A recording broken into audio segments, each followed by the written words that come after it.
We are live. Good afternoon, everyone. It is sunny here in Seattle. Not too hot, just mid by after this. We're going to have about a week's worth in the 80s, which I am not looking forward to, but it is what it is. Let's see. Why? There we go. Move this back.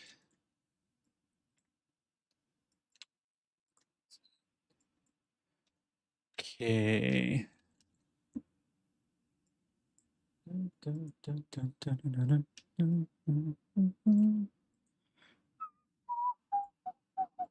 I don't really have too many updates. Today I woke up again a little late. It's been one of those weeks. Dog on a walk, and then came home, did some video editing to get some of the history and gameplay segments from streams up on YouTube. Had to take my dog to the vet. She has Addison's disease, which means every month or so she needs to go get an injection so her hormones remain balanced. But she did great. Now she's just behind me resting. So that's about all I have in terms of updates.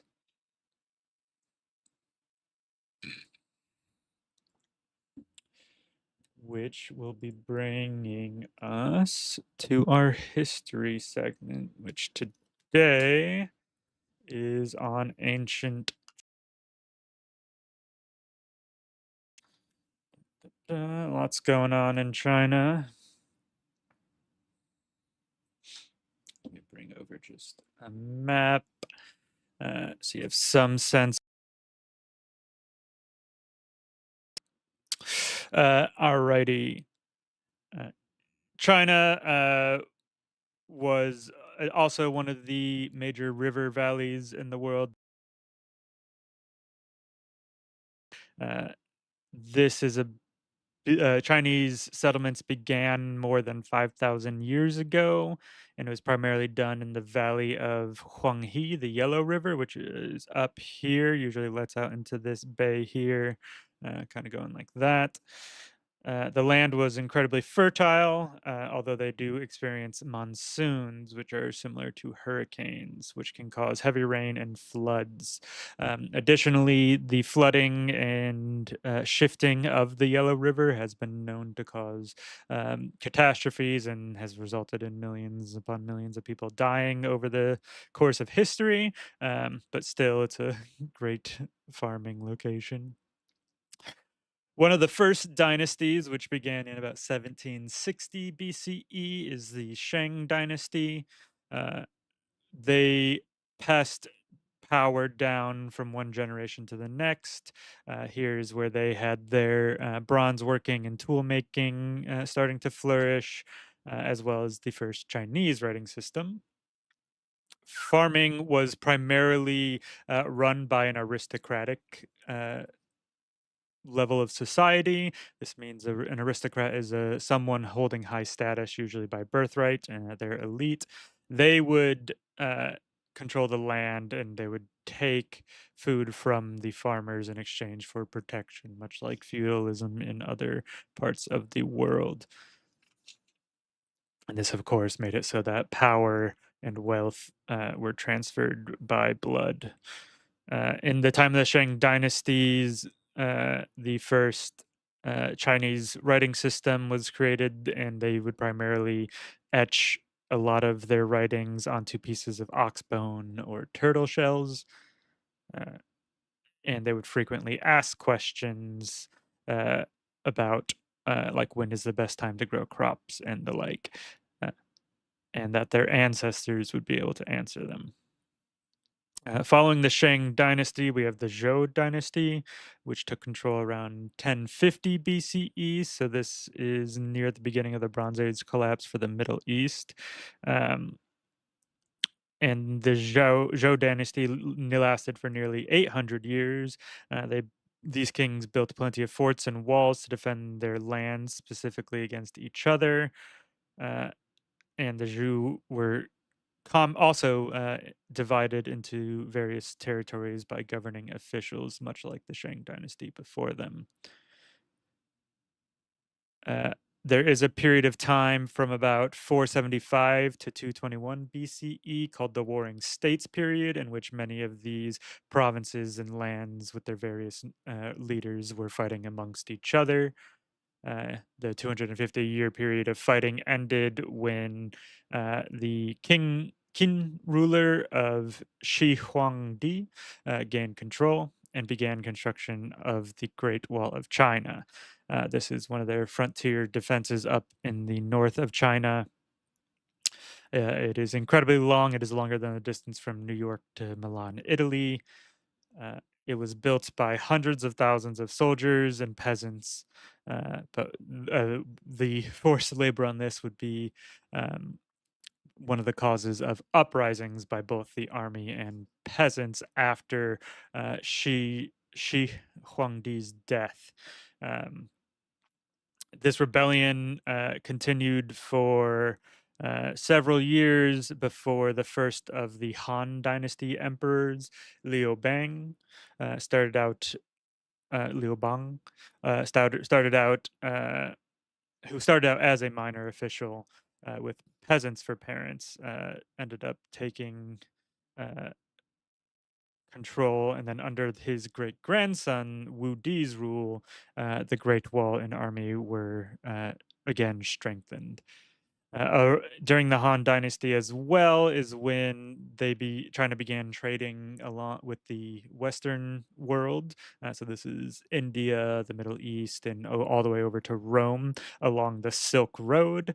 This is a singular road. It is a series of trade routes into India, into the Middle East, across the Red Sea, Arabian Sea, and the Mediterranean into Europe.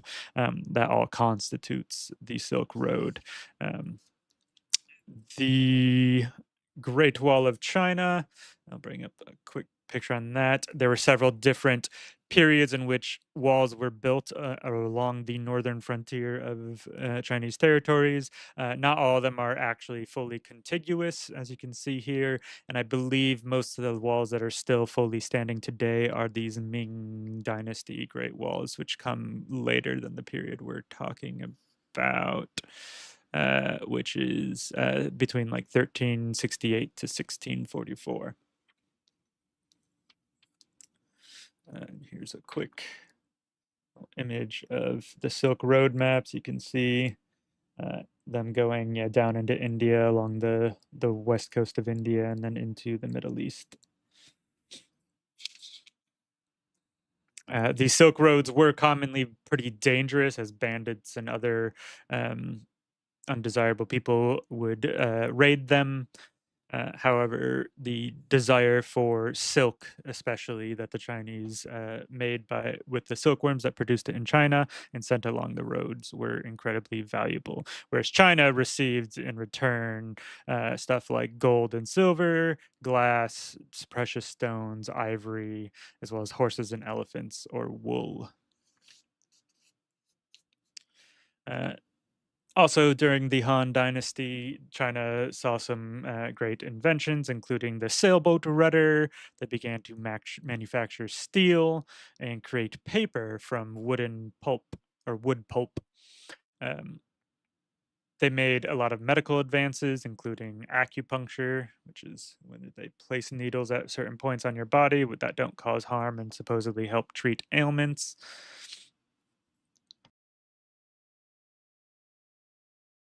Dynasty in the 9th century, China does end up inventing gunpowder, although that's not right now. The book just calls it out. Chinese emperors also ruled with what was called the Mandate of Heaven. They essentially believed that they were destined to rule by a mandate or a command from heaven, and the ruler was the link between heaven and earth. And they were expected to be virtuous in their rule and to please the gods. Many ancient Mandarin or Confucian scholars, which we'll get into Confucianism in a second, influenced Chinese kings to honor the mandate by taking care of their people. Family was also incredibly important in Chinese society. You were responsible to your family above all, and you also had a duty to respect the heads of your family. So that includes parents or elders, like your grandparents, as well as just your ancestors who have since passed. This idea is called filial piety. And piety is a respect, often commonly used in the context of religions. Um, and it wasn't uncommon for extended families from cousins and uncles and aunts to grandparents and great grandparents would all live in the same location. Uh, yeah, as many as 5 generations all living in one place. Uh, and homage is an expression of deep respect to their deceased and paid homage to their deceased family members. Which brings us to the first of the not quite religions. They're more philosophies because they don't focus on the metaphysical or like purpose of humanity. They focus more on the intent of life. But Confucius was a famous Chinese teacher and philosopher, born in 551 BCE. So that's 2,500 plus years ago, 200, almost 600 years ago now. He was born to a noble family, but they were poor. And he worked hard to learn forgotten teachings from thinkers of earlier ages and to bring peace and stability to China, starting first with his own family and friends.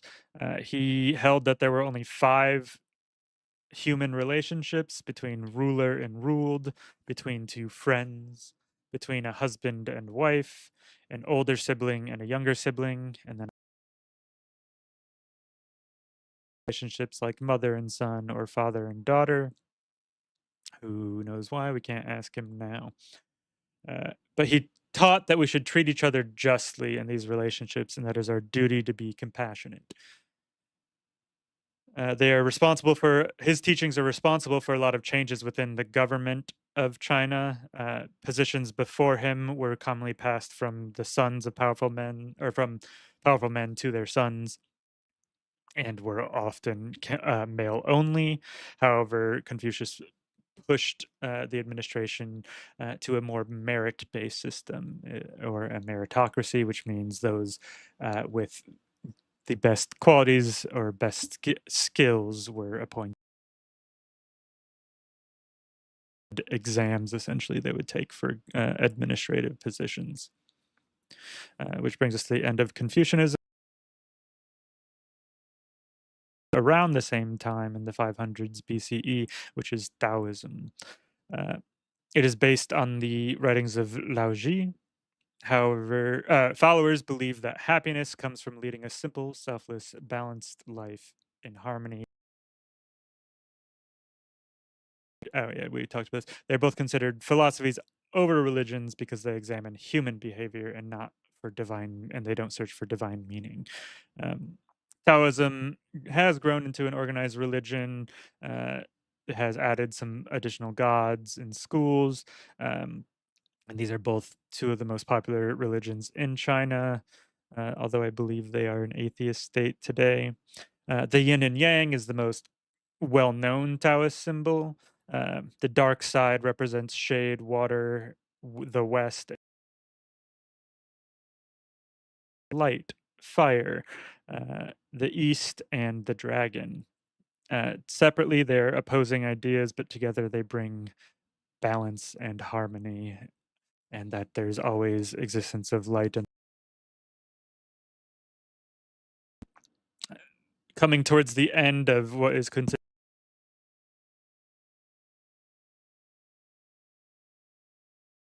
had started to fall apart, and many warlords started smaller kingdoms, and it would be about another 400 years before they are reunited. Next time, we will be going into ancient Greece. But if anyone has any comments or questions about ancient China, we can look into it some more.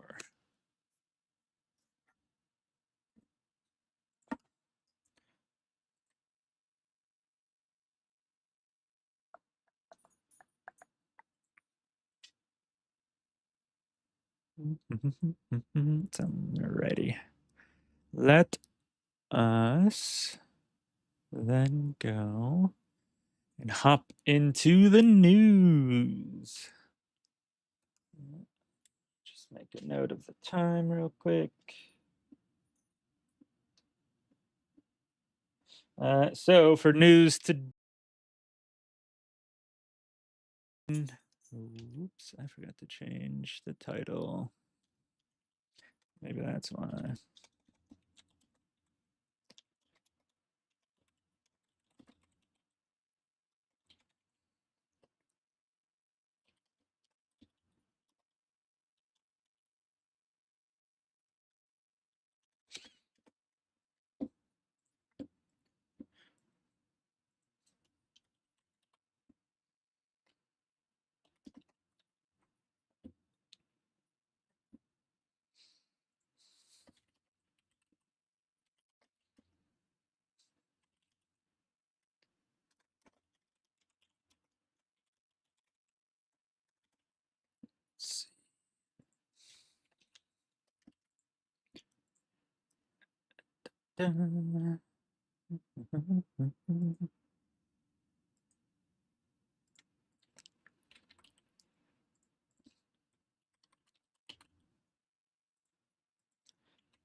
Okay. There we go. Updated. Let me also put that on YouTube.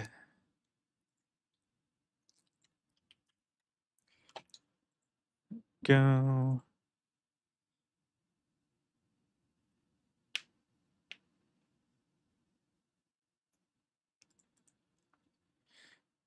Cool. All right, now that that's actually correct, even though we just did our history segment without the correct title, but that's fine. So going to the news, primarily going to be focused on Ukraine. I want to get to some of the longer videos. I might be skipping around to some of the segments just because they tend to cover more topics than just the one. So they'll probably cover more than just Ukraine in here.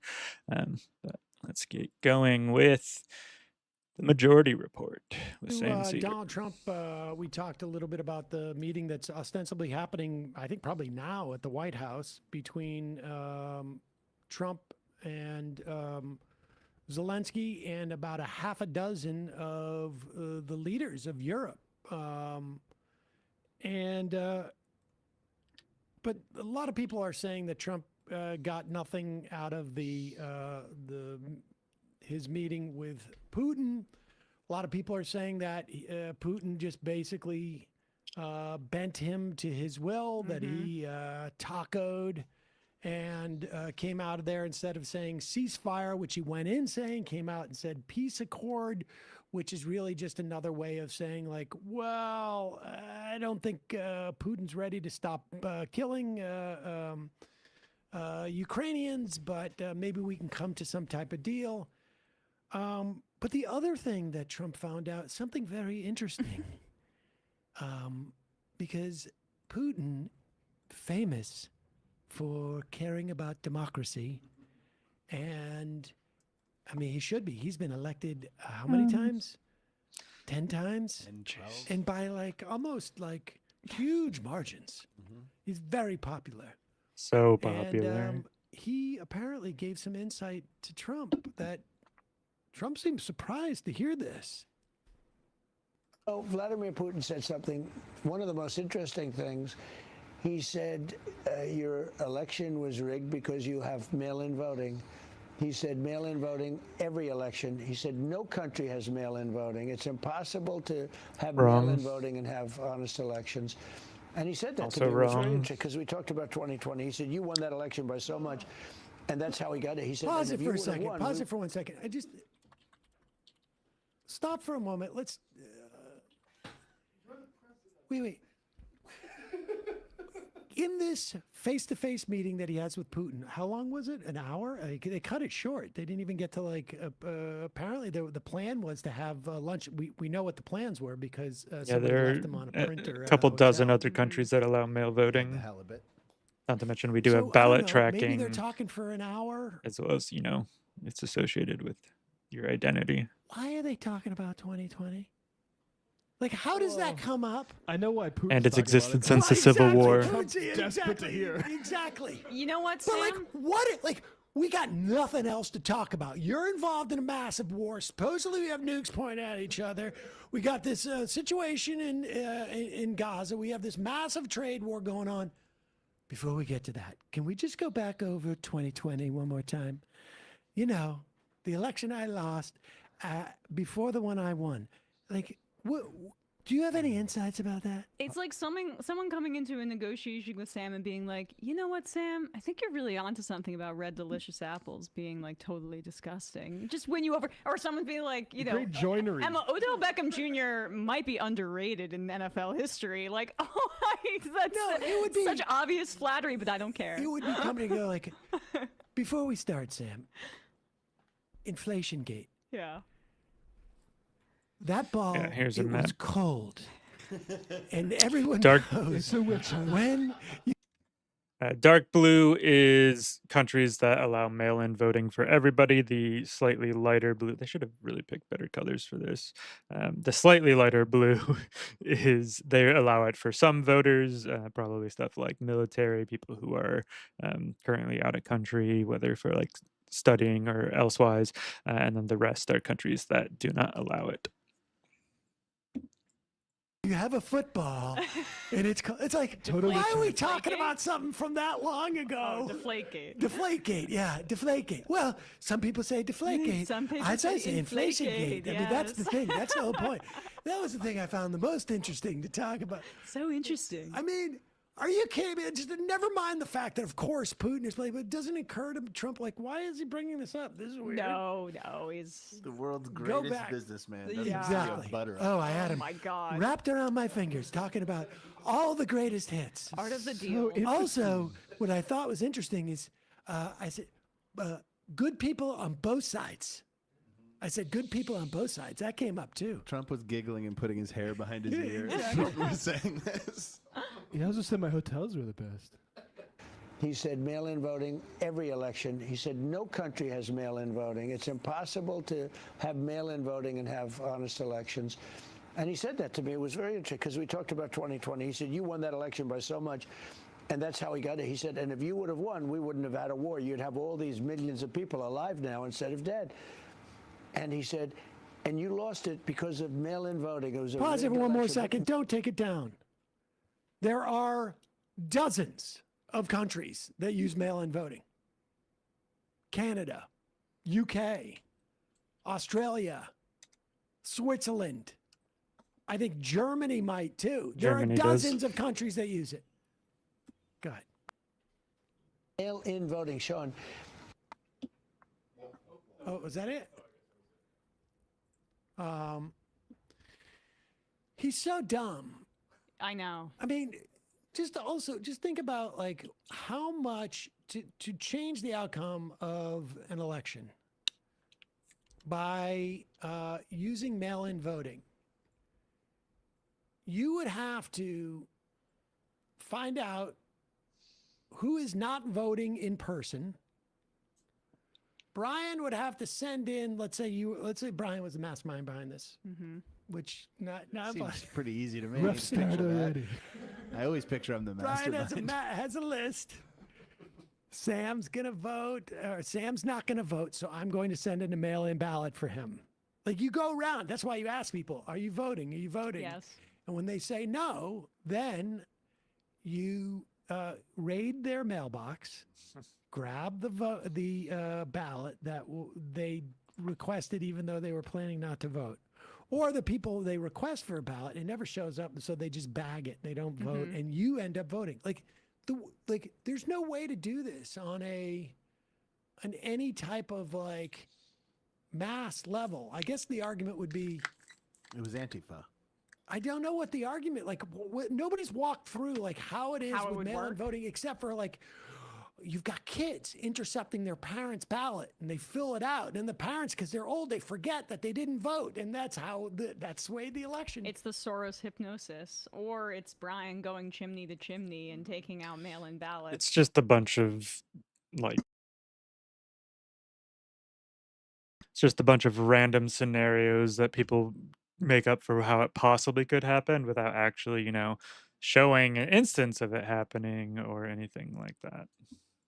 But you've got to have the Santa superpower, right, to get to every house on Yeah. election Jay day? Tingle has a good point. How does Putin know who really won the 2020 election? Trump was the president of that nation. Like he doesn't even admitting that like another world leader, especially one like not exactly a paragon of democracy, can tell you about your election result. Like that's a you problem. That's a skill issue. And that you don't have the like just wherewithal to understand that this is a transparent way to suck up to me. I mean, do we even know if the conversation happened, or is he just saying this like I think it's true. I think it I'm does sure happen. I it's think he's true. that like because it's obvious stupid slash sort of just motivated by I had Putin around. I mean, easy mode if you're one of the preppers for Putin, being like, just talk about Totally. this, talk about Russiagate and how unfair it was for him, and you're set. And how rich you easiest can job get. ever, yeah. There was like reporting in The Guardian last week prior to the meeting saying that Putin was going to appeal to Trump's business interests. It's like, oh, no shit. Like anybody could figure this out. He's so easily manipulatable. The only thing that like makes him less transparent is just how short-term his memory is and how fickle he is. But like everything else in terms of his immediate reaction to something can be totally anticipated. That's, Instead of yeah. Ivanka was really hot actually too, and I thought that was very interesting. But in the MAGA Perhaps the movement, most stupid interesting. equals strong, apparently. This is also pretty funny. Here, Bob, would you pop up this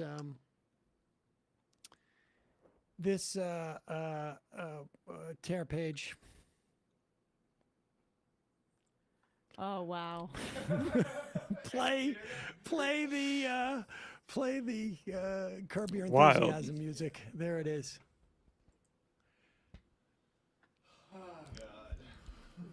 You know, Lincoln at the election of 1864 did mail in. Rule for thee, but not Maybe for he's me. a copperhead that won that one. Meanwhile, this is literally on the day that Newsmax agrees to pay $67 million for their Dominion defamation suit.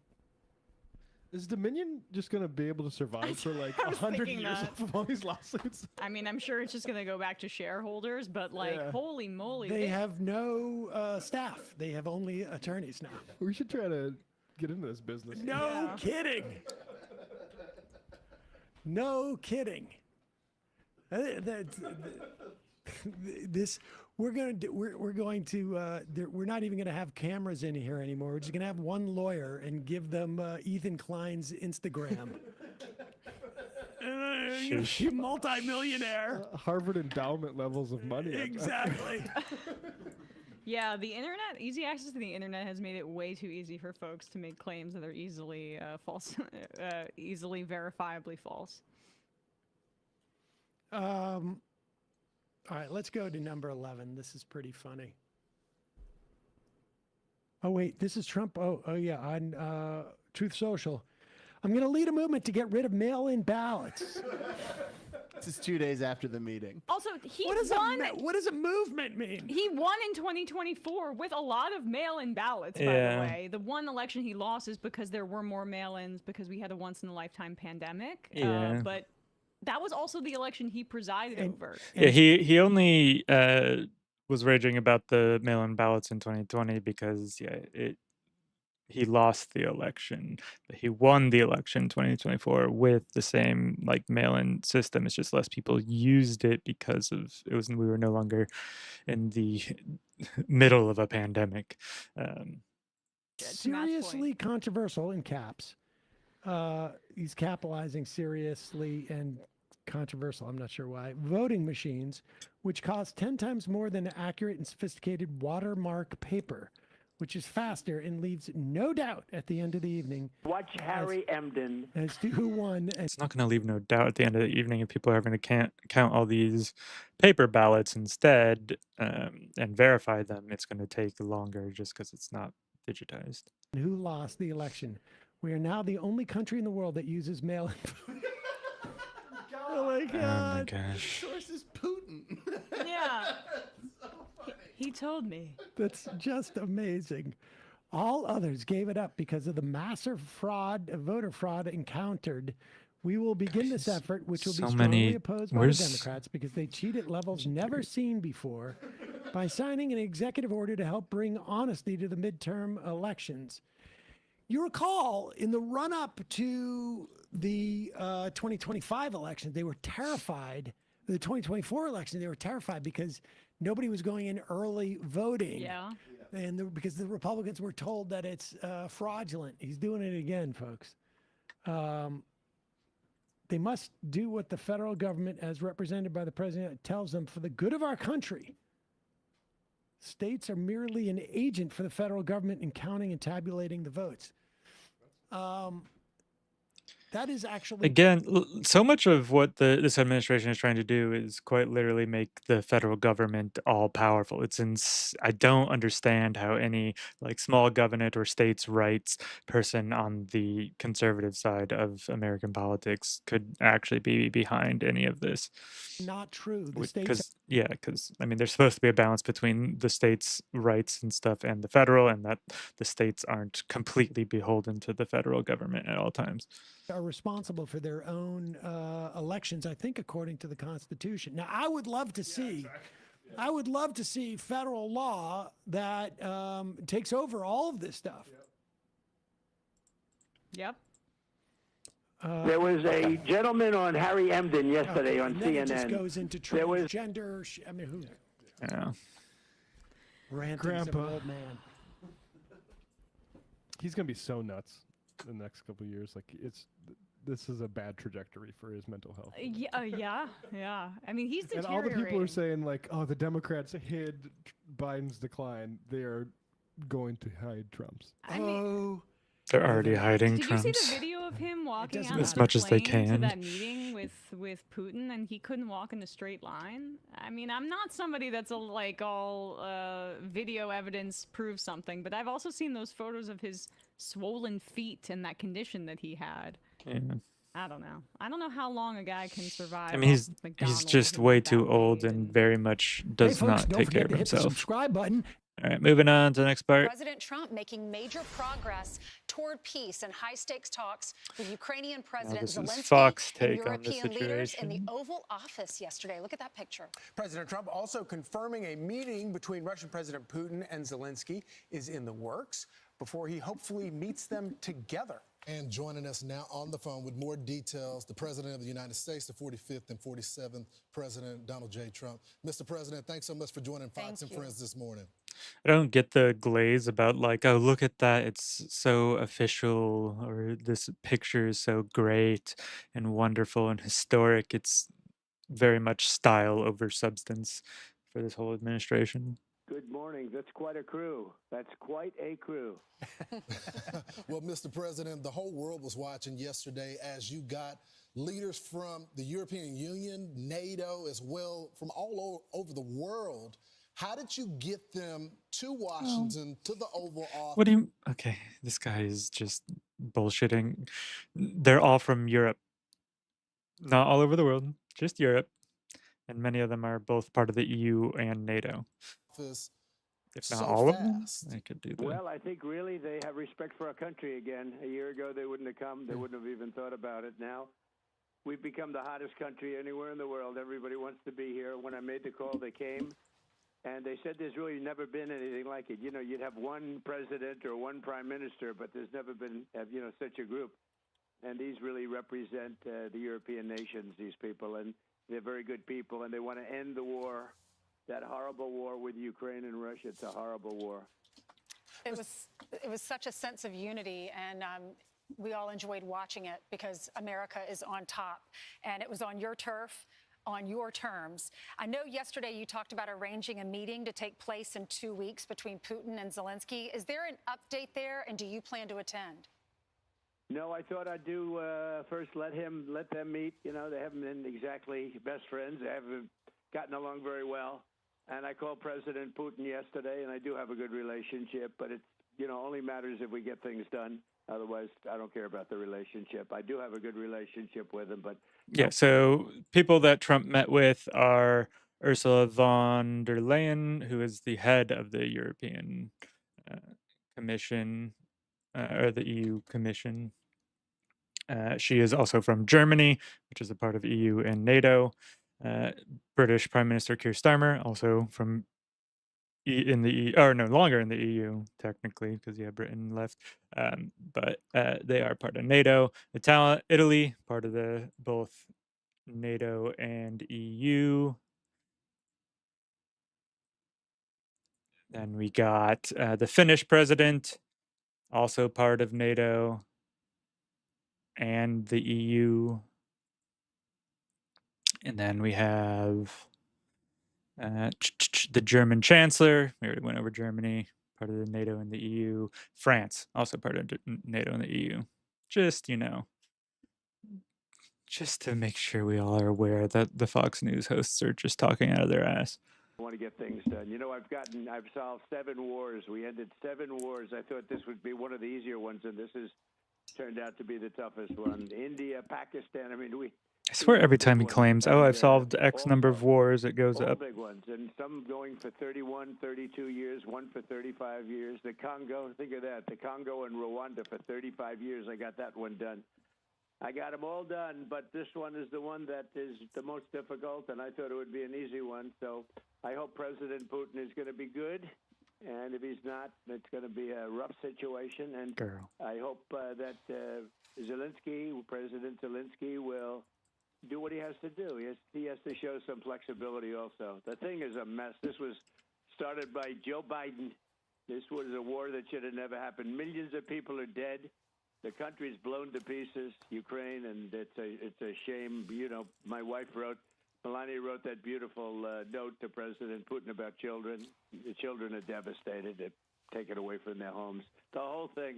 And this is a war that would have never, ever, ever happened if we had a real president. So, Mr. President, it's been barely a week since you announced that first meeting in Alaska, and it's just been days since that meeting, and then you had the meeting yesterday. In the course of having these negotiations, what has surprised you the most between Zelensky and Putin in terms of their strength or weakness of their position right now? Well, I think the fact that maybe they're getting along a little bit better than I thought. Otherwise, I wouldn't have set up the 2 meetings. They are at Set war. up the 3 at Trilat. But I think they're doing a little bit better. There's been tremendous bad blood. And again, this was all worked out by an administration that didn't have a clue.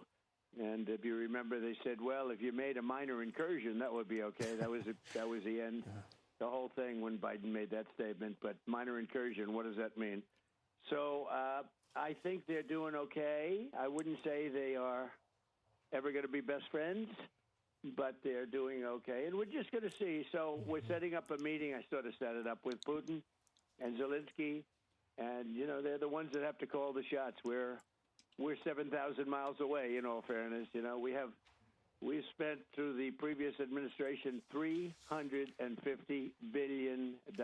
Europe has spent a lot also, $100 billion, but it should be reversed if we should have been in for anything. But it wouldn't have happened, so that would have been much better because so many people died. This is the biggest bad situation since World War II. There's been nothing even close.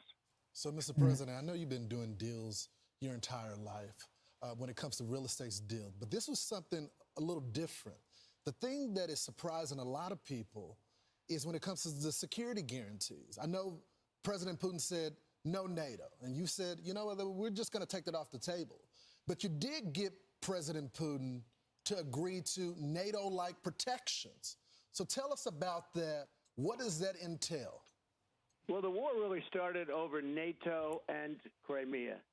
And they wanted Crimea back. That He has was no given, idea not a what shot actually fired started this by war. President Obama in perhaps the worst real estate deal I've ever seen. There's been a couple of them. I would say the Gaza Strip was a pretty bad one, too, given by Israel so they'd have peace. So they gave away a big percentage of their oceanfront property. What the? The lands that Israel is occupying were split over multiple treaties after conflicts following World War II. It's way more complicated than that, and also it's wrong to phrase it like that. That peace. How did that work out? Not so good. And Crimea is the apple of Ukraine. I mean, it's so beautiful. And Obama gave it away. Nobody ever mentions that. If I ever did that, the fake news would be, they would be writing about me day and night for years. He gave it away. He demanded that they let it go. And Russia came in and took it, just took it like from a candy from a baby. And it was really Obama's. Yeah, no one cares. It's your responsibility now. Just deal with it and shut the fuck up. And so they lost their heart. They lost the heart and soul of the Ukraine 14 years ago, whatever it might be. And it was so unnecessary to do that. And that's when it really began, when Obama gave it away. And then you had a lot of other events, but you have, tremendous hostility. The people of Ukraine were mortified when that took place. That really began a lot of hatred when they gave it. And they didn't have to. Not a shot was fired. They just took over the most valuable piece and the biggest piece in a sense and surrounded on 4 sides by ocean, just a little passage to get you back onto the mainland. The most beautiful piece of property you've ever seen as a real estate developer. I look at it, I said, why the heck did he do that to them? And so there's great hostility, and maybe rightfully so. But one thing was NATO. They went in. They said, we want you. We want to get Crimea back. This was at the beginning. Now Putin, in all fairness to him, he made a good deal. He got it from Obama. But they said we want it back, and that was not exactly well received because it was like 12 years before. That's where Russia has it. His claim that like the annexation of Crimea was like not violent in any way is also wrong. It just wasn't like a formal war. There were still like pro and anti-Russian separatists on each side that were in conflict, and some armies and navies deployed or involved. Yeah, Ukraine had somewhere between 5 and 22,000 troops. It's just very few people were killed. 2 soldiers killed, about 60 to 80 detained, and a couple thousand civilians and military people defecting to Russia. Submarine base, and that's been there long before Putin. They've been there for a long time, but long before Putin. And the other thing they said is we want to be a member of NATO. Well, both of those things are impossible because, again, long before Putin, it was a no-no by Russia or the Soviet Union or anything you want to call it. Sort of a similar thing as it gets larger, but very similar. But it was always a no-no. You could not. Russia said we don't want the so-called opponent or the enemy. Let's use that term. We don't want them on our border, and they were right. They were okay, and yet they went in and they asked with the United States. They said, "Put us into NATO," and everybody knew you just can't do that. They would never have agreed to it. This is before Putin. This is long before Putin. It was just a no-no. It was something that was never going to happen. So they asked for it, and they shouldn't have asked for it because it was, very insulting thing. Now, they could have asked for many other things. But the other thing they wanted to do is get the Crimea back. And, that was given. They had built, they were expanding everything and spending a lot of money. All because Barack Hussein Obama gave it away in one of the dumbest real estate deals I've ever seen. Who cares, man? Why are you so obsessed? You got the Article 5 protections, though, for Ukraine. So they're not going to be a part of NATO, but you still got them the same protections.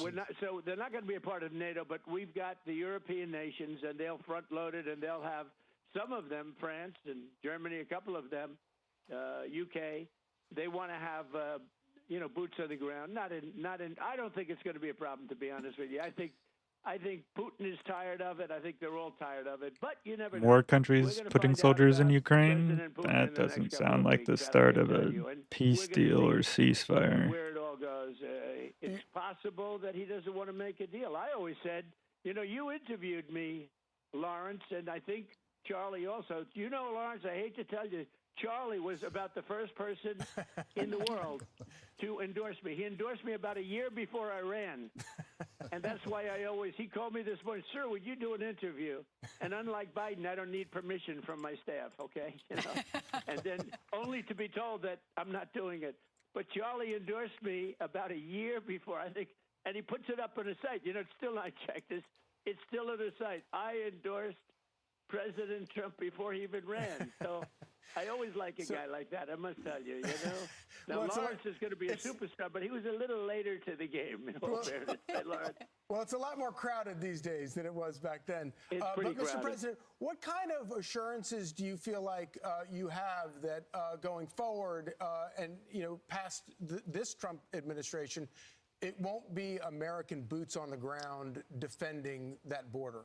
Well, you have my assurance. I'm president, and I'm just trying to stop people from being killed, Charlie. Look, they're losing from 5,000 to 7,000 people a week in that ridiculous war that should have never happened. If we had a normal president, not even a great president, if we had a normal president, it wouldn't have happened. But we had a guy that didn't have a clue. And they're losing, think of it, 5,000 to 7,000 a week. So even these guys, they'll say, "Okay, let's meet next week." I say, "You can't meet next week. Next week, you're going to have 7,000 more dead people. You can't do that. You got to get this thing done." One of the things at the table was one of the gentlemen, who's a great guy, but he said, Trump says that, oh, you have to get this done now because in a week you're gonna have more people dead. Yet he's the one who has been like organizing so many peace talks that either fall through or don't include the Zelensky or like a Ukrainian representative at all. Like, why have this meeting with Putin, which was organized at least like a week or so in advance, if not like 5 days? Uh, Wait that out, go talk to just him, and then have to continue it on. Like, if you're in a hurry, why did you do this one separate meeting and then do another separate meeting and then now have to do a third meeting with actually everybody? I didn't insult him. He said, well, let's meet in another month or two and let's see if we can start, making some. I said, a month or two? You're going to have another 40,000 people dead in a month or two. You have to do it tonight. And I did, actually. I called President Putin, and we're trying to work out a meeting with President Zelensky, and we'll see what happens there. And then if it works out, then I'll go to the trilat and close it up. Oh, that'd be good. Mr. President, did y'all discuss any land swaps yesterday? Because we've talked a lot about the Donbass region, and what was the feeling in the room? What did the other leaders say about this? Well, they understand. Look, everybody can play cute and this and that, but, Ukraine's going to get their life back. They're going to stop having people killed all over the place, and they're going to get a lot of land. But this was a war, and Russia is a powerful military nation, whether people like it or not. It's a powerful nation. It's a much bigger nation. It's not a war that should have been started. You don't do that. You don't take on a nation that's 10 times your size. Again, he keeps acting like Ukraine started the war. If it wasn't for the greatest military equipment, we make the greatest military equipment in the world, and we gave them, whatever. They took probably a lot of money too, but they had tremendous. They had the Patriot missile, which is the best in the world. All the equipment, we make the best equipment in the world by far. Everyone else is like nothing. So we gave them a lot of equipment. Now, with that said, the Ukrainian soldiers were brave as hell because they're fighting a force that's much, much bigger and, in theory, much more powerful. And, it's not like they've stopped. I assume you've all seen the map. A big chunk of territory is taken, and that territory has been taken. Now, they're talking about Donbass, but Donbass right now, as you know, is 79% owned and controlled by Russia. So they understand what that means. Mr. President, what did the other leaders tell you? Because it seemed to be, this is unlike the first Trump term. There was great unity that was there, and we saw their public comments. But when you got them in the Oval Office, and we have this photo of you sitting at the Resolute desk, and all of these world leaders are sitting in front of you. What did they say to you privately? Because it looked like they're on the same page as you, sir. Yeah, they are. They're very good people. They're very good leaders of their countries, and they want to get back to leading their country. They're consumed far more with this than we are because they're right there. We have an ocean that's separating us, right? Thing called an ocean, a big, beautiful ocean. And they don't. They're right there. What? So they have to. It's a different kind of a thing for them. When it comes to they're security, next they're to willing to put Russia people on the by ground. land. We're willing to help them with things, especially probably if you talk about by air, because nobody has the kind of stuff we have. Really, they don't have. But I don't think it's going to be a problem. I think if a deal is made, famous last words, right? But I think if a deal is made, I think Russia's had it. They've all had it, and for a very extended period of time, I don't think there'll be a problem. They all look so awkward and comfortable. It can't be NATO because that's just not something that would ever happen. They couldn't do that. Who would want that? I mean, if you were Russia, who would want to have your enemy, your opponent, sitting on your line? You don't do that. So it was always thought that Ukraine was sort of a buffer between Russia and the rest of Europe. And it was a big, wide buffer. Everything worked out well until Biden got involved. When Biden gave them $100 billion right up front, I don't give them anything. I don't know if you know it, but since I've been there, we don't pay. First of all, I made a deal to take rare earth. That's the equivalent of much more than the $350 billion that Biden got away, because I felt so foolish. It was so stupid what he did. And I was able to make a deal with Ukraine, and they were very nice. They have great rare earth, among the best in the world. And we took much more than the 350 billion, and they were great about it. So we got that handled. But now we don't He's pay any saying money to Ukraine. they have raw earth mineral deals from this meeting, which is, I think, the first I'm hearing from it. So I'll wait for it to actually be confirmed. They buy through NATO, because I got NATO to go from 2% to 5%, 2% when they didn't pay, 2% of GDP, 2% when they didn't pay, and 5% now they do pay. So it's trillions of dollars. So what we do is we make the equipment, the military equipment, and sell it at a full price. We sell it to the... Yeah, because they're effectively our vassal states or our protectorate states, and now he's making them, instead of us just having our own military that we will use to defend them if they get attacked, now he's making them pay to have a military that we make so that they can not only, I guess, defend themselves a bit more, but also just contribute to the entire alliance's military strength. It's reminiscent of pre-World War One, of remilitarizing Europe or just remilitarizing of countries. When this happens, people tend to want to then use their military. NATO, we sell it to NATO, and NATO pays us immediately, and that's the way it's working. And then NATO takes it and does what they want with it, because they really have the right to do what they want with it. But for the most part, they give it to Ukraine. So President Trump, so we're not losing. We're not like we were with Biden, where we're paying hundreds of billions of dollars out. We're paying nothing. President Trump, during the meeting yesterday, when you decided to call Vladimir Putin, what was the reaction among the other people in the room, and what was President Putin's reaction to being brought into a phone call in the middle of your meeting? Well, I think they expected it. I didn't do it in front of them. I thought that would be disrespectful to President Putin. I wouldn't do that, because they have not had the warmest relations. And actually, President Putin wouldn't talk to the people from Europe. I mean, that was part of the problem. So you stepped out of the Oval Office to make the call? They had no communication with the White House for years, as people died. Years with Biden and his people. No communication. Putin told me years. It was years that he didn't speak to anybody from the White House, and it was a long time that he didn't speak to anybody from Europe. No, it's a fractured relationship. And when I came in, I always had, despite the Russia hoax, which truly was a very dangerous thing for our country, but despite that, I maintained a very good relationship. I mean, you saw that when he got off his plane. I got off. Yeah, pre-World War One, many of the European nations, despite living high off of industrialization and colonialization, that made them more rich and powerful than any other nations in history. They still had incredible insecurity, with military expenditures reaching 5 to 6% of national income. Sounds a lot familiar, like the 5% Trump was asking them to reserve for military expenditure, and would have contributed to the general arms race and militarization of Europe. Off my plane, there's a warmth there that you can't. There's a decent feeling, and it's a good thing, not a bad thing. People would say, "Oh, that's such a terrible thing." It's not a terrible thing. You know what? We've got the most nuclear weapons in the world, and the most powerful. He's got second. So can you describe for us how that happened? Did you just announce that you were going to go into the other room to make the phone call, and then you got up and left, and then came back? They sort of knew I was, at the end of the meeting, I was going to call President Putin. And what? President Putin expected it. Okay, he didn't leave in the middle. Okay, so if he had left in the middle to talk to Putin, that would have been insane. That's such cuck behavior.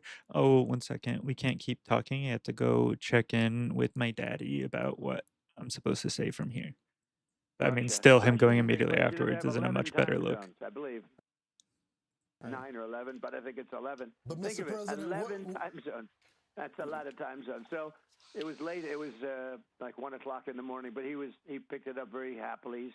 Sure, he works very hard, like we all do. And we had a very good call. And I told him that we're going to set up a meeting with President Zelensky, and you and he will meet. And then after that meeting, if everything works out, okay, I'll meet and we'll wrap it up. But, you know, it takes, in this case, two to tango. They have to have somewhat of a relationship. Otherwise, we're just wasting a lot of time. I don't want to be doing that for... I just want to end it. I want to end it. You know, we're not losing American lives. We're not losing American soldiers. We're losing Russian and Ukrainian, mostly soldiers. Some Be back people, gonna as wash my missiles hands. I hit got some wrong ink on them. spots or get lobbed into cities like Kiev and towns. But, you know, if I can save 7,000 people a week from being killed, I think that's a pretty... I want to try and get to heaven if possible. I'm hearing I'm not doing well. I hear I'm really at the bottom of the totem pole. But if I can get to heaven, this will be one of the reasons. Well, I think I saved a lot of lives with India, Pakistan. They were going at it. The planes were being shot down. That was going to be maybe a nuclear war if I let that go. And I did that through trade. I was negotiating with both of them. I said, I'm not going to make a trade deal with you guys. You're fighting. Insane of Trump to like admit that he doesn't believe he's getting into heaven. I wonder why. Maybe it has something to do with his Epstein relations. Until you get peace, and I got him on the phone. I made a peace deal, and many deals. You know, 6, actually 7, and then we took out the nuclear capability from Iran. That was a big one in those pilots and those planes. When people say, you know, we had the B-2 fly right over President Putin as he left his plane. He looked up. He said, "What the hell is that? That's a hell of a noise." We didn't make This it guy looks like he environmentally friendly, has okay? absolutely no idea what is Did the going First on. Lady let you read the letter that Mrs. Zelensky wrote to her? I purposely didn't. I did not do it purposely. It was given to me sealed, and I'm sure it would have been fine. But she gave a letter to Melania, and Melania told me it was absolutely a beautiful letter. So I'm going to see it. She's sending me a copy, but I gave it to her yesterday, sealed. It's nice when you give something sealed. I don't like when things are open. I don't like it. So anyway, Mr. but President? it was a beautiful letter, I'm sure.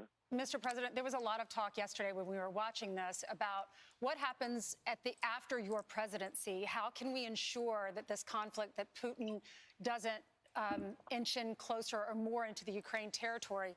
Is there anything that we can do? Can our congressmen and women pass any laws that would involve Article 5? How would that be handled? All you can do is make sure you get a good president, not one of these wackos like in California that runs the worst state anybody's seen, or that guy in Illinois who his family threw him out of the business because he was no good. Now he's running Illinois and he wants to run for president. He's got zero chance. Maybe Newsom has a little bit of a chance. I don't know, but it's hard to believe because his record's bad. But all you can do is hope you don't get that as president. We have a great bench, as you know that. We have great talent. And JD and Marco and Scott. Scott Bessen's been great, and Howard. They're all. They're not sending their best, folks. Remember this. These Republicans. Take a look at the border. The border was a disaster. Millions of people were pouring through, open border. Within 2 months, it was perfect. And within now, every week, every month, they say 0 people. 0 people are coming in illegally. We were taking people from prisons all over the world, gang members, insane asylum, mental patients from the worst insane asylums in the world. Again, just nonsense. To our place. So now we have a very secure border, beautiful border. I built hundreds of miles of wall. Without that, we couldn't have a secure border. Mr. President, it's clear that you have operational control of the border. I mean, when the numbers hit 0, that is clear for the whole world to see. I'm curious. 3 months, months in a row. Right, without new laws even having to be passed. But Mr. President, now I'm doing something that I'm having such fun with because I'm helping people. I've made Washington D.C. Just an incredible place. In literally 4 days, I have friends that. A city crawling with military where no one wants to go outside, no one's wanting to go to even like restaurants or anything. Yeah, sure, buddy. I mean, it would be great. There's a guy named Sean Hannity. He might take a very lovely young lady that he knows very, very well to dinner in Washington, and they don't have to. And she's sitting right next to you, by the way. That's right. But Mr. President, I don't want to get him in trouble, so I better explain exactly. We don't want any secrets here. But that's exactly right. That's the greatest relationship. I hope I'm not breaking any news. This could be the biggest. Hey, this could be the most important thing I said. But let me tell you, those are 2 great, Ainsley and Sean, great people. And when they go out to dinner, I don't want to see them get mugged. Now they can go out, they can hold hands, they can walk down. This is so awkward. They're like doing the fake laugh, smile. Yeah, trying to get him back on topic. The street, they're both superstars. I want to know who makes more money because she's got to be making a lot. Mr. You know? Mr. President, we're so happy for them. But on a serious note, Mr. President, when you had those world leaders, because this is the topic of conversation for the whole world, when you had them sitting in front of you, did they express concerns about the next president, that they're not going to get the same type of treatment, security guarantees? Part of the deterrent of future attacks, considering is they're your concerned about those with our current president, I think they'll probably say, oh, someone else would probably be better. It can't really go much more than up. to strength. So that they say to you, Mr. President, we're concerned about the next leader? They did. We talked about it. You know, it is what it is. I could say the same thing about them. I say, supposing you get a terrible leader in UK or France, or, you know, we had Ursula there who runs the whole gamut. You know, we just made the biggest trade deal in the world. The whole gambit. Because he forgot the words European Union. And she's the boss. She was there too. I mean, that was really an incredible Just, array EU. of people. But, you know, they say that actually maybe even more with regard to the economy.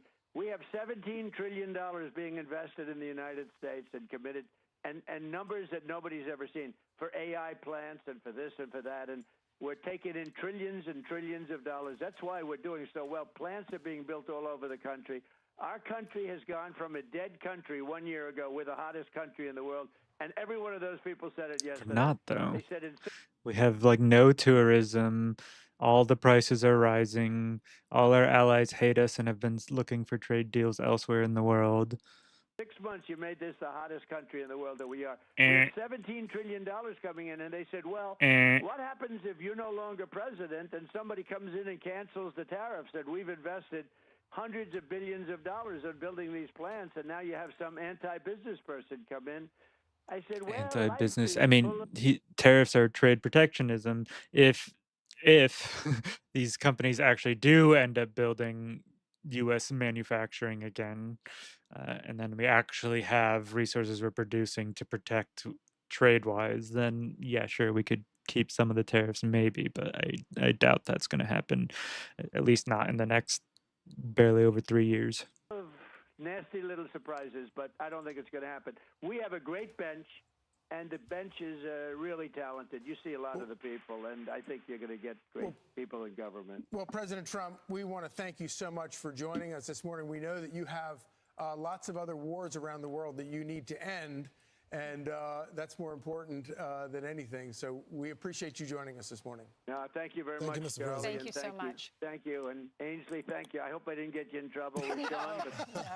But no, We it's just appreciate a great your couple. support. I'll Thank say you. it. You know, I like this. It's a great couple. We love them. Have a good Thank you, time, Mr. everybody. President. Congratulations Thank for you. yesterday. Thank you, Mr. Trump. Thanks, sir. Thank you all very much. The A lot of 45th fun. and 47th President of the United States. Want even more Fox News? No. But we begin with what President Trump says CBS more about on what Ukraine. went down in those rooms where the European leaders just yesterday and Ukraine's president discussed how to end the war in Ukraine. Mr. Trump talked about that during a Fox News interview this very morning, and this is a little bit of what he had to say. So they're not going to be a part of NATO, but we've got the European nations, and they'll front-load it, and they'll have some of them, France and Germany, a couple of them, UK. They want to have, boots on the ground. Not in. I don't think it's going to be a problem, to be honest with you. I think Putin is tired of it. I think they're all tired of it. But you never know.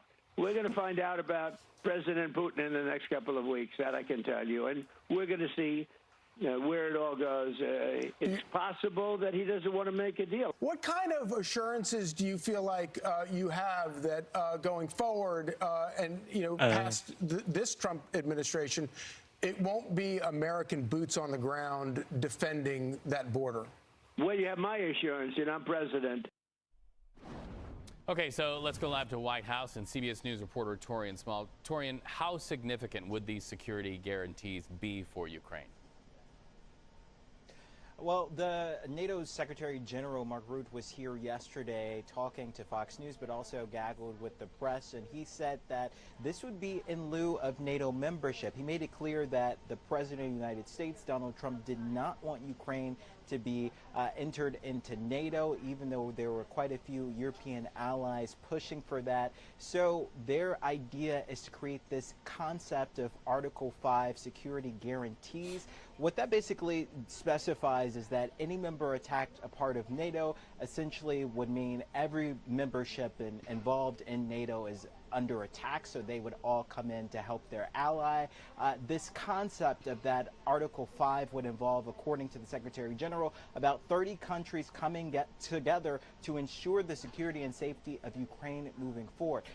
What's tricky about this, though, is this pseudo-membership could cause pause for Putin as he goes into the next negotiation, this one seemingly being with Zelensky. Yeah, I don't really understand exactly what this security guarantees from the NATO countries, but not actually being part of NATO. I don't quite get how like an article of being a member of NATO is going to apply to Ukraine. And himself. So But ultimately, though, it was Putin's wishes that he did not want Ukraine being in that membership. So this security guarantee is something that they're still looking to hash out. But as of now, it appears that that is the track that they're headed. Well, and it seems like there's a little bit of a timeline here if what the president says on Fox News is to hold, and that is, he said, President Putin will see what he's going to do in the next 2 weeks. There are concerns that really cast a shadow over the meeting that could happen or maybe even not happen between President Putin, President Zelensky, and President Trump, and that is the fact that Russia has tried to assassinate Zelensky multiple times. A meeting between Putin and Zelensky is not just as easy as saying, okay, let's do it and let's make it happen. Yeah, Zelensky went into his meeting at the White House yesterday with quite a bit of skepticism over whether or not Putin was taking this seriously. He even called out the fact that as they were meeting, Russia had just struck Ukraine. So he's saying that he does hitting not civilian believe targets. that there is sincerity behind Putin's words that he wants to strike a peace deal with Ukraine anytime soon. But to that point, yesterday during the multilateral meeting with European leaders, when asked about whether or not the next meeting should be a bilateral between Ukraine and Russia, Zelensky asked outright Donald Trump to be a part of that to ensure his safety. Especially like you brought up, Putin at several times has made attempts to assassinate Zelensky. So he believes that with the help of the United States, not only would he be ensured some type of security during their meeting, but the productiveness of that meeting could also be ensured because the United States is also a stakeholder in this. Torian Small live at the White House today. And it could Thank you actually so be much, my productive friend. because So both let's sides of the conflict are there to negotiate an outcome. continue this conversation, bringing in senior fellow at the Middle East Institute, Yulia Joja. She focuses on Europe and the Black Sea security issues. What were your takes about yesterday's meeting? Thanks for having me. It's great to be with you, Reen. Well, it's a premiere in either the first or the second term of the Trump administration that we've had so many European leaders at the White House, and in this instance, they were holding they were holding strong in favor of Ukraine, supporting Ukraine, showing solidarity, and most importantly, to reel in any possible further concessions that the President of the United States could give to Russia. This meeting from the Europeans or with the Europeans at the White House came, as we all know, in the aftermath of the Alaska summit on Friday that left Europeans very, very concerned about the steps that President Trump has made, at least rhetorically, back from threatening with serious consequences, with sanctions, etc., to a fantastic meeting, as he characterized it, and to leaving for now sanctions and further military aid off the table This for is Ukraine. footage from And back in so this was an February. You important can meeting kind of for see the it off at the Europeans top. to show solidarity And with the fact that Ukraine he's not in and his to suit. insist or push back for the necessity of a ceasefire, for the stopping of killing Ukrainian civilians by Russia every night, and for ironing out what will turn out to be hopefully security guarantees for Ukraine. Yeah, I still think the fact that we haven't pushed for a ceasefire is just an indication that Trump is on Putin's side because Putin can continue the war, and given that Russia just has, yeah, more manpower, more manufacturing base, more just, resources to put behind the war, they're able to slowly push for more and more land. The longer the peace deals talk, the more territory Russia can secure, even if they don't get that agreement where they get the rest of the Donetsk region or Donbass region that they mostly control, but not all of. Ukraine. Well, there are two words paired together that no matter what treatment you read on this story, no matter what news organization is providing it, that you're reading a lot these days, and that's land swap. That topic keeps coming up. But I really had to step back and ask myself, what does that mean? By definition, land swap means we're swapping one for the other, right? So we know that Russia holds on to Ukrainian territory. We know that the president has said that a land swap could be a part of this deal. What we don't know is what Russia would have to give up if that definition of land swap holds true, right? Yeah, I'm afraid that at this point we might be from here, from from Washington and from the White House, copy pasting Russian sneaky language. Right? You're right. A land swap is not the right term for this.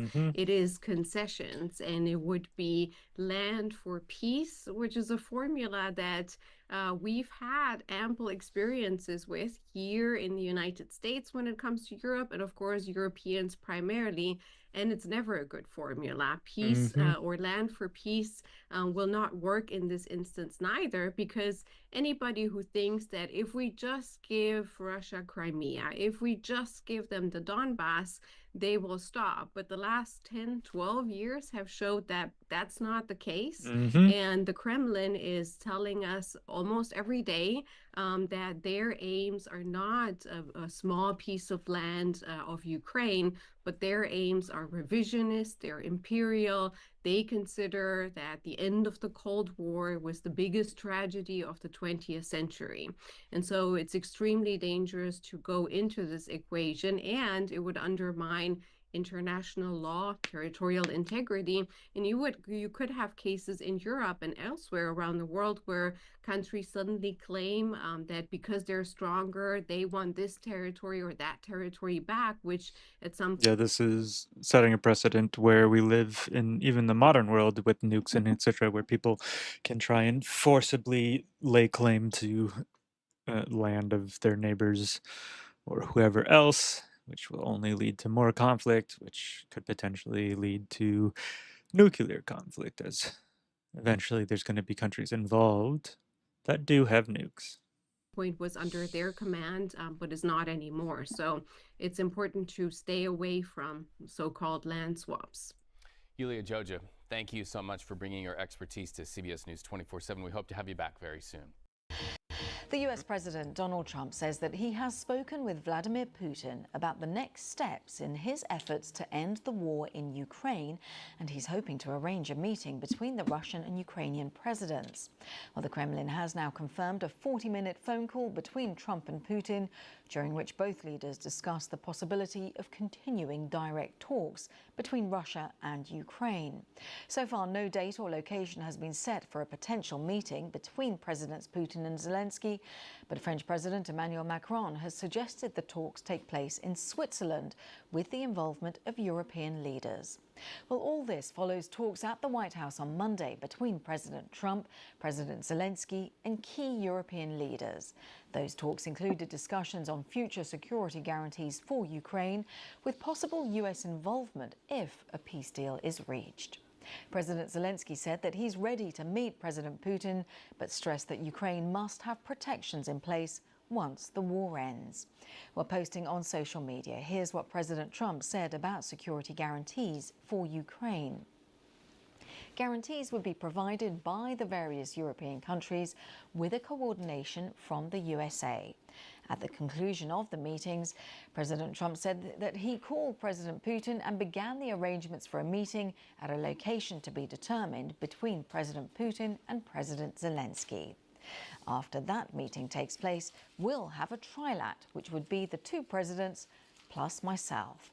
So we'll have analysis from our correspondents around the world. But first, this report from Arunade Mukherjee in Washington. Together and navigating a complex path to peace in what was a day of extraordinary diplomacy at the White House. All smiles amidst an air of positivity. A marked change from President none of them are actually Zelensky's smiling. last visit 6 months ago, which ended in a heated exchange. Thank you so much, Mr. President. If I can, first of all, thank you for invitation and thank you very much for your Love how he's starting with a bunch of thank yous. personal efforts to stop killings and stop this war. Thank you. And, Loads of thanks and some light humor over the Ukrainian leader's suit this time, given how he had chosen that over the usual fatigues after being criticized last time. President Zelensky, you look fabulous in that suit. Criticized by this reporter who's just the boyfriend of a congressperson. I remember that. Yeah, I apologize to you. You look wonderful. As the European leaders joined in, President Zelensky hailed the talks to be the best conversation yet with Donald Trump. Europe and the UK will be key to any NATO-style agreement that they would all rally to defend Ukraine in the future. Conversations largely centered on what security guarantees Ukraine would be given and the level of US's involvement. There's going to be a lot of help. It's going to be good. They are first line of defense because they're there. They're Europe. But we're going to help them out also. We'll be involved. But later on, in a post on Truth Social, Mr. Trump's offer for help was explained as, quote, coordination from the US, making the exact same nature of help from the US still unclear. What shall we do when the war is over? Protection after the end of the war.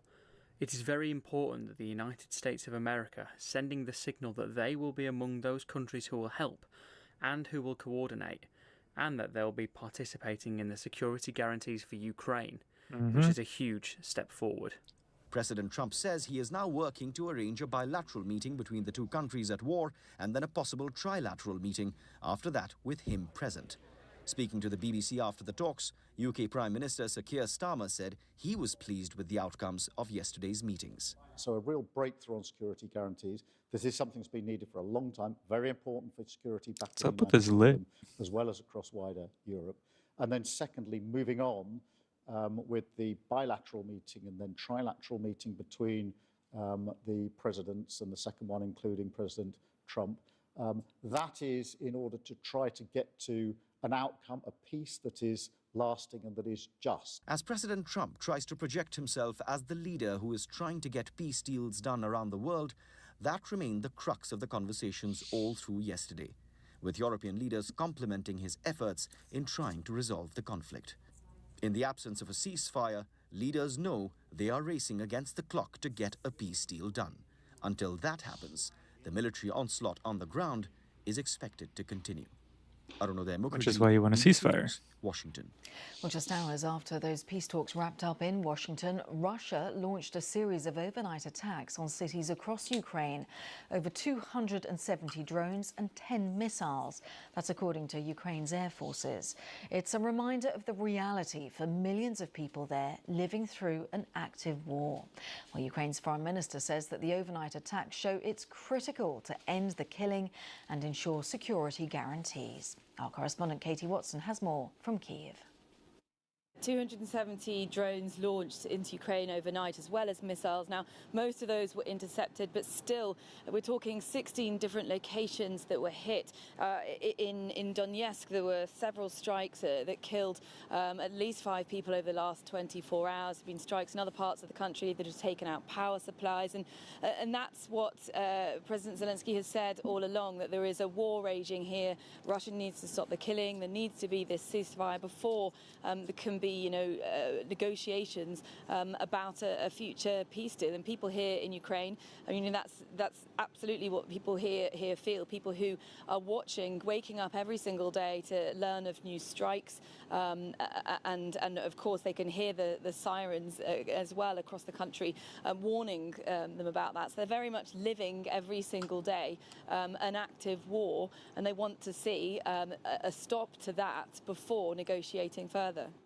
Katie Watson there in Kyiv. Well, our Ukraine correspondent James Waterhouse, who's at the moment in Brussels, well, he says that Donald Trump seems committed to a permanent deal rather than a temporary ceasefire. He doesn't see the point in it if it's going to be flimsy, if it's going to be broken. He wants a lasting agreement. Europe has, I think, played two characters here. It has nodded along saying, OK, we agree with your vision, because it has to, but it's also reiterated its preference for there to be a ceasefire. Yeah, I mean, they don't have much pressure to put on the US to actually get the ceasefire, which is unfortunate. But yeah, a ceasefire would, actually allow for these peace talks to happen without, further gains of territory or, just further death. Not least because that equates, despite these peace endeavours, despite this direction of travel seemingly towards a one-on-one meeting between Volodymyr Zelensky and Vladimir Putin, which the Kremlin has yet to confirm, I think with the war still being hot, if you like, going into that, there are question marks over how constructive it could be. How could Volodymyr Zelensky sit opposite the architect of a 12-year campaign of aggression and 3.5-year full-scale war and try and thrash out a common ground when cities continue to be terrorised, as you've seen in the case of last night, by hundreds more drones. So that's difficult to imagine. Nevertheless, it is this type of format where difficult discussions take place, where you have two adversaries in the same room. It is that kind of format where some kind of blueprint for peace, and a lasting one, is thrashed out. But, there are so many gaps in detail in terms of what American security guarantees could mean. Does it mean boots on the ground? Does it mean ammunition, intelligence, or all of the above? And to what extent Europe can provide a meaningful security guarantee with their own military capabilities. There are big questions, and it's all about how the Kremlin reacts to what Europe hopes will be a shared proposal with the United States. James Waterhouse there. So we're getting a lot of reaction from the countries that took part in Monday's White House meeting. The Finnish Prime Minister, for example, is saying that the meeting between Trump and Zelensky was a very important step. And in about an hour or so, the British Prime Minister, Sir Keir Starmer, will chair a virtual meeting along with The Finnish comment just seems like a nothing comment. the President of France, Emmanuel Macron, of the Coalition of the Willing, to brief leaders on the outcomes of those Washington talks and also to discuss next steps. The coalition, which includes the UK, France and Germany, is a group of nations that have pledged to help safeguard peace in Ukraine once it is achieved. So let's cross over to Westminster. Our political correspondent Joe Pike joins us live now. So Joe, what more do we know about this virtual meeting that Sir Keir Starmer is co-hosting with Emmanuel Macron? Well, Kasia, it's due to start in about an hour's time, although Keir Starmer's only landed back in the UK in the last half hour or so. So he's quickly moving on to the next political commitment of his pretty busy day. I think this is pretty clearly a download debriefing session between various European and Commonwealth leaders. Not everybody in the coalition of the willing was, of course, at the White House yesterday. So I'm sure Keir Starmer, as the chair of today's meeting, even though he's the co-chair of the coalition alongside Emmanuel Macron, will be putting his view across as to the next steps. The big unknown here, firstly, does seem to be, as James Waterhouse touched on, what US involvement in security guarantees will actually be, even though Donald Trump has committed to them. And on that point, we're expecting UK officials to arrive in the States today to start detailed talks about the US's role. So I'm sure that will be fed into today's meeting. A lot of other challenges, and the big unknown, I suppose, aside from the details of security guarantees, Kasia, is what Vladimir Putin does next. My understanding from talking to UK government sources in the last few hours seems to be that European nations have decided to, for now, go all in on Donald Trump's peace process, be seen as supportive as possible. That's certainly what we heard in the White House yesterday. And I suppose the strategy seems to be, if it goes wrong or falls apart, well, Donald Trump is not able to blame any European nation or Kyiv either. And That also, won't stop certainly him. UK government sources hoping that Volodymyr Zelensky is now in a better negotiating position after yesterday's meeting, both because of those security guarantees, but also because Donald Trump didn't ask him, on camera at least, to talk about territory and land. OK, Joe, we'll keep an eye on as and when that summit or meeting takes place, a virtual meeting of the Coalition of the Willing. Thank you so much, Joe Pike, there, our political correspondent, joining us from Westminster. Joe saying that meeting, in theory, starting in around an hour's time. We'll bring you all the very latest lines on that. Now, Michael Gahler is a German member of the European Parliament and the current chair of its Committee on Foreign Affairs. And he told me that a ceasefire is a necessary step in negotiations aimed at ending the war in Ukraine.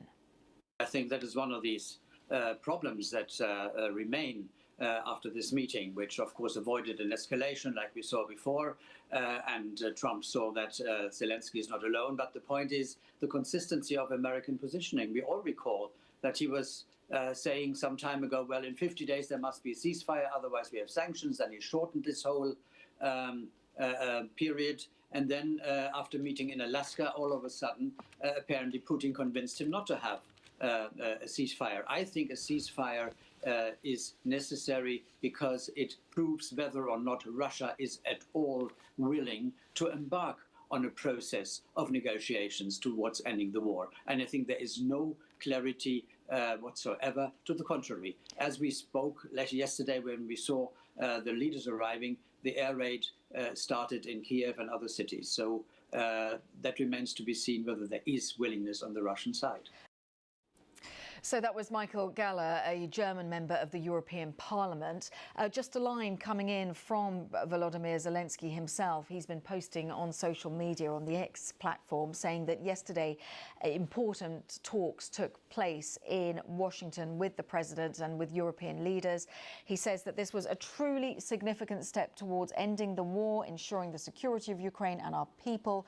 We're already working on the concrete content of the security guarantees. Today we continue coordination at the level of leaders. There'll be discussions, and we're preparing for the relevant formats. We'll continue. Yeah, most of this just seems incredibly frustrating, like they actually don't have any sort of plan coming out of all of this.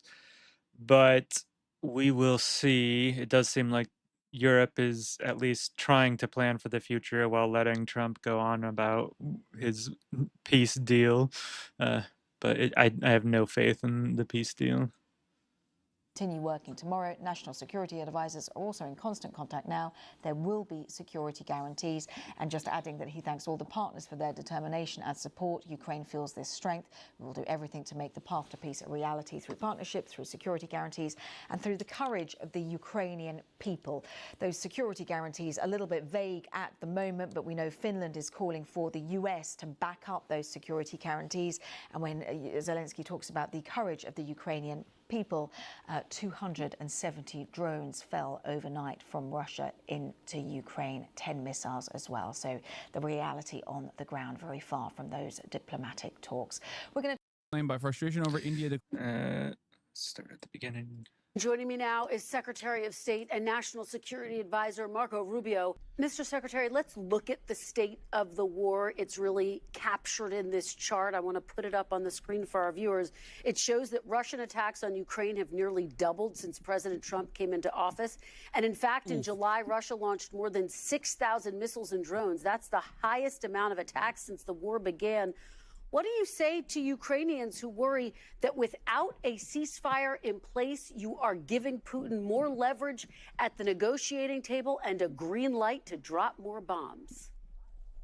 Well, the problem with that is that we've been asking for a ceasefire for a long period of time. We think usually it's very hard to negotiate when you're in the middle of hostilities. I'm sorry. No one is willing to say the truth. It's over. It's over. They lost. America does not hold the cards any longer. These guys are at least trying to entertain the reasons, like the different reasons as to why they are trying to concede to every single maximalist demand that Putin is making by removing their own personal responsibility or removing the American government's responsibility, at least under this administration. But Russia holds the cards. But why not impose more sanctions on them and force them to agree to a ceasefire instead of accepting that Putin won't agree to one? Well, first, I think that's something that a lot of people go around saying that I don't necessarily think is true. I don't think new sanctions on Russia are going to force them to accept the ceasefire. They're already under very. That's insane. Like, we haven't tried anything besides asking for it. So since that didn't work, we're just giving up. It's essentially his arguments. Severe sanctions. I think that it should be. You could argue that that could be a consequence of refusing. I'm telling you, it's because you can't sanction Russia any more than you already have. You have to start sanctioning your allies. That's the reason why I said it's over. Mother of all sanctions, weapons transfers to Ukraine, all the fucking tech, and Russia still just kept sending human waves over and over and over again and bludgeoned their way into the fucking battle lines that they have arrived at now. At this stage, there are additional sanction packages that you could implement, which would be threatening India, because India is one of the countries in the region that is allowing Russian oil and gas to enter the market. India is the mediator, right? So that would basically shut off a big chunk of the Russian economy. The problem is, I don't think anyone would be on board with that, because we have we've already sanctioned so many countries. We're already bullying so many countries with tariffs. And on top of that, what are you going to do? Make Europe not buy Russian oil and gas by way of India? I don't know if they would be able to withstand the domestic pressure that comes out of that, the price shocks that they already withstood. If you sanction everybody, or if you alienate everybody around the globe, then you're only sanctioning yourself. Trump trade advisor Peter Navarro wrote a very hostile op-ed in the Financial Times today, targeting India over its purchase of Russian oil and threatening the cessation of technology transfer and other retaliatory measures. The thing that does not make sense is that if the U.S. is anyways interested in rebuilding ties with Russia, why is it so offended by India purchasing Russian oil? There's a significant hostility, which may be explained by frustration over India declining to reduce protectionist measures in its own economy and open it up to U.S. competition. I think the other side of the story is that this is in the cards for America. It is the nuclear option for the last remaining sanctions package that they could apply. The problem there, however, is that just like they went in and thought, oh, we are going to cause a significant defeat for the Russian military here by using Ukrainian manpower, and failed to do so, the alternative is the acceleration of American demise even further if they try to push for a sanctions package on India, and then they force India into Russian arms by doing so. I think it's a dangerous proposition for American, the continuation of America as a nation state in the global markets, where you're just like, oh, we're going to sanction India. We're going to sanction Europe for purchasing Russian oil and gas. But we're gonna sanction India for being like an entry point for Russian oil and gas into the global markets. When you do that, well, India is supposed to be a major role player against China, major bulwark against China. India is supposed to be your big ally there, a manufacturing hub that you could transfer over to now, if you want to forcibly remove trade relations that other countries, other allies, regional allies, and international allies alike have with China. You got to move them to India. But if you also are entertaining the notion of like crippling the Indian economy, then you have no cards remaining. This is why I keep saying we don't really have the cards. America does not have any of the cards any longer. The Kremlin is negatively reacting to the besides like actually getting directly involved, which would be disastrous domestically and potentially lead to a larger scale conflict in Europe. U.S. proposal that Ukraine receive Article 5-like security guarantees. Russian Foreign Ministry categorically rejects NATO countries sending a military contingent to Ukraine, for the record. Well. So when Trump says like, oh, I'm going to do it, I'm going to do a NATO-like guarantee here, I don't know what he's talking about. To agree to a ceasefire or the end of hostilities. But there is no evidence that more sanctions, because sanctions take months and sometimes years to bite. And we may very well wind up in that place. I hope not, because that means that peace talks failed. But so, Mr. Secretary, a lot of people have heard President Trump threaten sanctions for months, and they are wondering, are they empty threats? Why hasn't he punished Putin to date for this war since taking office? Well, again, every single sanction that was in place on the day he took over remained. And the impact of all those sanctions remain. You know, when the Russians landed in Alaska, they were there to refuel. They had to offer to pay in cash to refuel their airplanes because they can't use our banking system. They face consequences every single day. But the bottom line is that has not altered the direction of this war. That doesn't mean those sanctions are inappropriate. It means it hasn't altered the outcome of it. And here's what we do think. I mean, this is as close as you're going to get to an American head of state or a Yeah, so I unfortunately don't know too much about the economic relation of India and Russia and China specifically, but yeah, the fact that it seems like most of the ways that Russia's economy is still functioning is by trade with other nations, India being a big one, and China, of course. The U.S. doesn't really have much leverage to make China stop. We could, yeah, sanction India.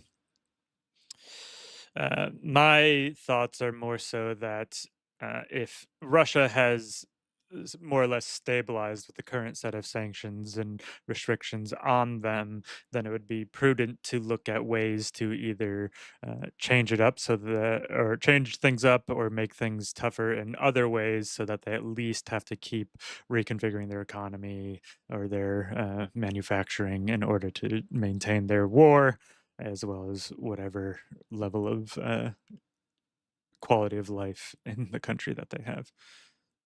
Secretary of State openly admitting that the sanctions amounted to all for Russia. He said it. For foreign adversaries, sanctions like that only hurt regular people in these countries, and they're not exactly as harmful for like the governance in general. I mean, if they worked, they would have worked in Cuba, or if they worked successfully, they would have worked in Venezuela. All it does is just destroy people's livelihoods. Sanctions only work on your allies, okay? Foreign adversaries, for the most part, have developed their economy entirely around avoiding American sanctions anyway. I mean, Marco Rubio is openly admitting that the sanctions didn't work in terms of thwarting the Russian invasion. Didn't you hear his anecdote? The Russians had to use cash to pay for fuel cash or something? No, he's literally saying, we have the insane sanctions against them.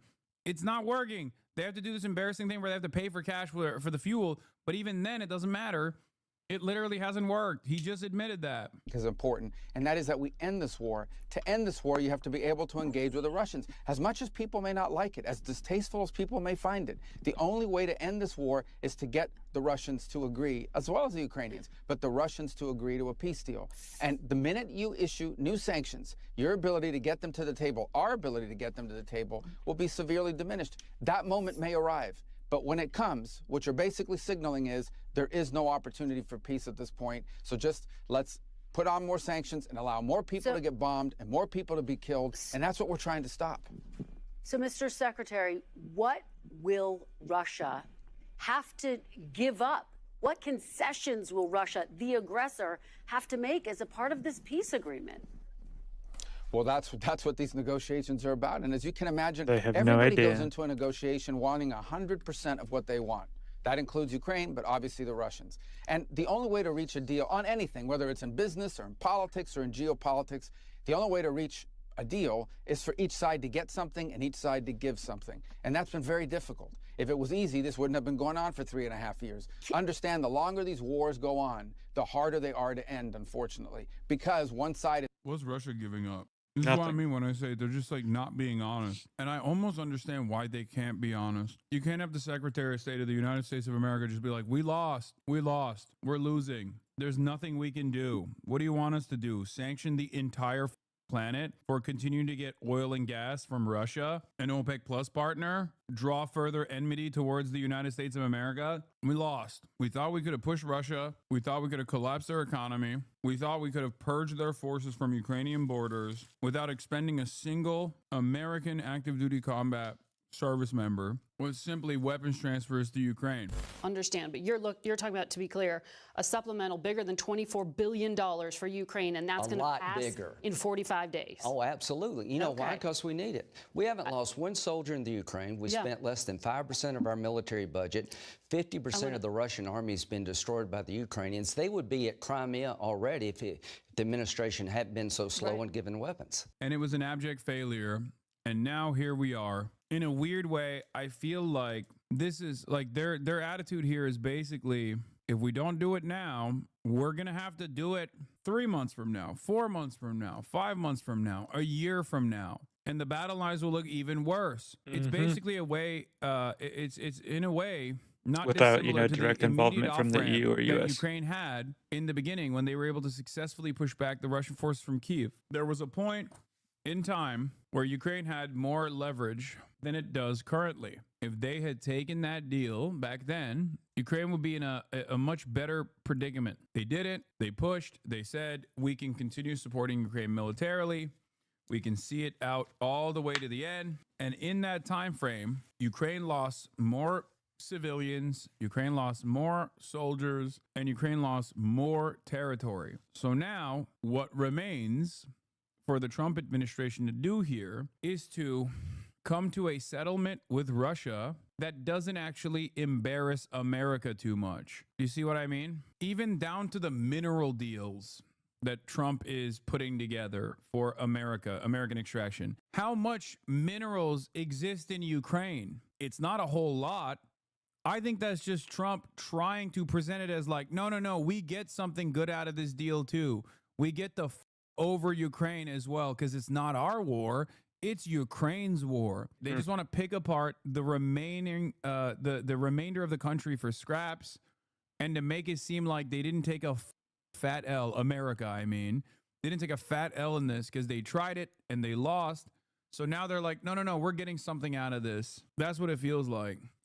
And meanwhile, Ukraine just gets screwed in the process. My opinion, this is not about saving Ukrainian lives. This is more so about how much of a runway we have remaining with two different proxies taking place with Israel and with Ukraine, and with a lot more interest in defending Israel than defending Ukraine, and a lot more interest in helping Israel commit ethnic cleansing in Gaza than defending Ukraine from Russian interests. And also the persistent fears that, like, if China were to do something, they would have they would be caught with their dicks out pissing against the wind in this moment. Because remember, missiles are not an infinite resource. You have to make more missiles. You have to make artillery shells. You have to make more tanks. You have to make more drones. And it's obvious to me that America does not have the capability of continuing to steadily supply Ukraine and Israel at the same time with the same intensity, and simultaneously have Ukraine engage in this war of attrition. Which is insane given how much money America puts into its military. That they are obviously losing because their problem is much larger than the weapons that they're receiving, but instead the manpower that has diminished. Is always looking for leverage on the other, in this particular case, the Russian side as well. And so I think that's the core of what we're trying to work through here. That's why Zelensky's coming tomorrow. That's why European leaders are coming tomorrow. That's why the president called them from the airplane, spent 2 hours in the middle of the night talking to them. And that's why we've been engaged with them every step of the way, is we are trying to find what can we get to that both sides can agree on. And it's been difficult. This is a hard issue set, but we're dedicating a lot of time to it. And the president deserves credit for dedicating time to it. And I understand that these negotiations are ongoing, but can you name one thing that President Trump is asking Russia to give up in order to get peace?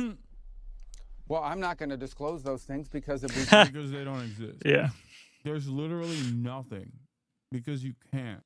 Also, apparently Donald Trump interrupted his meeting with the European leaders to call Putin. He's like, Vladipoo, I'm calling you right now personally from my cell phone. I miss you. I'm with a bunch of these gay woke Europeans. I hate them. I miss you. You're so bold. You're so brave. You're not like those wokes. So here's the bottom line. We all know what the elements of such a deal. There has to be talk about what the territories are going to look like and what the border lines are going to look like at the end of this conflict. There has to be talk about Ukraine's legitimate desire for security in the long term to make sure they don't get invaded again. There has to be talk about how Ukraine is rebuilt and how do you rebuild a country that's been attacked as often. What is this? It's not. You say they can't do anything further to sanction Russia or get an upper hand, but their low-key is law? Explain. Because if you say India, again, India is more important to American global dominance right now than ever before. The reason why I say it's like the nuclear option for sanctions is because it would actually cook us. You're right. It would cook the Russian economy, right? They're done after that. The problem is it would destroy the global economy in general, which, I mean, Trump has entertained that for his own personal ambitions, like with the tariffs and but basically it would alienate what remains of the allies that America has. Because walk through the steps of how you would engage in this, right? Like you have to sanction India, or you have to sanction what, like European countries, Turkey. with no meaningful alternative to Russian oil. I'm fairly certain that many of these European countries would not be able to overcome the domestic instability that would cause, because a version of this already happened with Russia's invasion of Ukraine. And that's part of the reason why so many right-wing parties rose to power in the process, pointing the finger at blame at like migrants and brown people when they were experiencing cost of living crises born out of the energy prices skyrocketing. Any kind of volatility almost Investment in green energy and energy alternatives would be a great way to avoid this situation of being reliant on countries that have actual great reserves or deposits of gas, natural gas, oil, etc. Almost always pushes these countries into the hands of fascism. And it did already. America also used the opportunity that it had to become a market substitute for American gas in Europe as opposed to Russia. So they already took advantage of that too. And as it has over the last 3.5 years, these are all key elements of any agreement. We understand that. And each side is, if there's going to be a deal, each side is going to have to give up on something. That's just a fact. Mr. Secretary, I want to show folks what Ukraine looks like right now. This is a map of Ukraine. That red section there, that's the area currently under control by Russia. It's about 20% of the entire country. There are reports that Putin... So can America replace Russian oil as well? It has already tried. It already has to a certain degree. But like the American fossil fuel industry also relies on OPEC Plus setting the standard and setting the prices. Russia has a lot of influence over that. So they are still absolutely beholden to market conditions. They're still absolutely beholden to the cartel. And more importantly than all of it, they're beholden to the profit incentives there. And a great example of this is that under the Biden administration, when Saudi Arabia refused to increase oil barrel production to normalize prices because they wanted to continue generating super profits, America couldn't even get the American oil and gas industry to stop selling oil and gas to Europe and sell it to America instead so that we can normalize the energy prices, which played a formative role in the cost of living. Because they want to sell the oil and gas to Europe because they'll buy it for a higher price than Americans would. Crisis exploding here, 1.5 years of real negative wage growth in the United States of America under the Brandon leadership, which played a role in Donald Trump winning again. That's literally what happened. So if your argument is, why doesn't the American oil and gas industry like undercut the competition and artificially lower the price of oil and gas by like pumping out as much oil as possible? I don't even know if they have the capability to do that. I don't even know if we have the infrastructure ready for that. And I certainly don't think that any of these companies have the interest in doing so, because it would undercut their own financial imperative, which is to keep prices stable, play along with the cartel, because they're the ones who still end up benefiting from it. Mr. Secretary, you were one of the few people in that room with President Putin and President Trump. You got to look him in the eyes. Do you believe that President Putin believes in Ukraine's right to exist based on what you heard and saw? Well, look, I wasn't playing any of those games about looking people in the eye and trying to read their minds. What the fuck are you doing then? You're supposed to be a diplomat. Wait. Does Russia have a right to exist? Does Russia have a right to exist? Why are you being Russophobic? Suka bliat. Russia is small nation. Russia constantly Russia under big attack. nation. Russia #1. So big they have so many borders to protect. Do you? You are being Russophobic. Oh, why you always say Slava Ukraini? Why you always say Kievan Rus? Russia small nation.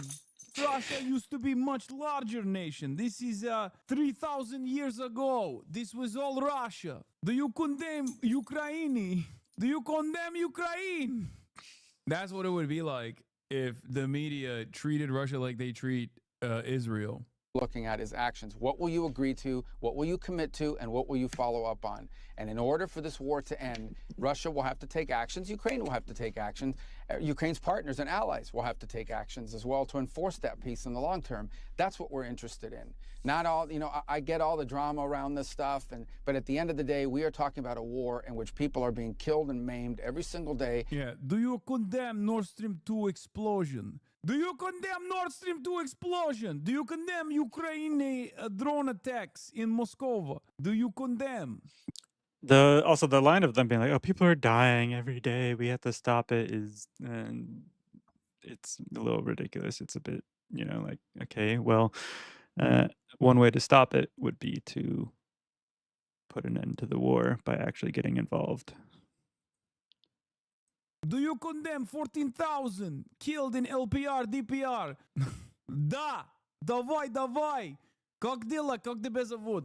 In which a country has been dismembered by 20%, as you've just pointed out, and it's really important to bring this war to an end. This war doesn't get better. It gets worse as time goes on. 20%. It gets worse. It actually threatens to spill over into other areas. So it needs to be stopped. That's why the president's made it a priority, and that's what we're focused on. Concrete actions by both sides, especially the Russian side, to bring this conflict to an end, and we're going to do everything we can to make it happen. Is it possible?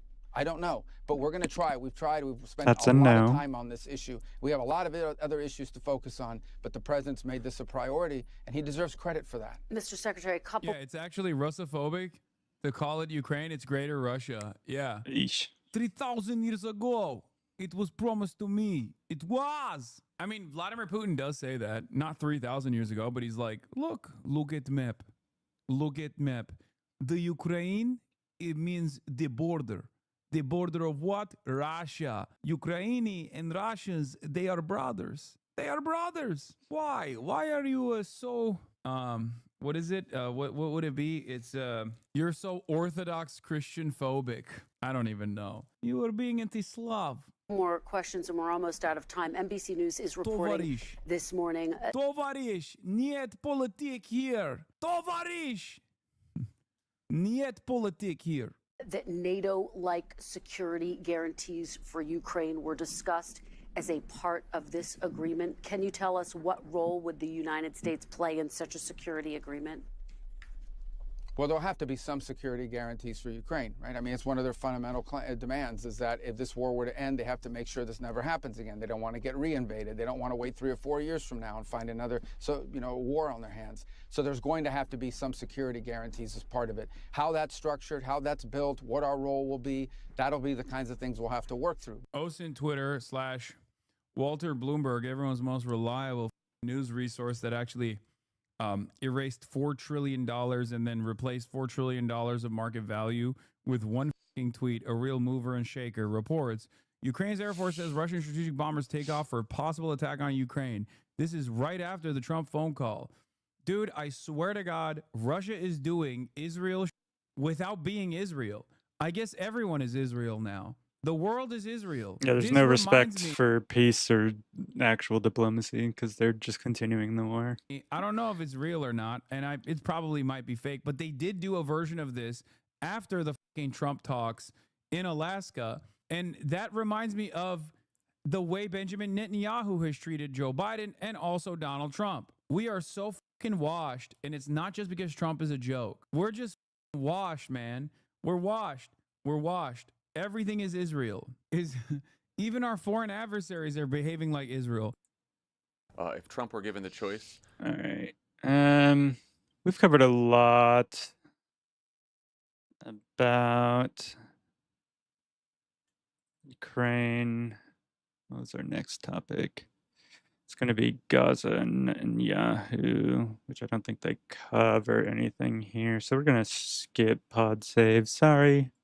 Well, thanks very much. And move on to Israel. Look, and I must first tell you, I apologise if we had to cut our conversation short. We are expecting some breaking news from the High Court in London, so apologies up front. But Hamas said they've accepted the deal. Should Netanyahu do the same?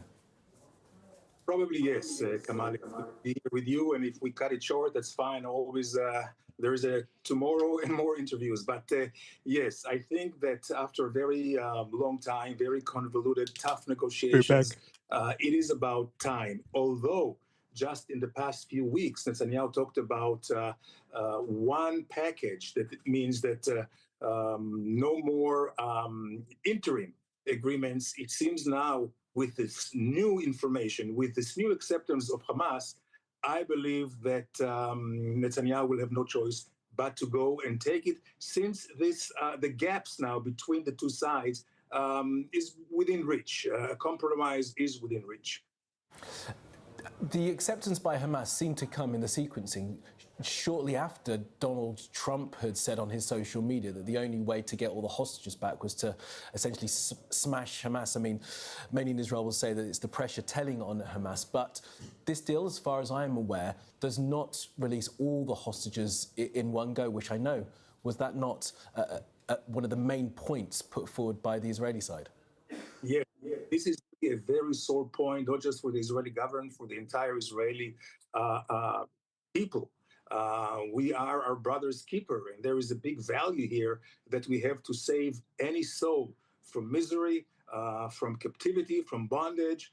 And this actually principle has been broken by not bringing them all home in one fell swoop. And this will live with us for a long time. We do hope that part of the deal, or the partial deal, is that within this next 60 days, once the deal starts, there will be negotiations about ending the war in Gaza, and this ending will have to be with, of course, giving back to Israel, returning all of our hostages who will be left behind. And the other side of this, of course, is the release of Palestinian prisoners. Is it clear at this stage how many prisoners will be released? Well, this was one of the sticking point, Kamali, before, and see, Israel has some, red lines when it comes to terrorists who have blood on their hands, who have. Besides, the blood of 60+ thousand civilians murdered in Gaza, which they don't seem to care at all about. Been killing and children or families. So there is a pull and push here, but I think that by and large the formula would be probably for each Israeli hostage there would be probably a few dozens Palestinian terrorists who are in jail in Israel now. Terrorists. Most of them are just detained without actual meaning or being falsely accused. Do you know, and has it been discussed in Israel, whether one specific individual, Mr. Barghouti, would be released as part of this? Marwan Barghouti. Yeah, well, I don't think he is part of the negotiations. By the way, mind you, Kamali, that Barghouti is not a Hamas member. He is Fatah, or was part of the Palestinian Authority, which of course is in loggerheads with Hamas. So I'm not sure that Hamas would really. The Palestinian Authority is the Israeli aligned and controlled government body in primarily the West Bank. They tend to, provide cover for the IDF forces who are in the West Bank illegally, as well as, the settlers. Insist on Barghouti being released. Interesting, but for the Palestinian people, perhaps his release would be very key to perhaps bring them together. Now, one point I want you to get into, if you can, Ambassador, is the politics of all of this. Once again, Itamar Ben-Gvir, the National Security Minister, has said that Netanyahu has no mandate to pursue a partial deal and has threatened once again to topple the government. Is that still credible at this stage, with all that we have seen, some 60,000 dead in Gaza? It's insane, yeah. If you don't let us genocide, we're going to overthrow the already genocidal leader of our country and continue it, is an insane stance. Huge protests on the streets demanding an end to the war from the Israeli people. Can Mr. Ben-Gvir continue to threaten to topple the government and hold Netanyahu to that? Yes, Kamali, the short answer is no. I don't think he holds the cards as he did a few months ago. First of all, the Knesset, our parliament, is in recess, whereby Netanyahu has until the end of October time to negotiate any kind of political deal, whether it's with Itamar Ben-Gvir or any other faction in the government. Secondly, I believe that at this point, Netanyahu will be ready to, I would say, dissolve the government if that would be a result of Ben-Gvir's threats, and go for elections. There are so many things on the table, and he probably would like to go on a positive agenda to elections. A positive agenda would mean maybe peace with Saudi Arabia. Peace with Saudi Arabia can only take place with the cessation of hostilities in Gaza, indeed the end of the war there. And Ambassador, you know Benjamin Netanyahu, you know the man. Have you seen a change in him? What do you think of some of the decisions that have been made recently? I mean, the threat to reoccupy Gaza, other decisions not to perhaps bring the war to an end when it could have been done so. Has there been a change in the way that he has sought to prosecute the war, certainly in the last few months? Well, I would say that what I have seen is, and this is part of the, I would say, the political bind that Netanyahu is in. His government is very much dependent on the two radical right-wing parties, you know, Ben-Gvir and the other guy. And for him, political survival actually was dependent on giving in to Ben-Gvir.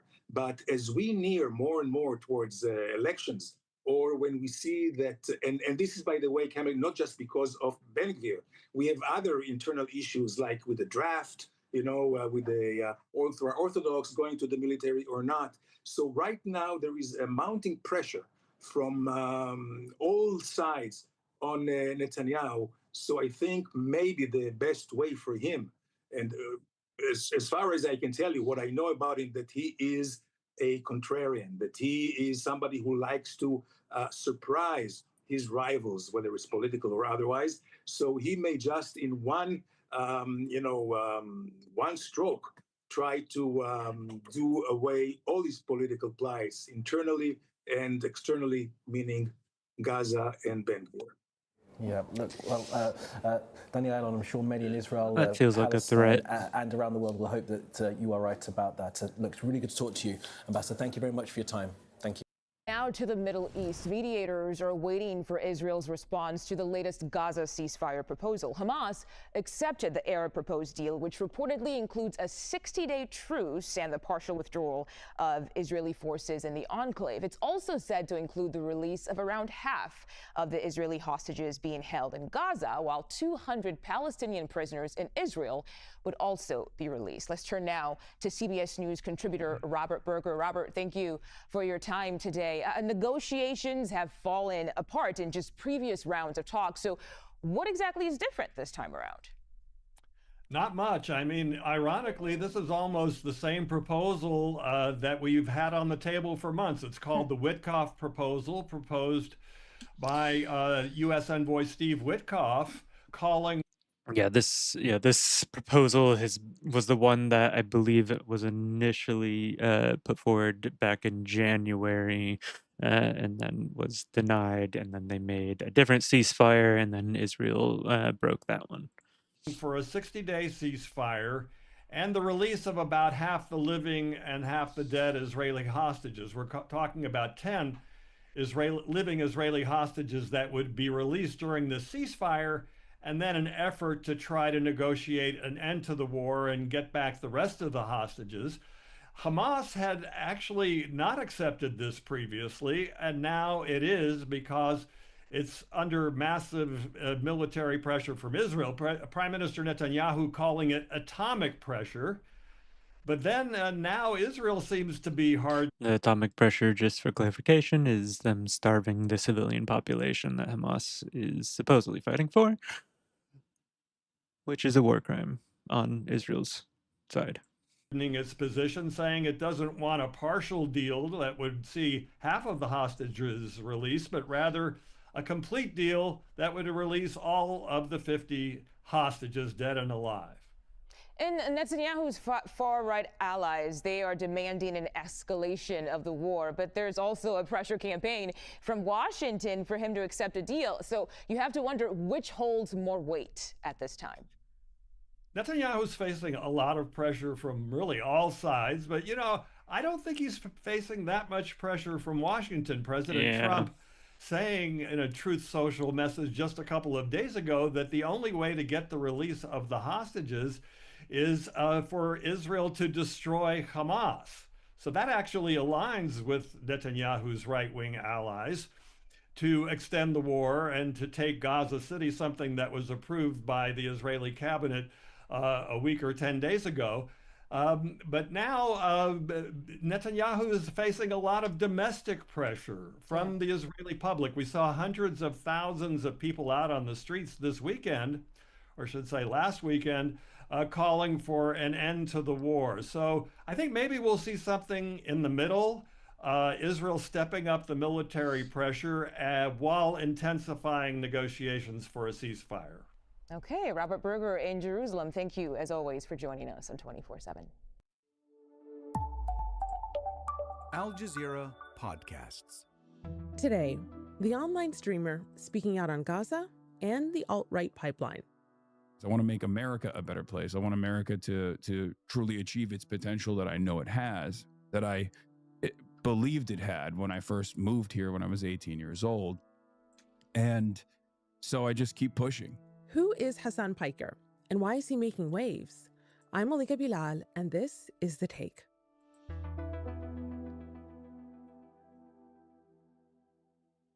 My name is Hassan Doğan Piker, or Hassan Doğan Piker. I am a Turkish-American political commentator, and I talk about politics on Twitch at twitch.tv/HassanAbi. And I have my live streams rebroadcast to the YouTube in shorter formats at Hassan D. Piker on YouTube. Hassan, welcome to The Take. It is really good to have you here. So on paper, you present as the kind of guy that the internet might slot into the right-wing gym bro category. 8 hours of live streaming on Twitch, gaming marathons, intense workout routines, creatine tubs, adoration by legions of mostly young men. But there's a plot twist.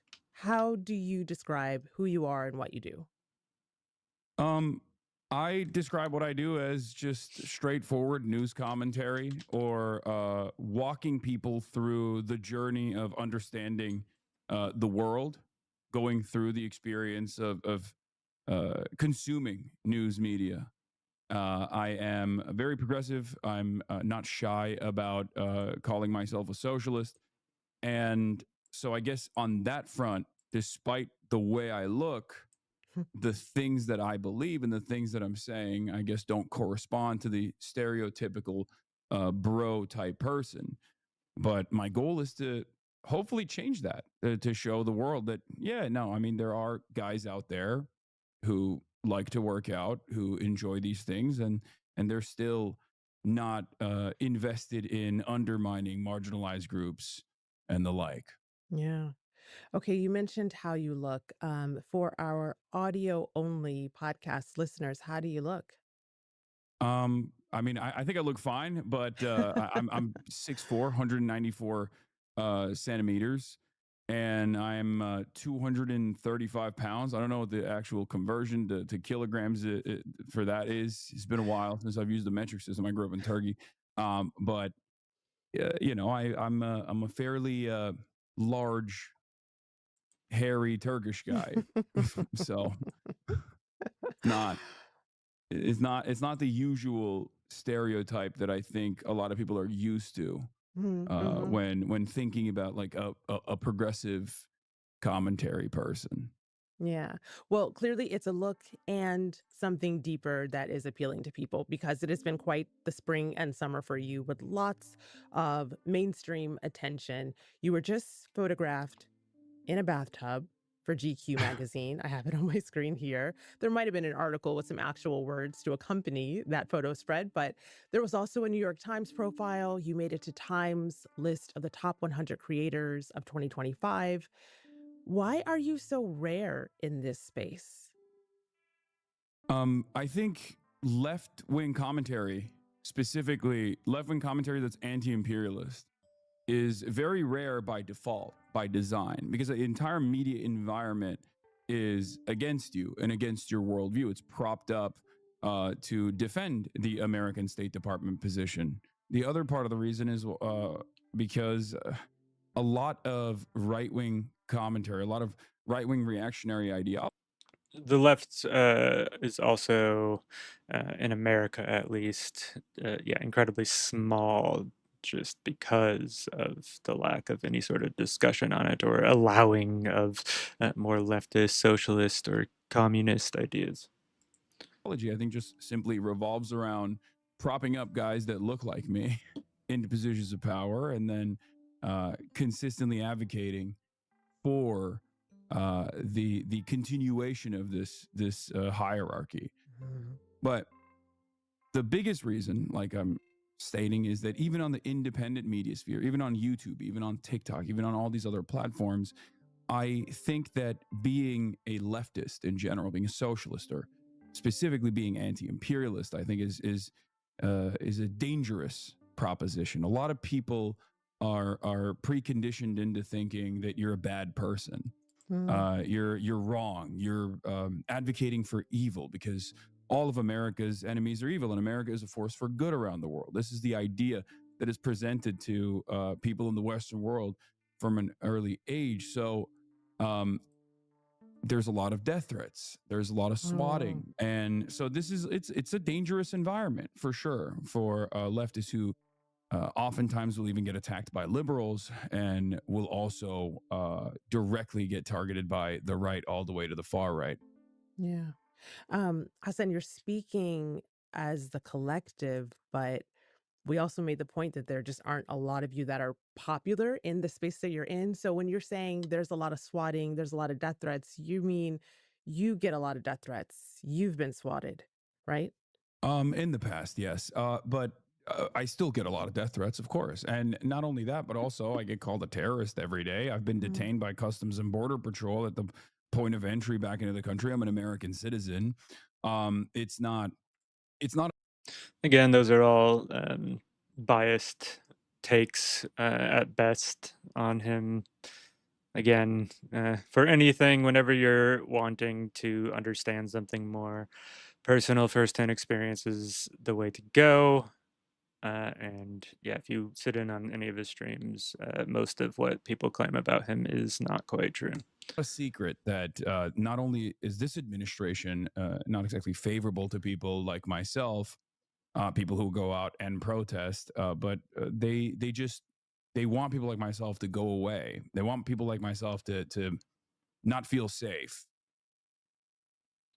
A lot of people look at you as someone who can potentially save young men from falling down what's known as the alt-right pipeline here in the US, this pernicious algorithm-driven force that leads young men looking for dating advice or workout advice Or just down a rabbit community. hole that leads right to the right-wing white supremacist idea space.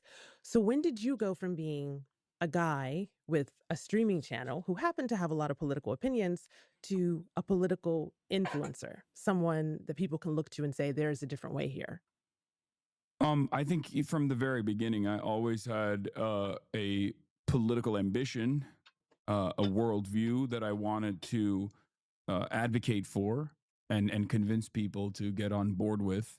And all of the other things that I do in the process, I think, feed into that goal. And what I mean by that is just like I like playing video games. So I happen to play video games, but I still am invested in talking about politics. I like playing basketball. I'll go Starting and to make some play rice and basketball stuff to heat up tournaments some with leftover other curry for content creators, dinner. other influencers. But that's just something that I'm organically invested in and interested in. And it happens to be, I guess, it happens to open doors into apolitical spaces where a lot of right wing content creators tend to dominate. Okay, let's talk specifics here for people who have not had the pleasure of hopping onto Twitch or seeing you on YouTube or Instagram or the other places where your platform exists. Give me a rundown of the topics that you might talk about in an average day, yesterday, for example, or today, because I'm assuming you already know what you're going to talk about when you go live, right? Yeah. So today, obviously, I'm going to be talking about the Trump-Putin summit that's taking place in Alaska. And as a matter of fact, for the past week, I would say that's been a big focus. But every single day, on top of that, I talk about the genocide that is going on in Gaza and the apartheid regime in the West Bank, the illegal occupation and pogroms that take place in the West Bank. So I offer updates from different facets of America's involvement all around the world, whether it be Israel or whether it be Ukraine and Russia. And also, I talk a lot about domestic issues. For example, I have been actively covering the civil struggle that people are engaging in against the unjustifiable black bagging operations that ICE is engaging in all around the country. And then also on top of that, I every now and then tend to cover viral stuff that's going on as well. There was a lady on TikTok who fell in love with her psychiatrist, and she had like a 58-part TikTok series explaining that in gruesome detail. So I covered that as well. Sometimes I watch reality TV shows from the early 2000s era, and even in that regard, even when I'm doing that, I like to cover the underlying political attitudes at the time as well. So everything still has like somewhat of a political slant to it, but I like to also have fun too. Yeah, and clearly, so do the people who follow you and subscribe to you for just that. You've got nearly 3 million subscribers on Twitch, um, a million plus on Instagram and other platforms. I was on one of your Twitch streams just the other day, this week, and I saw a comment from someone named Bemi Moo. So I'm pulling it up here. Bemi Moo says they're celebrating their 60th month anniversary with you and writes, I wouldn't be where I am politically or morally without your streams. And you posted a video recently of something similar from a young man of color talking about how your videos pulled him back from the brink of the alt-right pipeline. I'm not ashamed to admit that I started off at the right pipeline. I guess I was part of the mix of kids at 2017 era YouTube about edginess. I watched him briefly to see what he was about. I grew awareness and I grew more clarity on situations that I wouldn't have thought about me being myself more nuanced.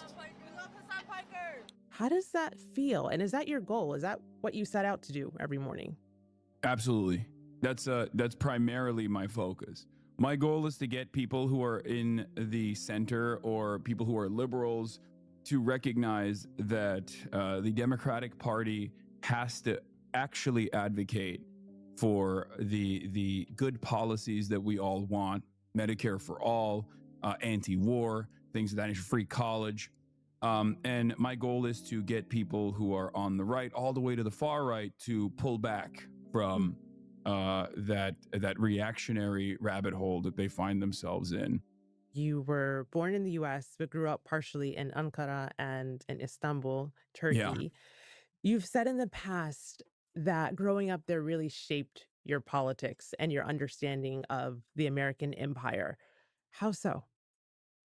Well, as your international listeners will be very familiar with, when you grow up on that side of the world, your attitudes about American interference and American involvement are very different than growing up in the United States of America, where you take for granted all of the actions that America is engaging in, and you think to yourself, well, America is the world's police and it's a force for good, even if it sometimes does bad.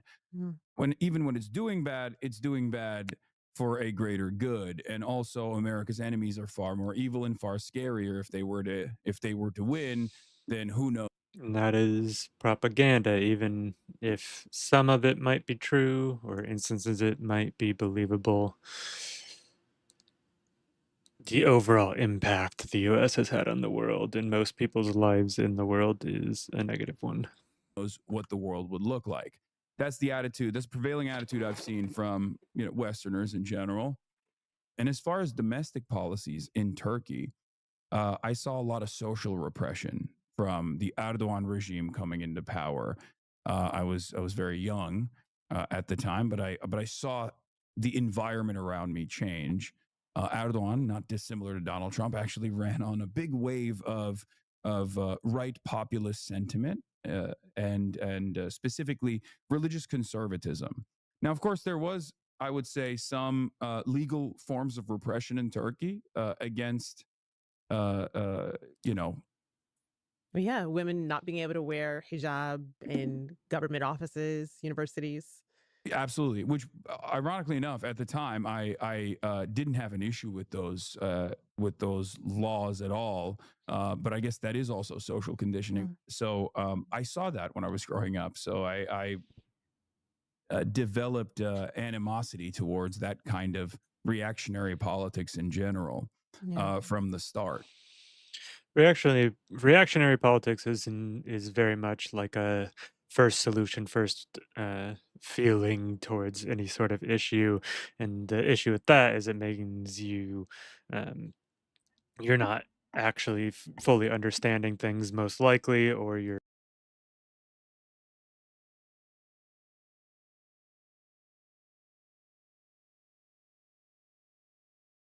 the most effective solution or anything like that.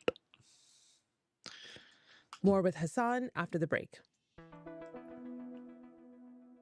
Hassan, I want to talk about something that we've touched on and that is near and dear to many of our viewers and listeners' hearts. And that, of course, is Gaza.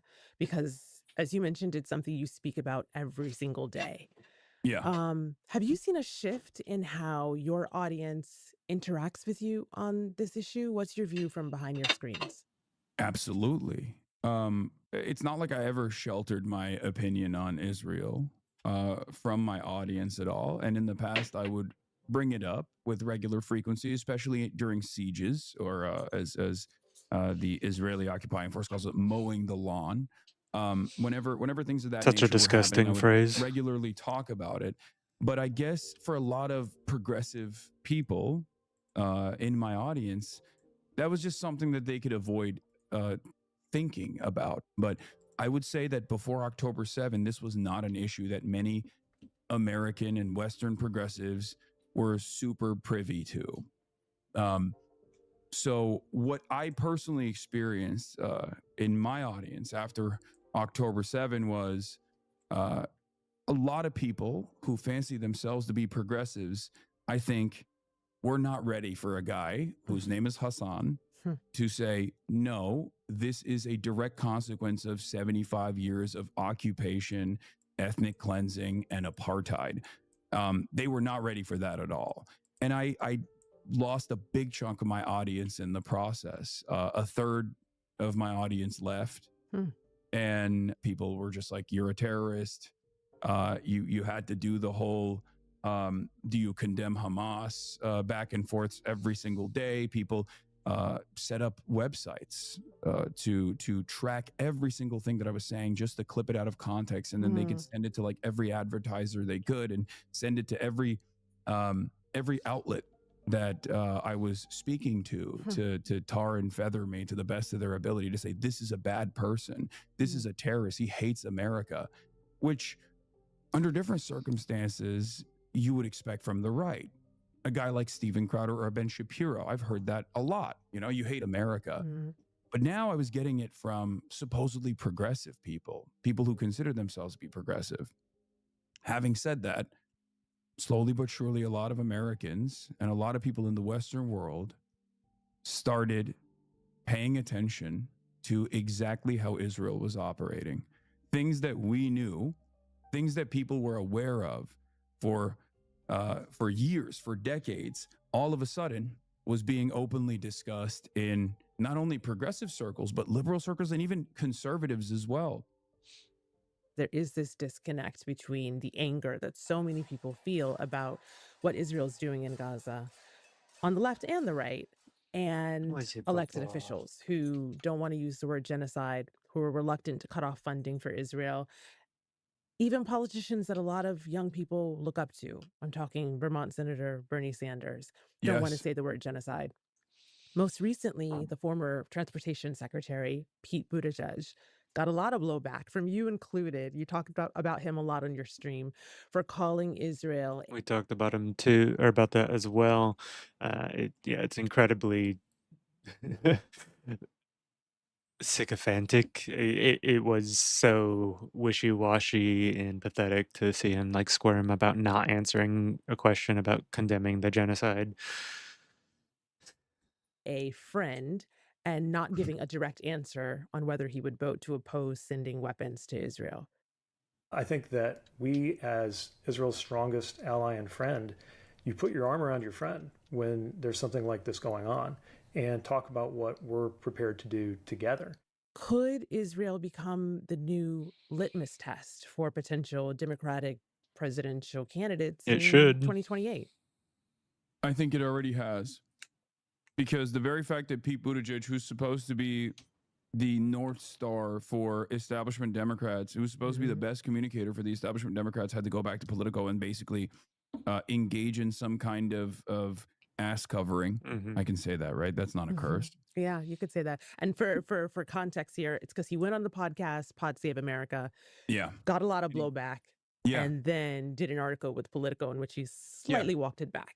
He slightly walked it back, but he still was very wishy-washy. And I don't think these guys understand that that's not going to work. No half measures on this pussy issue. shit. It's the most black and white issue you could ever have is genocide. Some of our production team here, myself included, were watching your Twitch stream the other day when you started talking about our Al Jazeera colleagues who were killed by Israeli forces in Gaza. And the consensus among my team was that it felt good. It felt cathartic to see how angry you were. Do you think that anger is a useful emotion when talking about messaging around Gaza? I mean, it's an accurate emotion. I think all emotions are valid. Usefulness is something that could be discussed. I think it is useful that we actually recognize the anger and outrage that people have on this issue. Otherwise, it's just going to become repressed and express itself in other, probably less productive ways. Yes and no. It's entirely dependent on the audience that you're speaking to, and it's entirely dependent on the time and place that you're at. But I'll give you an example.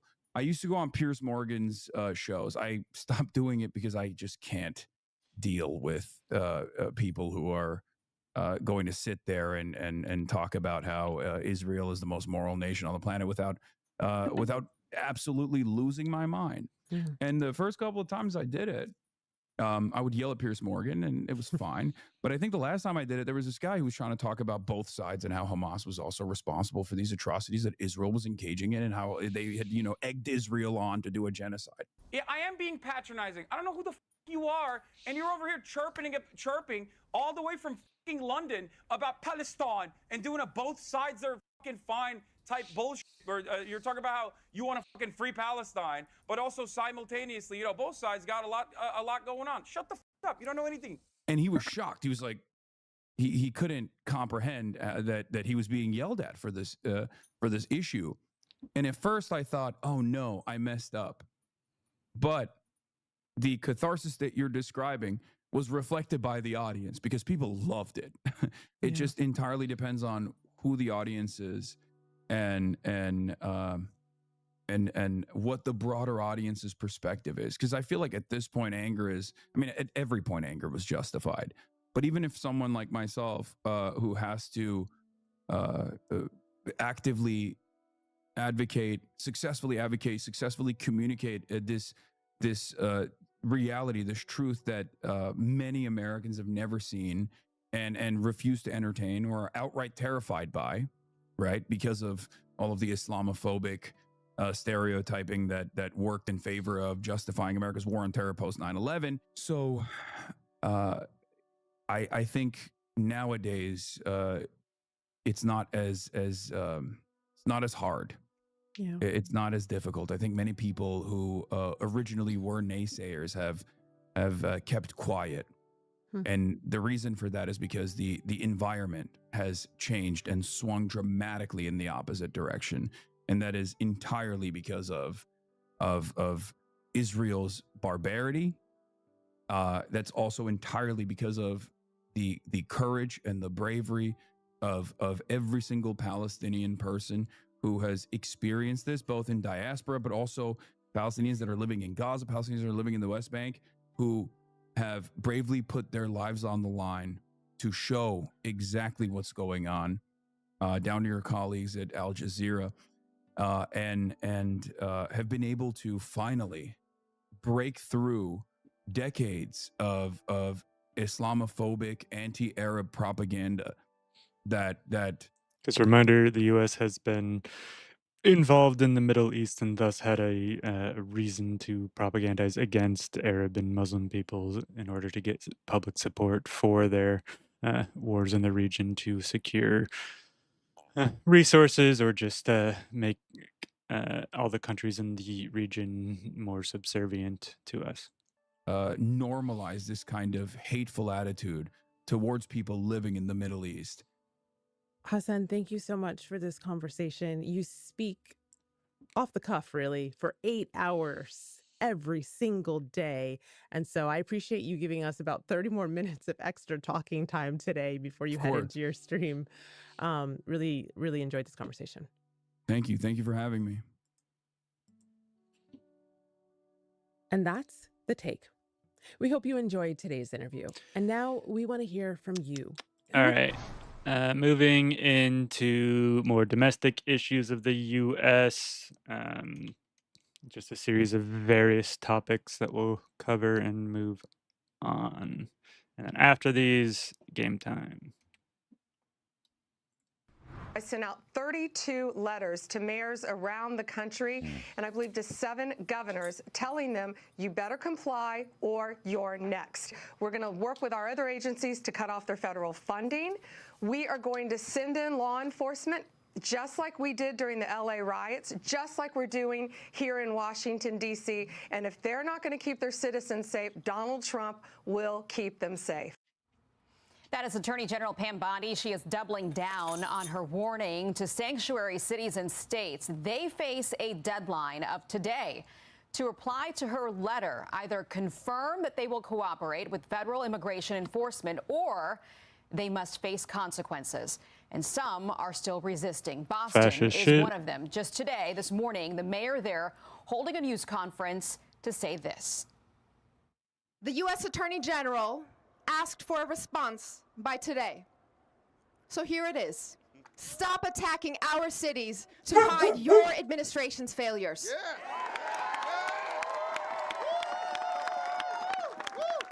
Unlike the Trump administration, Boston follows the law. That has made us the safest major city in the country. So this comes despite example after example of Boston releasing accused rapists, gang members, drug dealers, and violent assailants, all in defiance of... Okay, they just listed things. They don't actually point to any specific cases, people, or anything. Again, Fox News is not news. It is entertainment. They have argued in court repeatedly to take anything that you see on their broadcast with skepticism. ICE detainers. CB Cotton is here now with more. Hi, CB. Hi, Aisha. Yeah, today Boston Mayor Michelle Wu doubled down on her claim that Boston's sanctuary policies make the city safer for all Americans. And she accused the Trump administration of using sanctuary cities as a cover-up for what she said was the Trump administration's missteps. We are picking up the pieces of your failures to deliver on your promises. Under the Trump administration, groceries are less affordable. Housing is harder to build. Cures for cancer are farther away. Wu's fiery pushback comes after Attorney General Pam Bondi warned Boston and more than 30 other cities, counties, or states I love how they keep with cutting federal off the immigration. mayor because she has so much more to say, but they already know they can't even counter what they've shown already. So they cut and then move on to something else. enforcement or risk losing federal money and possibly lawsuits. They had until today to lay out the steps they'd take to, quote, eliminate laws, policies, and practices that impede This photo looks nothing like her. federal immigration enforcement. While Mayor Wu So, like, why does it feel like her nose is being airbrushed into oblivion? continues to call Boston the safest major city in America, ICE officers there have repeatedly said sanctuary policies mean no collaboration with local jurisdictions to make arrests, including these ones. Boston ICE agents say they took this illegal migrant from Turkey into custody after he was charged with rape and indecent assault. They also said they arrested this illegal migrant from the Dominican Republic who was charged with assault to rape, assault, and battery with dangerous weapons. And then there's another case when ICE officers in Boston showed Fox the arrest of a Haitian migrant who they said had 17 criminal convictions. Trump, you feel me? Yo, Biden forever, bro. Thank Obama for everything that he did for me, bro. Washington State, Colorado, and Rhode Island have already responded. So this is crime rates per every 100,000 people. Those for murder and manslaughter: Alabama, Missouri, Tennessee, Maryland, Michigan, top 5. We can go more. Rape at Worcester, Massachusetts, El Paso, Texas, Alabama, North Carolina, Virginia, Moreno Valley, California, Yonkers, New York, oh, Bellevue, Washington. Wow. That's concerning. Oh, wait. That's the low end. Sorry. High end. Alaska, Anchorage, Utah, a bunch of cities in Ohio. Jeez. Arkansas, Oklahoma, Missouri, North Dakota. That's just for murder and rape. Robbery.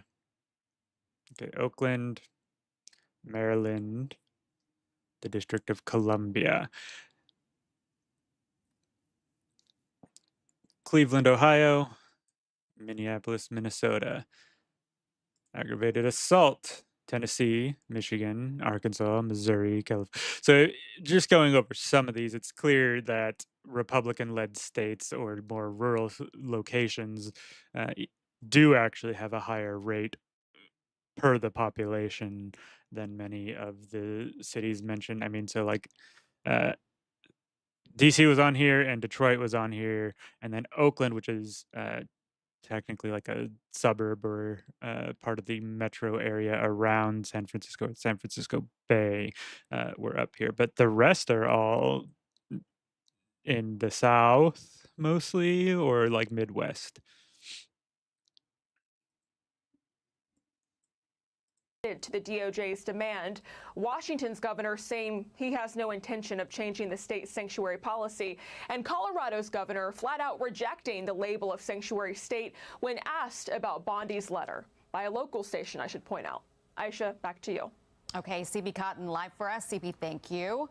Let's bring in Gianno Caldwell, Fox News political analyst. Gianno, I'll just have you respond first to Boston's response. It's clear that they are not going to play ball with ICE.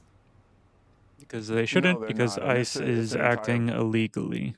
Virtual signal, and I gotta tell you, I've been of the opinion for many Virtue, years. he doesn't even fucking know what that word means.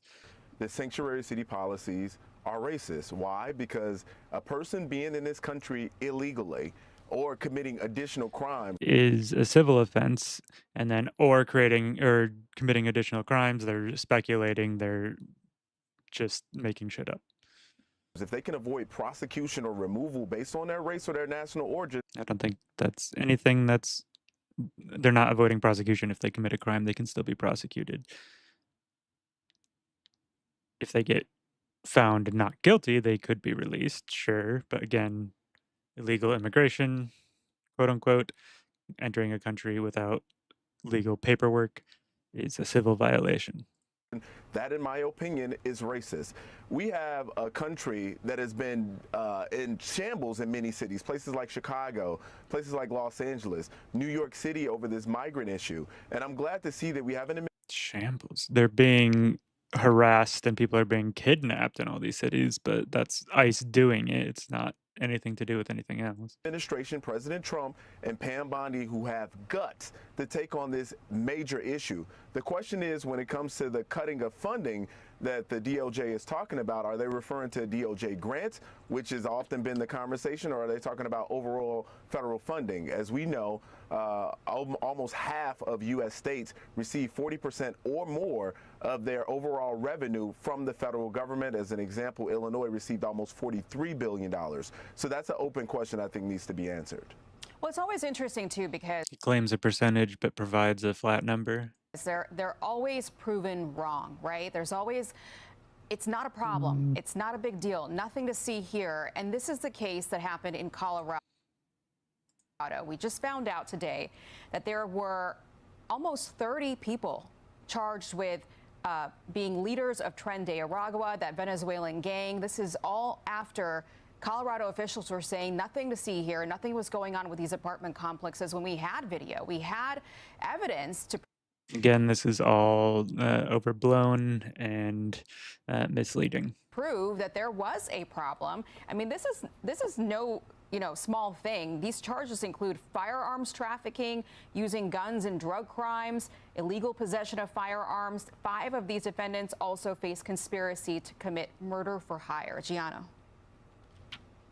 100%. And the problem for many of these particular jurisdictions is they're disenfranchised. This is the same video from months ago because they don't have anything new to actually show in this case. So that's why they're making the claims without actually showing proof. And their very own citizens, the people that are either here, born here, or those who went through the process, waited in line, they paid their money, and they're legal immigrants. Those are real big considerations for folks who came here for the American dream and an opportunity to gain it. They're having to deal with violent criminals that cities are saying, no, you're fine to stay here. That's absolutely wrong. And every American should be applauding the Trump administration on its efforts to change the tide, which has been certainly a deficit for many Americans across the country. Well, they're going to try to make this a 2026 issue, a 2028 issue, but they're spending a lot of political capital on this. Listen to this. Illinois Governor J.B. Pritzker could be a 2028 contender for the Democrats. Just signed a law that allows illegal immigrants to receive financial aid. This is what Congresswoman Mary Miller had to say about this. She said, allowing taxpayer-funded financial aid for illegal aliens is a slap in the face to hardworking Illinois families and students. Our state is drowning in debt, yet J.B. Pritzker is determined to drain even more taxpayer dollars to reward illegals. It's absolutely shameful, but this is something that they're going to latch onto all the way to the midterms. 100%. And Congressman, the Congresswoman is absolutely correct and accurate in her articulation of the facts here. And I got to tell you, Illinois is in a deficit. 2026 is projected to be in a $3.2 billion deficit.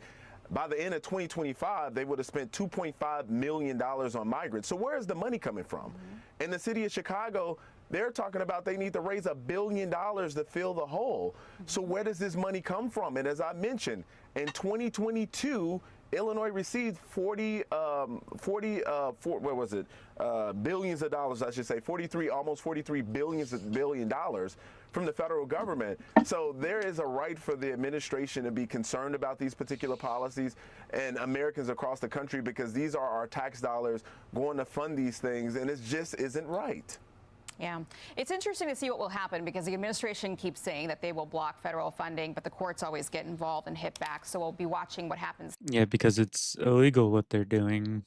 Also, yeah, this whole segment was just, hey, we are trying to do something fascist and illegal. There's some people who are pushing back on it.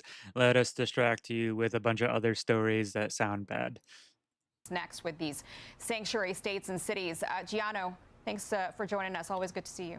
Hey everyone, I'm Emily Campagno. Catch me and my co-hosts Harris Faulkner and Kaylee McEnany on Outnumbered every weekday at 12 p.m. Eastern. I'd rather step on rusty nails. Lawmakers are back in Texas, but Representative Nicole Yeah. Collier Update on the Texas situation. State House. She refused a Republican demand to have a state law enforcement officer escort her around the clock in order to leave the Capitol grounds. I refuse to sign the permission slip to be able to leave the Capitol. I disagree with that authoritarian tactic. Two other Democrats joined her in the House overnight. Republicans now appear to have a clear path to a redistricting plan that could bring them 5 more seats in Congress. And in less than 2 hours from now, California's House will reconvene after it began a redistricting plan of its own. Let's go live now to CNN correspondent Arlette Saenz in Austin. Arlette, do the Democrats have any moves left to block or delay the... Yeah, this permission slip thing, essentially a forced military escort of politicians, is insane. It is incredibly fascist, and I don't know how it's not illegal, but Republican plan? it Well, might Pamela, be. there really is not much that Democrats can do at this moment to block these new congressional maps from moving forward in Texas. They used up their ability to delay the proceedings when they had that quorum break, but now with the necessary Democrats returning to the Capitol, this map appears to be on a glide path to passage potentially as soon as this week. Now, just down the hall from where we are is the House chamber, where State Representative Nicole Collier is having this sign of protest by refusing to comply with the order that would require these House Democrats to have 24/7 law enforcement escorts if they are to leave at the Capitol. She has been on the House floor for nearly 21 hours at this point, saying that she won't agree to that order. But even as there's this sign of protest, it's not going to change the calculus about these maps here in Texas. What Texas Democrats say they're now going to do is turn their attention to making the legal arguments, so with the hope that the courts will eventually step in and prevent these congressional maps from going into effect. Of course, just to recap, Republicans are trying to pick up as many as 5 U.S. House seats by redrawing these maps. And they could be considered on the House floor as soon as tomorrow. We will get a little bit more guidance on that in the coming hours. Meanwhile, over in California, the committees will begin meeting to consider their congressional map push to try to pick up 5 Democratic House seats. That could potentially pass by the end of this week. In California, though, the voters will eventually have to weigh in to approve this. So a lot at stake. Yeah, California's process is much more democratic than the Texas process, although both of them leading to a gerrymandered state is anti-democratic. In this moment in both Texas and California and the nation at large, when you think about the potential makeup of the U.S. House if these maps are able to go into effect. All right, Arlette Saenz, thanks so much. We'll now move on to additional witnesses. They come up to the mic. Madam Chair, I make a motion to amend. This is Republicans in California attempting to amend the process, or the bill that would initiate the redistricting process. Amend what? Amend ACA, and I would like that the sergeants pass these amendments out so that way everybody could read them. Give me 1 second, please.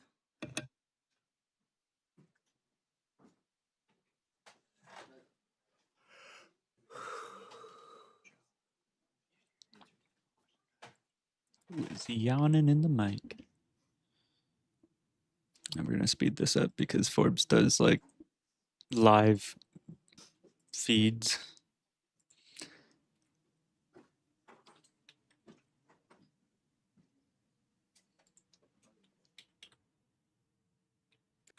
Resolution.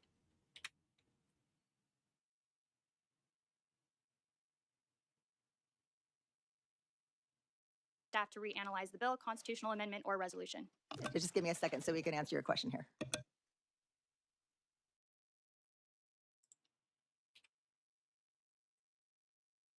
So these are not author's amendments, so the rule you cited is not It relevant. says a member, does not say the author.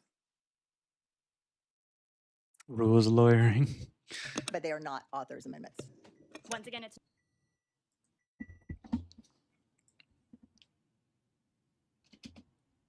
Why do their mics keep cutting out?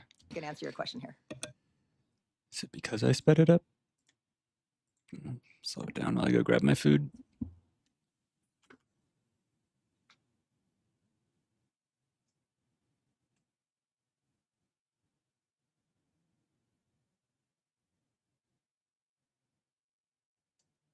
So these are not author's amendments, so the rule you cited is not It relevant. says a member, does not say the author.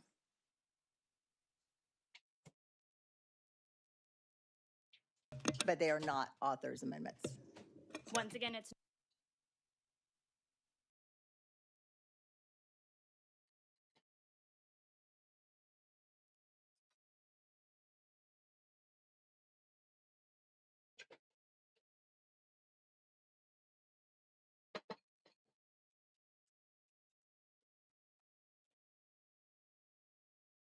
The committee rules are clear that this is related to author's amendments only. These are not being offered by the author of the ACA. this is not clear. Madam Chair.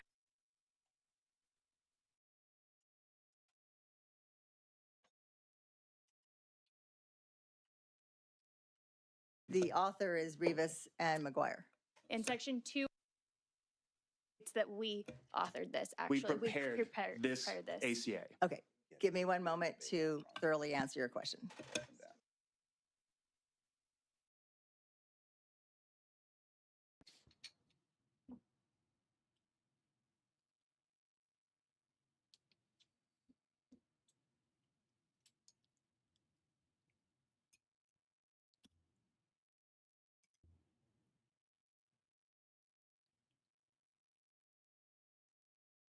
My ruling is the amendments are not in order.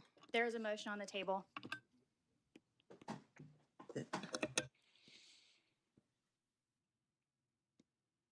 And your motion is not in order as well. Madam Chair, I asked to read the amendments into the journal.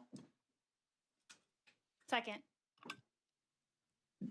I reject that. No, On what grounds, Madam Chair?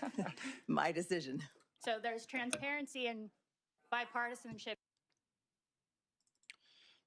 Okay, we're skipping this because their mics keep cutting out and it's basically useless. The U.S. Justice Department faces a deadline Updates from on Congress Epstein. today to turn over highly anticipated documents related to Jeffrey Epstein. House Oversight Committee Chairman James Comer said yesterday that department officials informed his panel they would begin providing those records on Friday. I want to bring in CNN crime and justice correspondent Caitlin Polantz. Caitlin, what do we know about this delay from the Justice Department? Well, Wolf, the way it sounds from how the House Oversight Chairman James Comer was speaking yesterday is that this is a bit of a pleasant agreement that's happening between the Republican-led committee and the Trump administration, the Justice Department. We do know that there was a deadline. The House Oversight Committee had subpoenaed essentially everything in the Epstein files, so the investigative material, as well as anything around Epstein's death in 2019 when he was in jail. And the Justice Department, they did have that subpoena deadline today, but Comer came out yesterday and said they're going to start producing things, beginning to produce documents this Friday. There will be redactions. They delayed so they had time to do redactions specifically to protect the party in control, or at least Trump. And they're doing it on Friday, so it's like the end of the week and people will get distracted or forget over the weekend. Expect related to victims, especially since this is a situation of child sexual abuse. But the big question here, as always, is anything the House Oversight Committee going to get something that we haven't seen before? Because we have seen slivers of the Epstein documents. Ghislaine Maxwell went to trial, but those Epstein files, they just haven't been released. Will the House Oversight Committee get them? You know, it's interesting, Caitlin. Yeah, any information that's come out is primarily like through grand juries and stuff, which is a reduced subset of all the information related to the case, specifically whatever the prosecutors needed or thought they needed to get a conviction. And they wouldn't add unnecessary information, even if it is related, just because that would, one, slow the process down, and two, allow the defendant to argue each point and potentially get out of it, or just prolong it almost indefinitely. Chairman Comer's announcement came the same day that the former U.S. Attorney General Bill Barr testified before the committee behind closed doors about Jeffrey Epstein. What do we know about that? Well, Barr is one of 6 different attorneys general, former attorneys general, who've been subpoenaed to testify to this committee in a deposition. He's the first one to go up to the Hill. There was no issue with him, no lawsuit arising, no standoff for his testimony.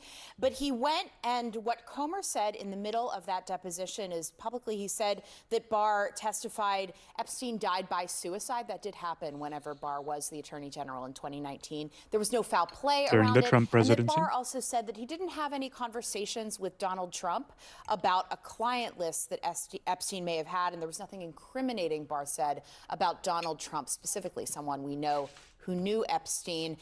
Again, we're going to have to see what others will have to say. And one thing no one's talking about right now is what did Ghislaine Maxwell tell It has been the a Justice bit Department slow just today. a couple weeks ago? Will that transcript be All good? something that the House Oversight Committee pushes for? Right now, what they're pushing for is information from so many attorneys general, FBI directors, the Clintons, people who are in the rearview mirror of the Epstein investigation. A lot of history there. All right, Caitlin Polantz, thank you very, very much. What do you mean rearview mirror? They're very much directly involved with Epstein. I mean, the Clintons continued to hang out with him at various estates of his, even after he was initially found guilty of child pornography or pedophilia. All right, last video for the day. A bit more kind of back on the crime issue and Democrats' We are now in the incompetence. second week of President Trump's crackdown on crime in Washington, and Democratic lawmakers trying to strike a balance between calling out the president's increased control while also acknowledging public safety concerns that resonate with their own voters in the city and beyond. A new piece in the New York Times titled, "Trump Wants to Fight Democrats on Crime. They're treading cautiously." It reads in part, while his tactics in Washington, D.C. are extraordinary, the effort is an actualization of one of his most tried and true political arguments. Democrats, often black Democrats, have let lawlessness run rampant. That is a racist presupposition. Yeah, in the cities that's all and that states needs to they be were said, elected really. to run. At a moment when Trump's approval ratings, even among his supporters, are declining, he appears to be laying the groundwork for Republicans to once again weaponize the issue in the midterm elections. The Times goes on, among Democrats, there is widespread agreement that Trump is stoking fear for political gain and exaggerating statistics to justify a power grab. But there also is a recognition that the party must acknowledge that concerns about public safety continue to resonate not just with Trump supporters, but with their own. Trump made The issue about these concerns of public safety is that for the past several years, basically 2016, since Trump ran the first time, the media has allowed this narrative of, like out of control crime waves, out of control violent criminals, out of control immigrants that are then violent to propagate. And the Democratic Party has done absolutely nothing to try and counter it, despite the fact that none of the statistics show that. Crime has been down in the US since the 90s. Violent crime has been down as well. It is also shown that native born Americans commit crime at a higher rate than immigrants, even illegal, quote unquote, immigrants. inroads across. So the fact that they're still, our base is afraid of crime that's so clearly out of control, which is when it's just this media hysteria that has created this perception, is ridiculous, and again just shows how weak and feckless the Democrats are. Blue states like New York, New Jersey, and California in 2024, alarming Democrats who worried that his messages about crime, immigration, and quality of life had appealed to their voters too. Join us now, the host of the podcast On Brand with Donnie Deutsch. Donnie Deutsch, an opinion writer at the New York Times, Mara Gay. David Drucker of the Dispatch, still with us as well. Yeah, it's fascinating, this debate. Mara, in Washington, D.C., you have a lot of Democrats, most Democrats, saying, hey, everything's fine, crime rates are going down, everything's wonderful. And yet you look at the polls, 91% of people in Washington, D.C., in a Washington Post poll from a couple of months ago, said crime's a serious problem. Washington Post is a right-wing newspaper, so that's the bias, and from a couple months ago is maybe not as reliable. Right. Rich white people were the least likely to say that crime was a serious problem, but the working poor and black people in Washington, especially women, were the ones, something like 68, 70% saying it was a very serious problem. How do Democrats grapple with this? I mean, obviously they can talk about the overreach and the craziness of the South Carolina and Mississippi National Guard coming up.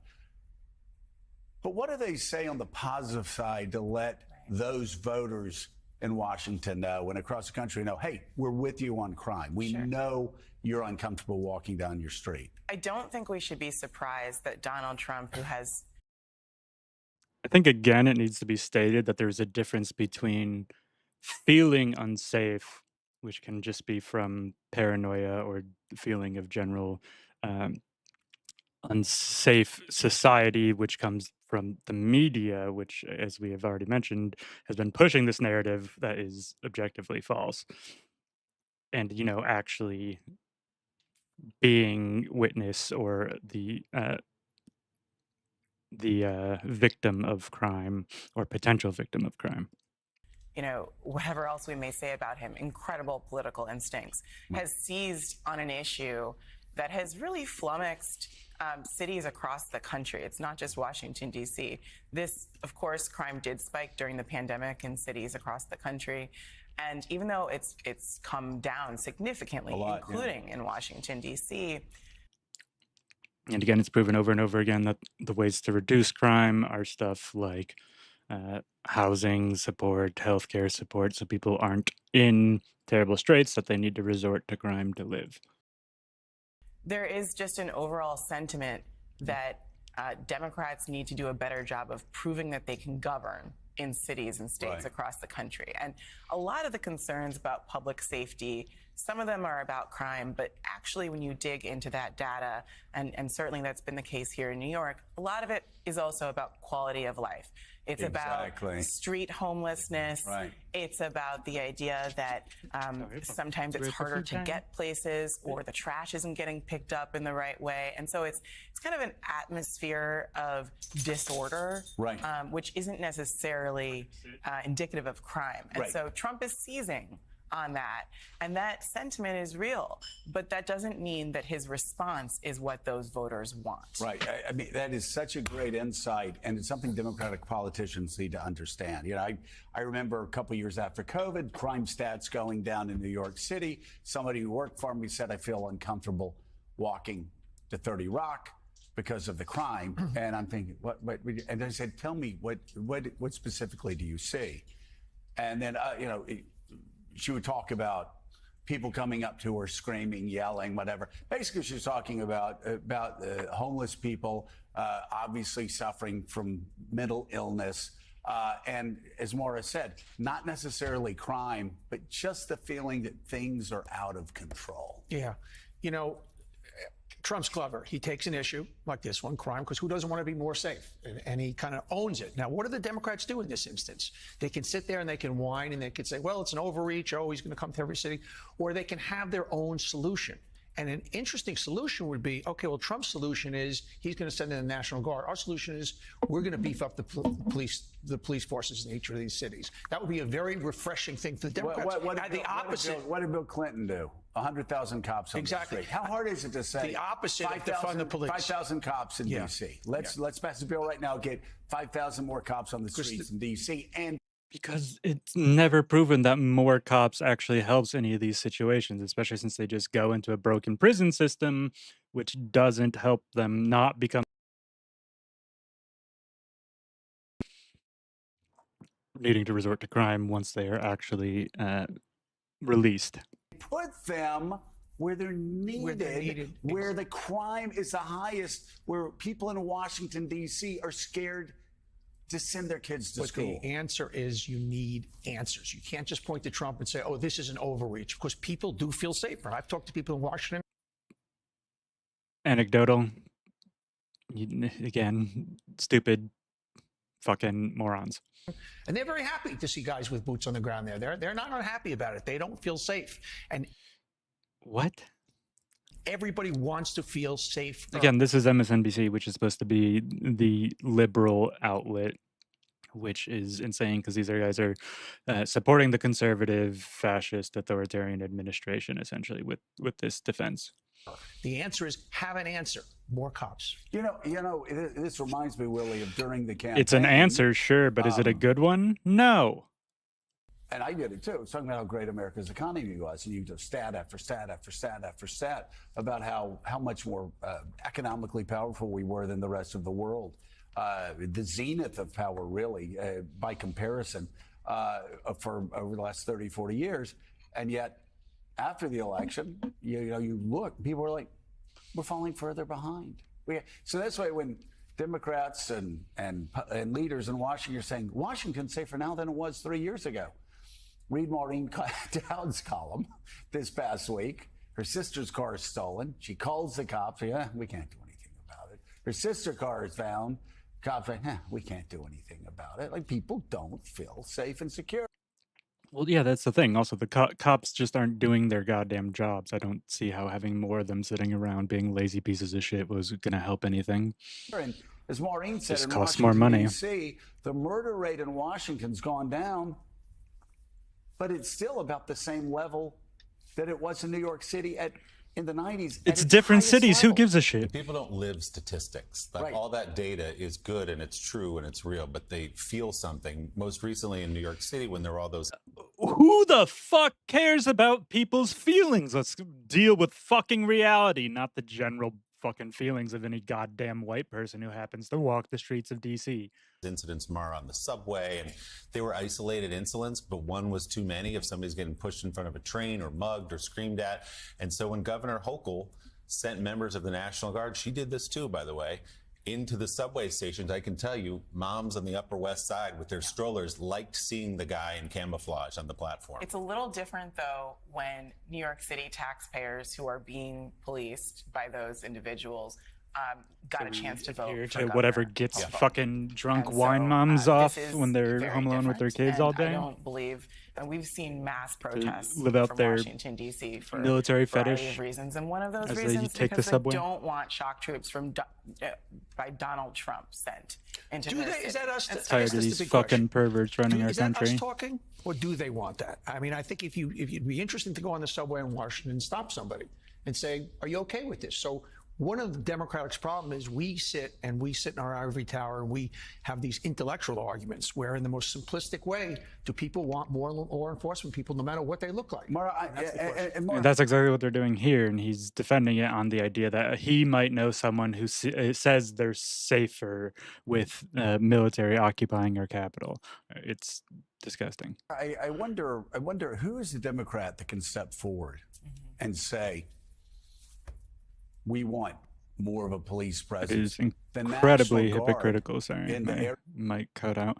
But no one really cares about hypocrisy. areas that really need the help.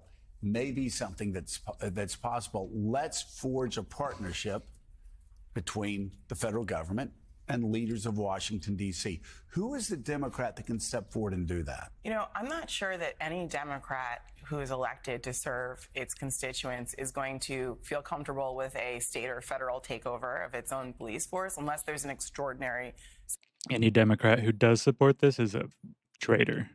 situation. I just don't believe that the crime in D.C. Right. rose to that crisis. And I'm not saying that, you know, obviously when you have a situation like Ferguson, we have isolated incidents. Yes, sure. Certain protests, absolutely. I think in Washington, you know, Like how they should have been called in on January 6th. Why didn't that happen, Trumpy? many of the residents there would actually like to become a state. They would like representation.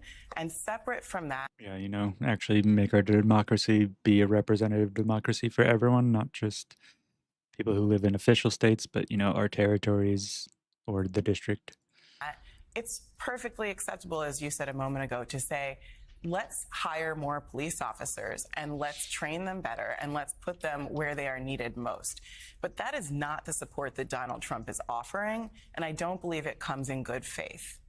To that point, we also should note Republicans in the House slashed budget requests for Washington, D.C., and also the Washington Post. We talked about this yesterday. David Drucker put up a map of where these National Guard units have been deployed. They're not in the high crime areas for the most part. They're more downtown. They're by the Lincoln Memorial. They're by Union Station areas.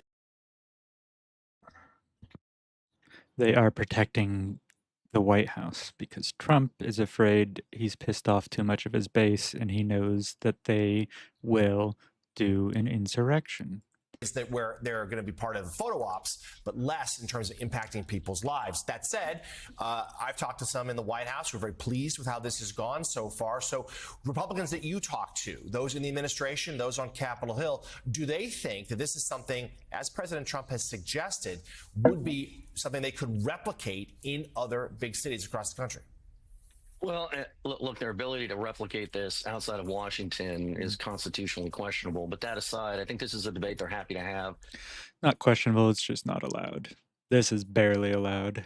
And in part because from so many Democrats and people on the left, what they're hearing is that it's unnecessary because of statistics. And in politics, and I think we need to understand, too, that you know, what the president's doing politically is not. It's unnecessary because, one, yeah, statistics say you don't need to be doing this. But two, it also is proven that, yeah, just cracking down on the poor and unfortunate more doesn't actually solve any of these problems. If anything, it just pushes them into prison and then they come back later. Not really about Washington, where the law affords him the ability to do all sorts of things in the city that he can't really do elsewhere, but allows him to magnify the debate on crime. And from the Republican point of view, and at least this is how they would like it to unfold, their willingness to do something, even if it's not perfect, versus the Democratic Party's resistance to anything. And I mean, yeah, the Democratic Party in general is a do-nothing party, and that's a problem. However, doing something that is going to just cause harm and be incredibly expensive is not like a better solution by any means. You know, when people are hurting, and we've seen this with Republicans on health care versus Democrats who have had a stronger hand on that politically. For instance, when people feel like they're in crisis or they're unsafe, right, which is about your ability to stay alive, and one part of the debate is offering something and the other is offering nothing, you're going to go with the guy offering something, because at least something might work. And I've talked to Democrats about this in recent days, never mind Republicans, and they've said, listen, I have all sorts of issues with what Trump is doing, has been mentioned here around. Which Democrats? If it's DC lobbyists, political analysts and all that, like, I don't trust them for shit. They're all corporate shills. The table this morning, you know, you can't take him at good faith, but we have to say, but here's our solution. And by the way, our solution will actually be effective. We'll actually flood troops into the neighborhoods and no troops. Why does everyone think that troops are the way to fix this? If you want, you could try and increase training and increase number of police and actually, you know, outfit them for dealing with homeless people, people with drug addictions or mental health addictions. It seems like most police don't want to do that, so you might need to create a different sort of civil oversight that does handle those. Or you also just, you know, increase support for like drug rehab, make it usable by anyone, even those who are homeless and have no money, and also increase housing. Washington that free. need it, where people are dodging bullets. And by the way, a few blocks from where I live, people recently had to dodge 140 bullets, which police found after a major shootout. This is not an academic debate. Again, all these talking heads they have on, they'll say, "Oh, they had to do. I heard this. People had to do that," but then they never actually like offer proof. We're having, even though we're talking so much about the politics. All right. That is the end of our political related coverage for today. So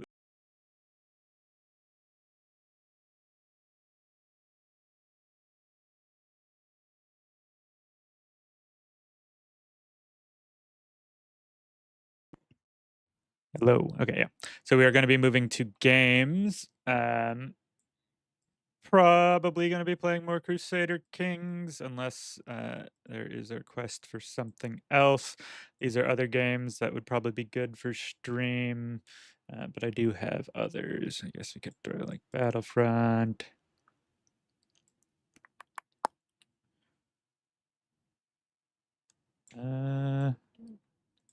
Maybe. Pop. Pop could play some swords. Swords. When does the Helldiver?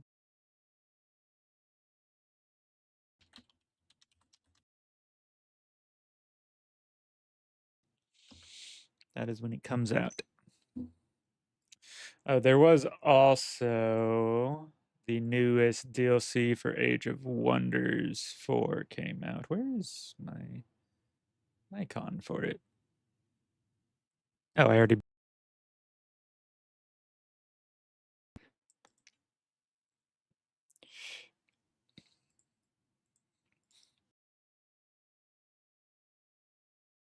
Nomadic Kingdom is.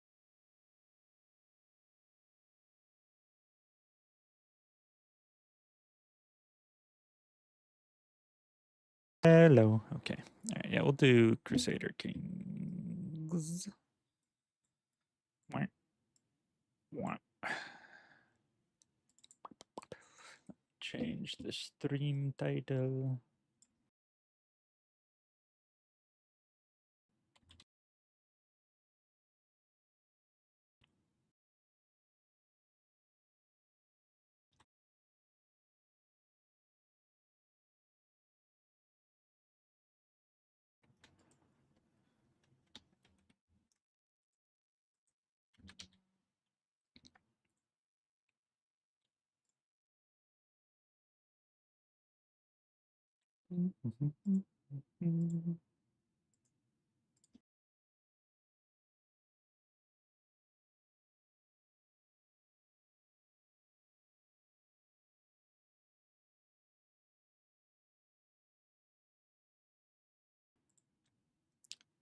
Let me put it on YouTube as well.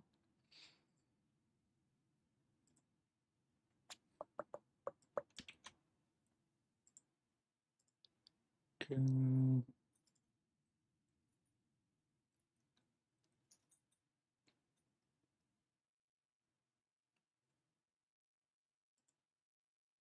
Alrighty. Loading in shortly. I'm going to run to the restroom though.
And back.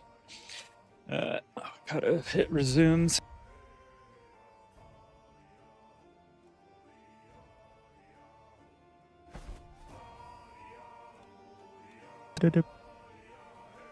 Yeah. Alrighty. So this is where we left off.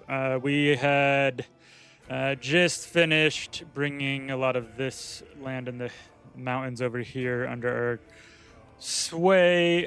We had also put someone on the throne here, but then they got immigrated into and taken over. So now we have to deal with them again. They are part of our de jure kingdom, however you say it. These two are tributaries, and then this land and this land are ruled by this guy. We're thinking of declaring war on him. What are his claims? Over here. That's potentially a way to go about it. Although the expand dominance. Wait, we have to pick an area. Why can't we only pick those two? Duchy. Again, only these two. So maybe we do, because this is actually part of our kingdom's land. This is not. Yeah, we'll do this. Let's bring our armies. So put them here.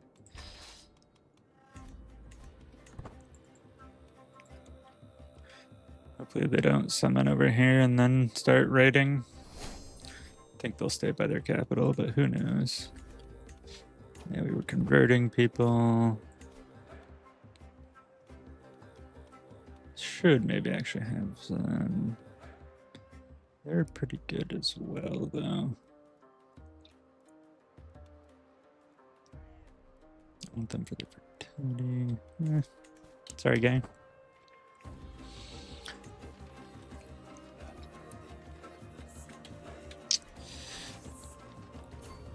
Really cool. They're joining me. Oh, is this his claim? Yes.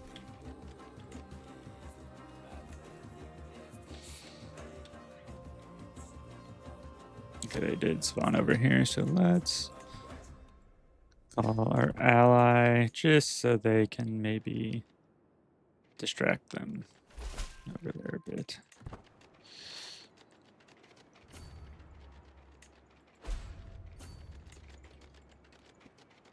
Interesting.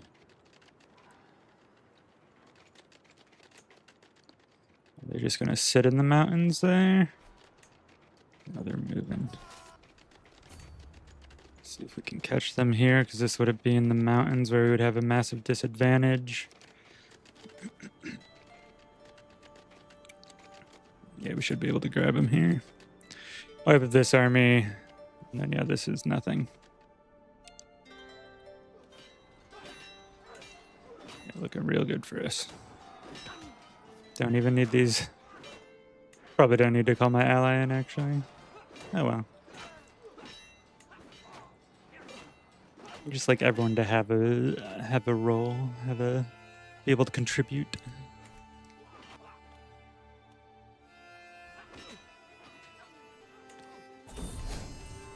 Oh, we took their banner. It's pretty decent. I don't really need the prestige. Do have one more slot for a banner. All right, now we do sieges, and then this war is probably basically over. They shouldn't be able to siege our capital down fast enough. Yes, I made friends with this guy because I was going to try and offer him... Oh, I'm at war. I can't offer vassalage.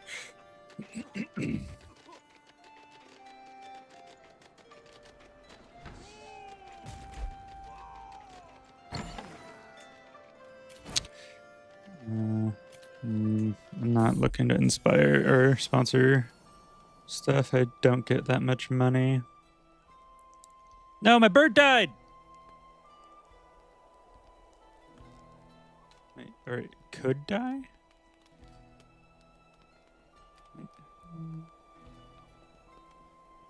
Oh, she wants to have a family.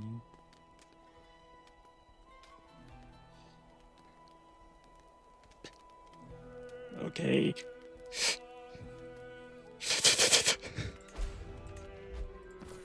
Like I got a feather. Not terrible.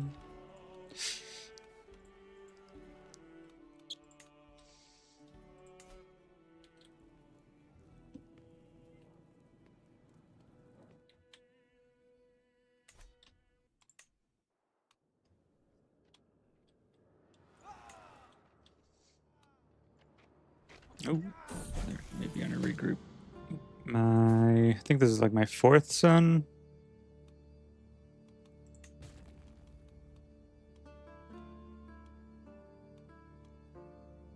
Who the hell are you? Why aren't you on my list of children? Am I blind?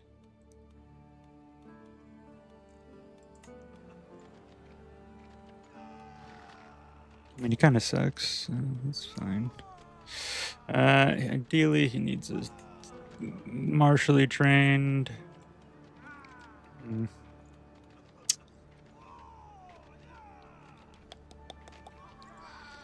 See about gaining prestige. It's all the same house, which is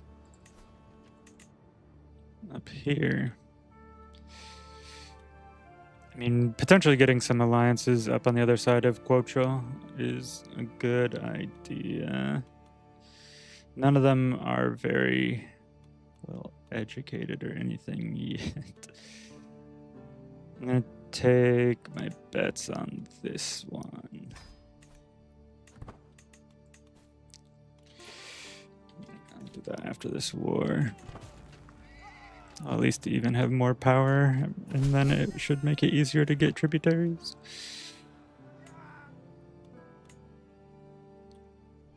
Oh wait, I need to... Yeah, because they're getting tribute. So that also might mean I can't vassalize him. But we shall see. Why are they under siege, actually?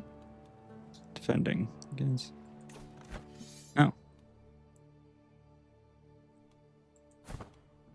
One of my vassals is conquering them. Sorry, friend. Whoops. Freya, why are you bjorking? Why are you being loud? Oh yeah, Freya, you in the game. You want to come to the council meeting? Yeah, she's coming to the council meeting.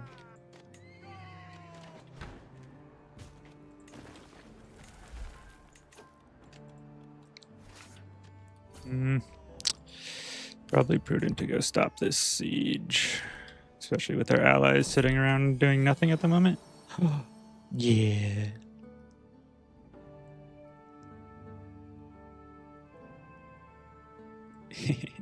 Keeping my counselors in line.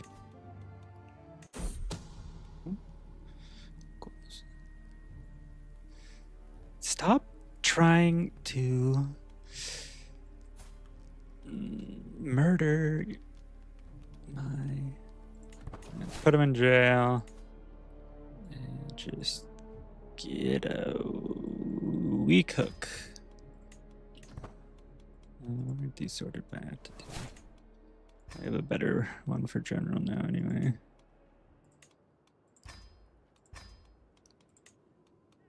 Might as well make my wife just so I have a siege engineer.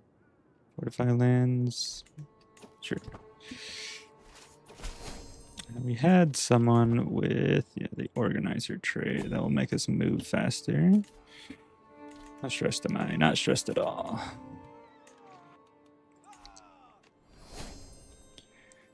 Am I getting any war score from prisoners? I am not. So this guy's safe to ransom.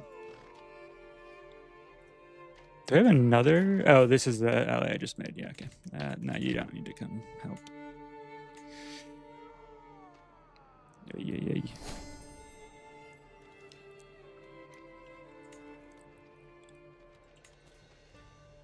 I might not make it to stop the siege of my capital in time, which is potentially concerning. Yeah, they got my heir. Oy. That's exactly what I was And they stole my feather! That's fucked up. Oh my gosh. Not my feather. My bird just left and they took my feather? What the hell? And at least now we can fight them on open ground. Although I do have the rough terrain expert trait myself. I need to...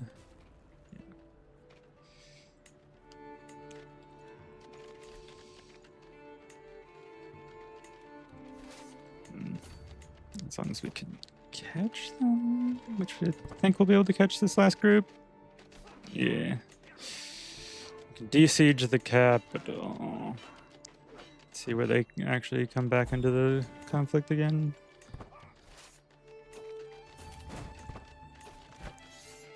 It's free to ransom whoever I just got. I probably won't accept because we're still at war. Yep.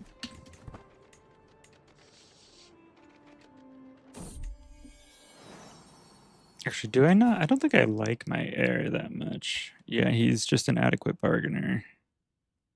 He doesn't have, like, he has good diplomacy, but that's basically it. We'll give him a...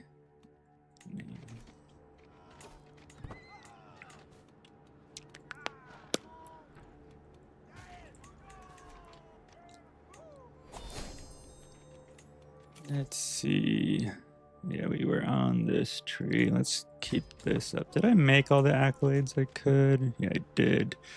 That's good that they're getting some solid experience.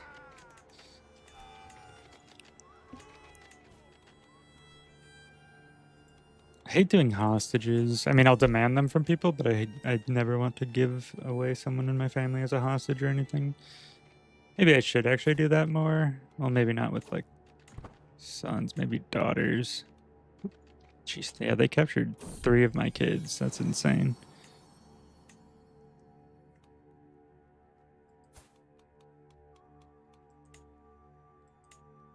APAC.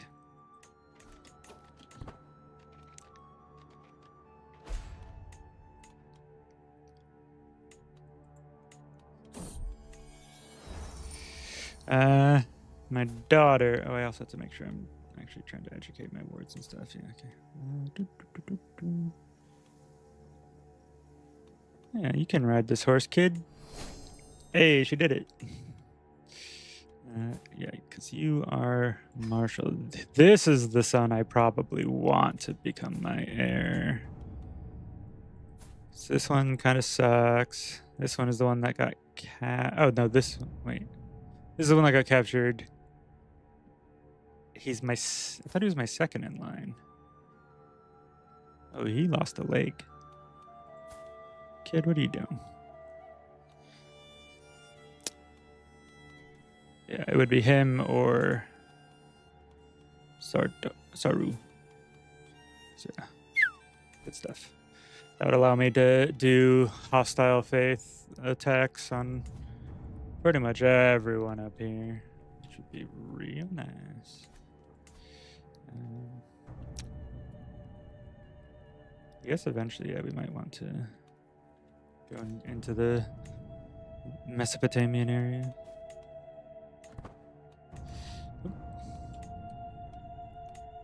How's this siege going?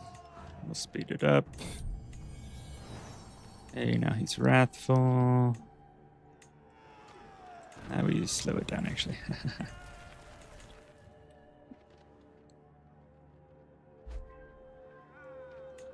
Wait, where are my allies? Oh, they're up here. Interesting. If they attack me, my allies will break their siege and come help me, but I'll probably win. Oh. Wait. Am I attacking? Who got here first? Where is it? Oh, I'm defending. That's good. Okay. Yeah, so I definitely win this on defense. Their reinforcements didn't even get there in time. We wiped them. Oh, they're unfortunately still leaving because they were locked into their movement. Oh, they were coming to also fight me. I think we just go back over here though. And because it looks like we completely wiped their main army, so they're gonna have to form entirely, which is really good for us. Are you finally gonna save enough gold to ransom your daughter?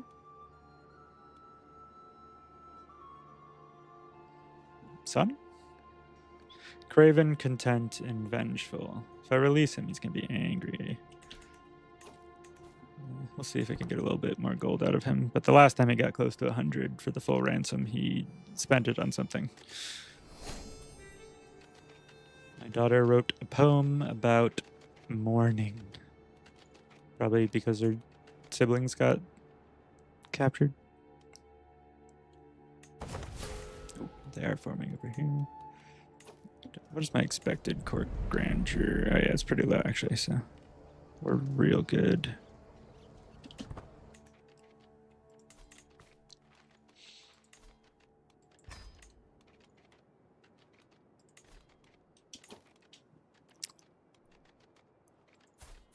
Yeah, I guess I decide my preferred one, and I assume I can't really pick. Oh, wait. Okay. He's in prison.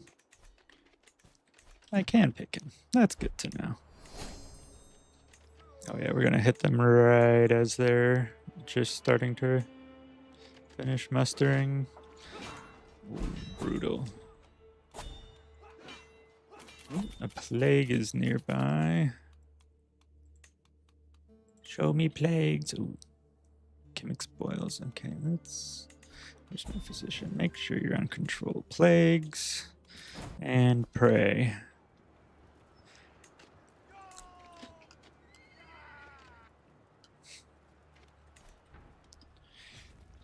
Pray.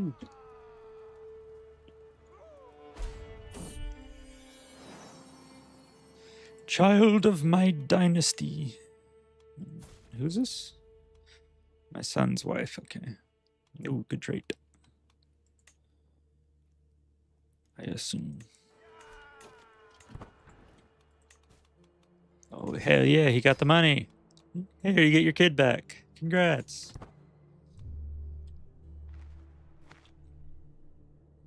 Such a generous person.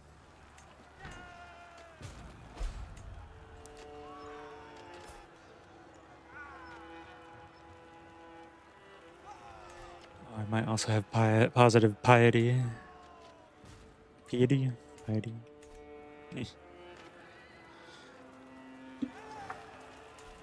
Sombrero.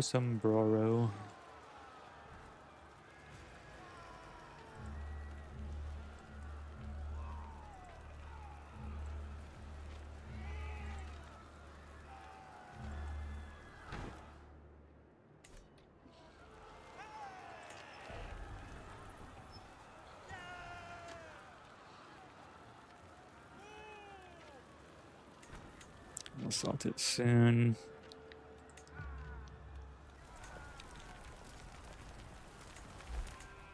Oh, I thought that would get us the full win. Boo. Oh, yeah, my vassals, or my allies, one of them being the vassal I'm claiming this land for, do seem to have the other armies under control, or at least they got this siege down. And these armies are not too keen on being near them.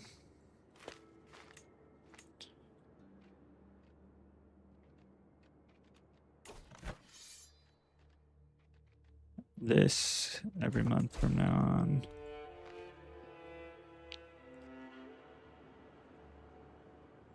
That we won the siege.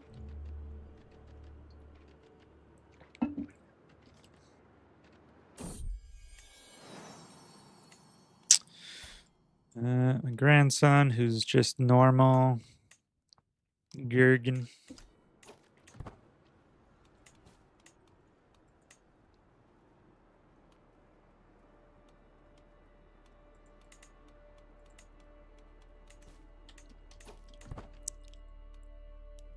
Oh, our kingdom is looking so delicious and almost whole.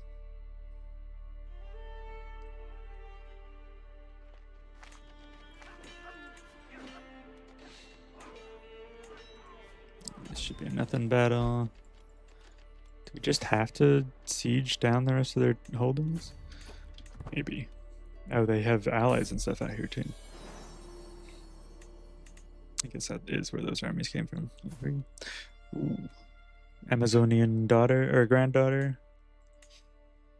Irge.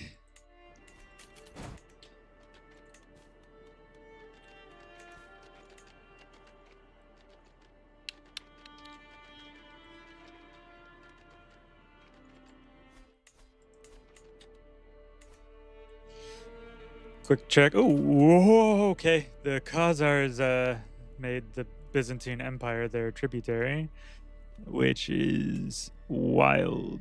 The almost, I mean, so in my single player game that I was playing before I started streaming, they tried to make us a tributary like 3 times. I think it was after the 3rd tributary war that they had like a civil war start at the end of, and then they basically weren't a problem for the rest of the game until actually recently. Now the Polish have a massive kingdom and have tributized like a bunch of stuff in Russia, and they are called the Khazars, and I don't know why. But the Khazars are back and they're Polish. This is wild. Let's continue our war.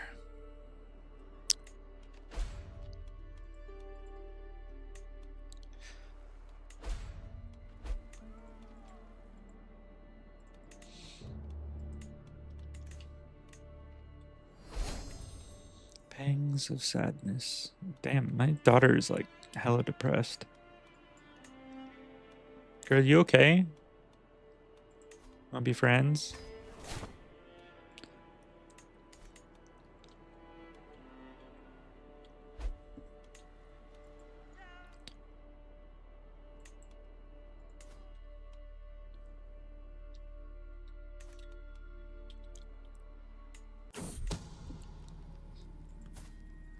Who's the traitor? My daughter. Which daughter is? Oh, you're Amazonian. Why betray me? You're the one trying to kill my physician. Girl, stop. Why? I know you're callous and arrogant. Are you just angry that he's from a family or a house? He's the only member of his house. Should maybe actually see about getting him some kids. See if he could vaguely raise one in the next however many years. Ideally, yeah, you need someone with high intrigue so people stop murdering you. This, although, might as well. I'm not going to accuse my daughter, and hopefully my physician just is able to survive. At least my spy master, who's like protecting from schemes, keeps catching her. I'll pardon her so she realizes that I know and that she needs to stop. Finish this siege real quick before pushing the demands from the war, because they finished theirs and that won us it. Oh, no money? Okay, never mind. Not worth it, but. Expand all. Okay. Our kingdom is technically whole, as in we still have 2 tributaries in the middle here that we'll have to... What's the easiest way to... Like, because I can offer them, but they never seem to want it at all. Because they're nomadic.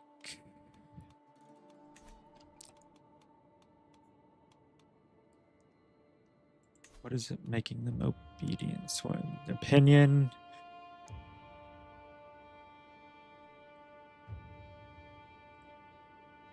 If I make them obedient, will that just let me vassalize them? I have to wait for them to accept. Nope, I need prestige. I will work off some stress. APAC, get over here. Nope, they got wounded. Wait, I got wounded. Okay, that's good. At least it wasn't the child. My 1-year-old son who I was, I guess, wrestling with. So yeah, let me make sure all my kids are out of prison. They are not. Pay ransom. I think, yeah, because this son was the only one, or this son was the only one, this son, who was contributing to the war score. They're the only one who automatically gets released upon war end, especially in my favor. Need to get notified of this. Thank you. Pet. I know I didn't need the stress reduction, but how could I have gone so long without petting my dog?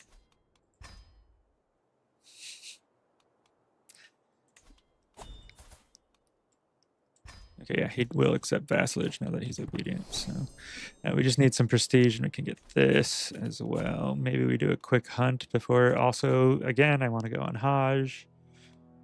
Got a lot we want to do.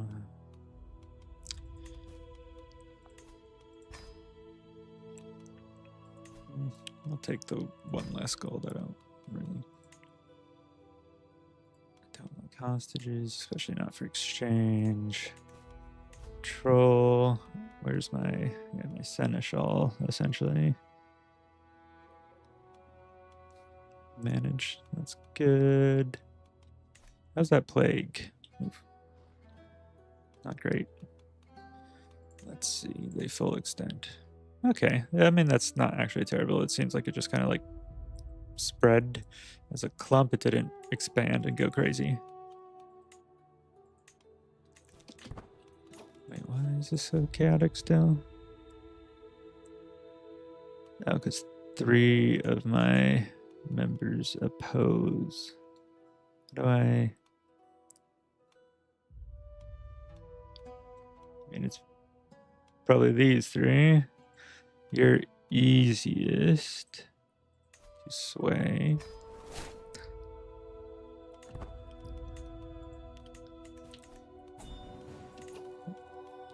Pay ransom. Oh, thank you. What's this? Sure. So many people named APEC. Or IPEC, maybe. Yeah, we'll just make sure everyone's under their right de jure. This does make them pretty strong. At least, yeah, we do have this other duchy here to maybe hopefully balance them out. You have a son.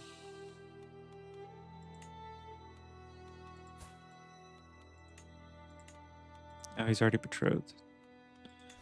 To who? Oh, come back. Click. You. Who's your parent? Oh, it is. Okay. Wait, what? Is there just some quarter in his...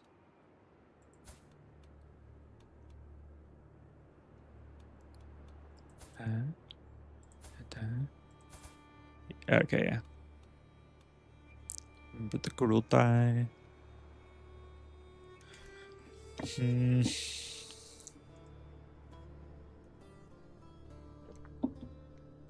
The music in this game is so good.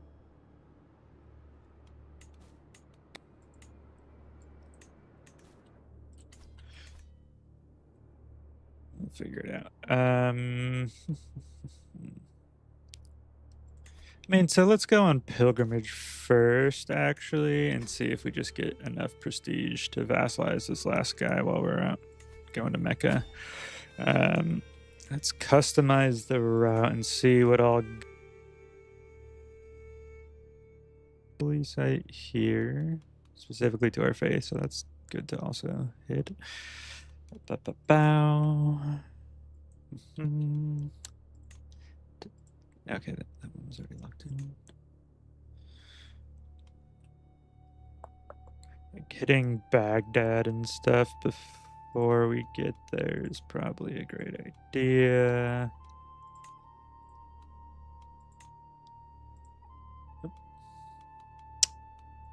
Between, go there. Could also hit up the capital.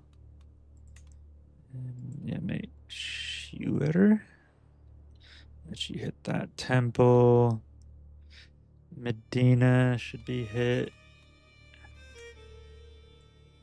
And then we hit Mecca. And when we leave Mecca, Let's do some sailing around the Red Sea and hit some capitals. We're still not over the time. Can we hit this last one? Okay, okay. Travel time 4 years. We're gonna be gone for 4 years at least. We can still hit a couple more. The way back up here. See, hitting both of those is tempting.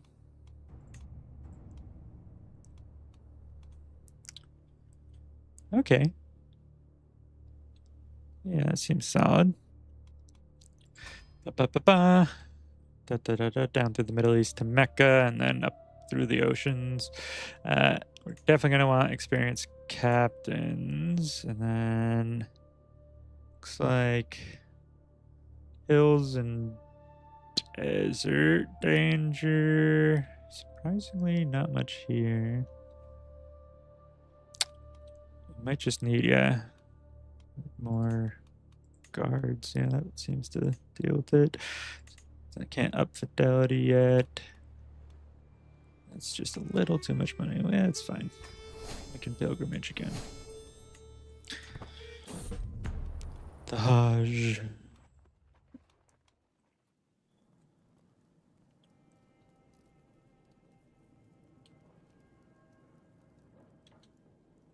Tahert. Split in two. Nothing really interesting in Spain. Well, actually, Barcelona being around is interesting. They're normally controlled by West Francia at the beginning, which also seems to have shattered a bit. Sweden maybe falling apart. This is still scary. Good luck.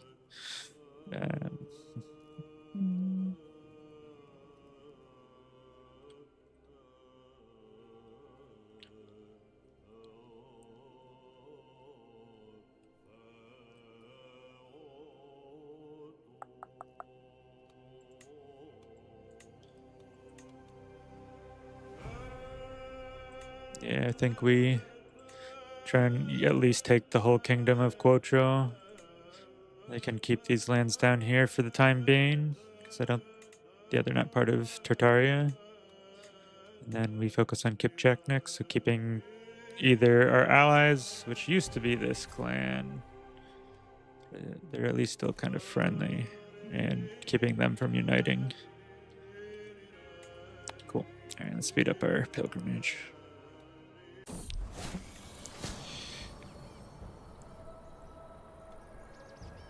No, we're not. Physician's got this. Good job. We just set out on pilgrimage. We're not turning back. Yeah, see, we had just left our lands. No. No.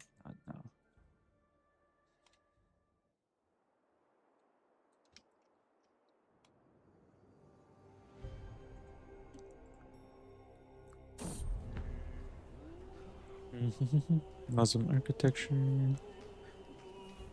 Where am I? Not sure. No, I'll pray. Pilgrimage becomes more pious. Just get more piety in general. I'm finally positive and gaining. Never thought I'd see the day. Let's follow a hyena into the wilderness. What could go wrong? Combat open. I mean, yeah, take that.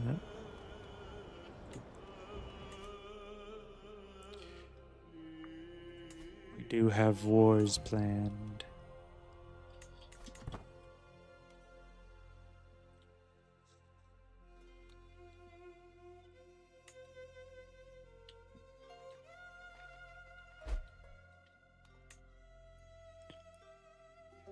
Sail swords. Sure. Yeah, because you're not really great at it. I mean, you could maybe try and get us money, but I think we're fine.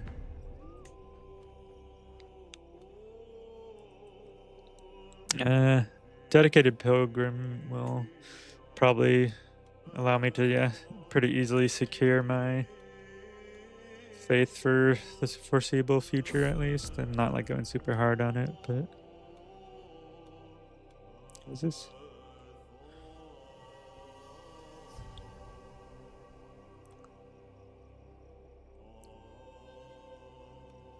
You, oh my god. I'm gonna make her convert.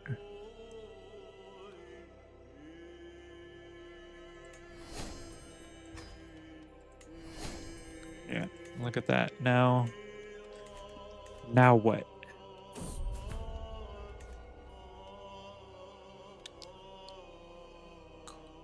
Calm clearing. We're gonna stay in it for 10 days, get more piety.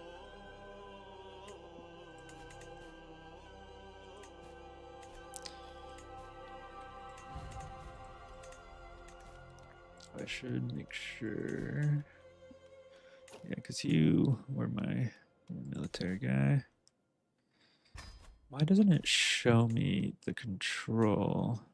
Yeah, I need to still get my capital and other lands I own more under control.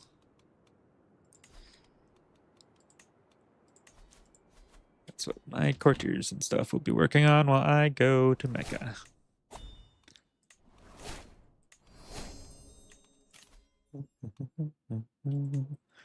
Never back down. The friendly fatal casualties minus 20% is so nice.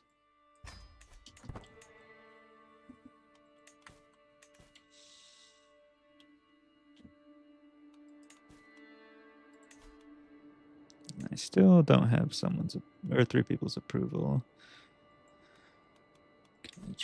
I'm doing something else right now. Actually, I should check on that. I have a friend. That's my daughter. Yeah, might as well. We have a big family. We don't need a lot of infighting if we can help it.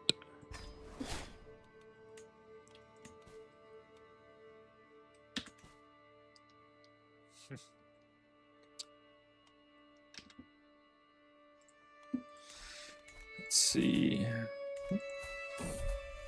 Still ill on my pilgrimage, which is not the best, but also I'm already 43. Sheesh. My life has been passing so quickly. At least I have some health boosts and stuff, so I should live to an old age. Should.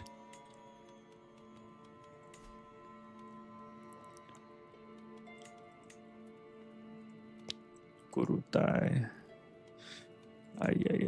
Yeah, because if we have this split, there's going to be a civil war with 3 on each side.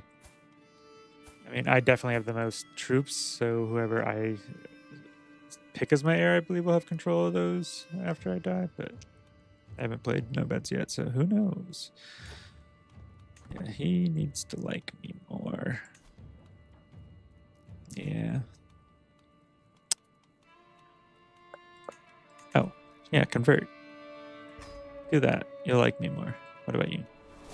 Yeah. What about you? Yeah. Not worth it. If I get those 2 on board, though, and it's just him who opposes, then it's a fairly secure succession. That's assuming all these people live as well, so...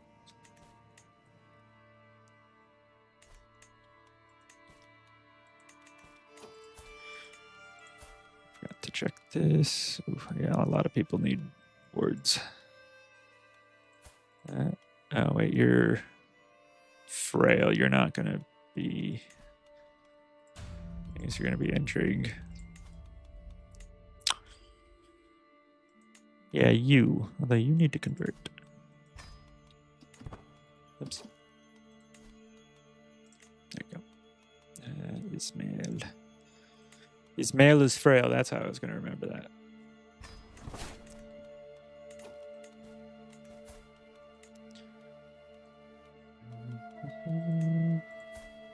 Okay. You can become my ward. I can actually do something. Let's make you brave, hopefully. Living members. Age. Where's the 3-year-olds? 3 years old. You're being educated. You do not have a focus yet. We'll also make you Marshal. Wait. Now she's my ward and I hadn't set that yet. Whoops.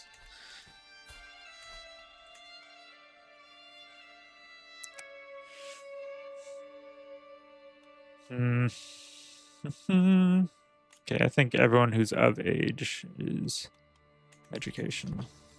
I need to remember like mid or towards the end of this pilgrimage to check again because people will hopefully be of age again. Yay, she's brave. Brave and rowdy.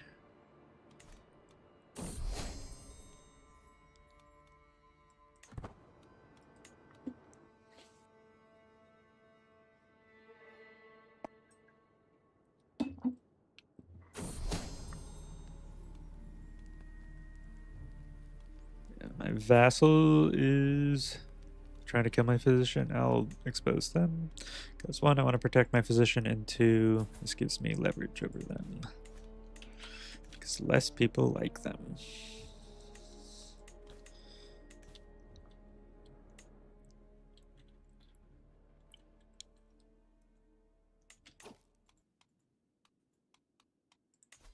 Martial drill for Saru. I mean, definitely open terrain over rough terrain, given how our army is all cavalry.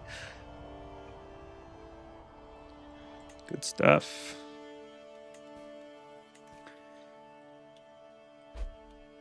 You're almost at Baghdad.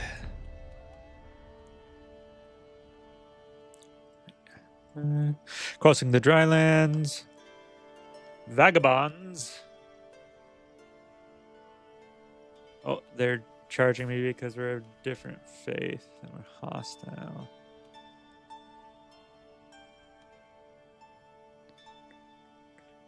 Sheesh. How's that martial challenge so low or such? I guess we're winning. It's just some people might get wounded. We'll take that. Okay, no, they didn't even try.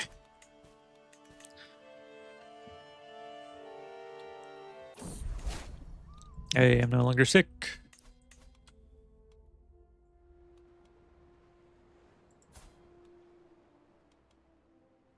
Arbitrary, gosh. Dang nabbit.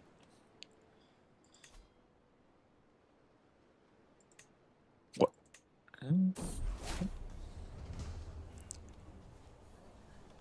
Imperial contemplation. Man, I just like the stewardship, and we do want to probably create some more titles. So. Rip.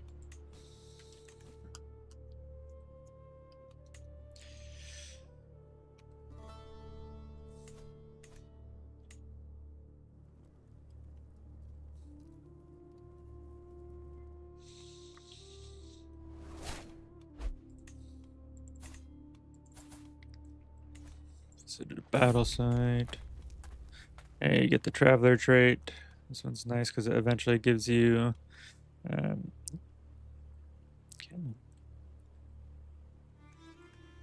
eventually gives you health boost.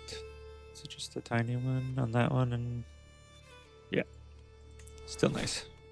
Lets you live longer.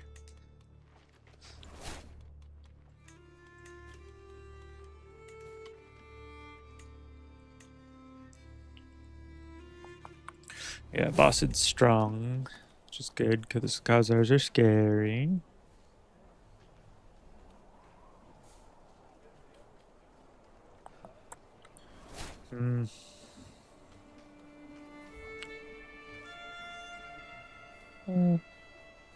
Should try.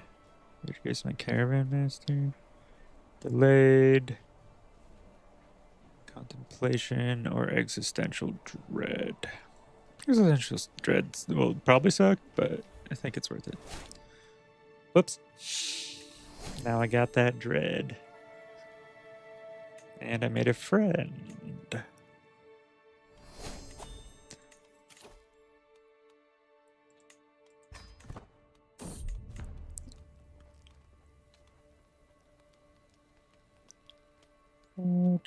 Yeah, probably want the stress loss. Because we're close to a break. A mentee bee. About to have a mentee bee. Visited the capital of the Arabian Empire, which is Baghdad, or no, they have it. Samarra. Huh? North of Baghdad. Northwest.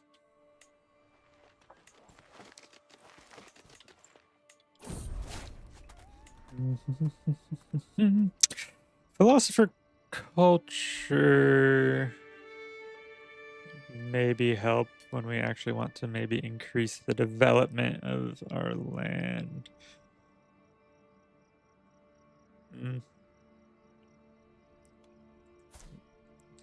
I mean, that's a pretty big increase. It's only for 5 years.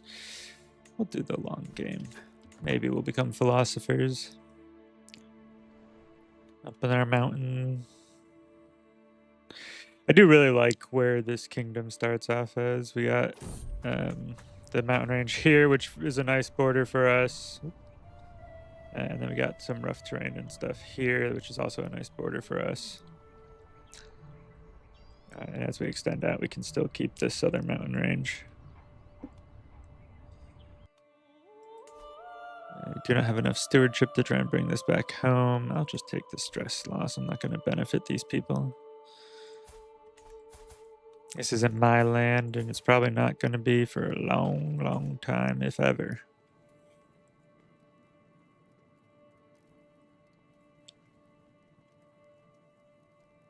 I'm very interested in playing a game where I try and move around my dynasty, just given that the game I played recently, I've very much stuck as in a Pyrrhus over here, which is a kingdom level title in the Byzantine Empire.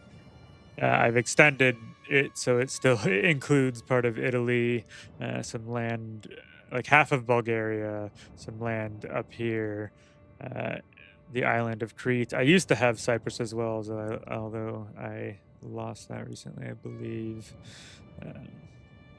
But yeah, forming this, maybe doing like an empire, but then like playing as someone and like taking over here, and then playing as someone and taking over here, and maybe going into Russia and stuff could be fun.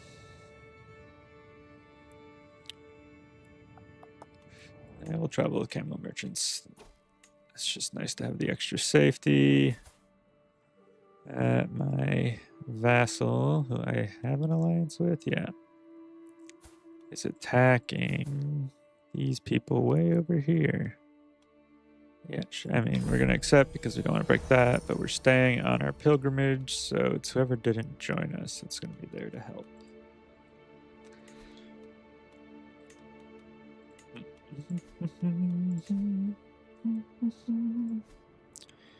That's the closest we can get. Oh, they're already over there.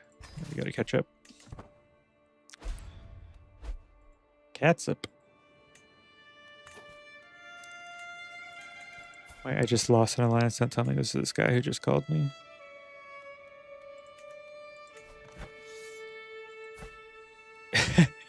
It is. What a piece of... Why? What the... Did you cancel it? That's insane if he canceled that.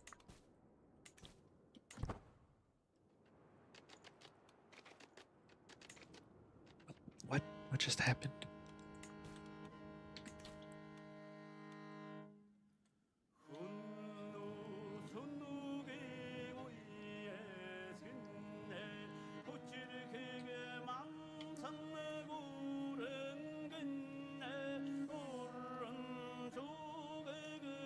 Good.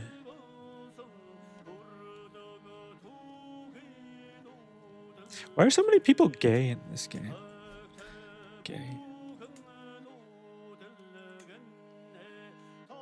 I didn't set that setting, I swear.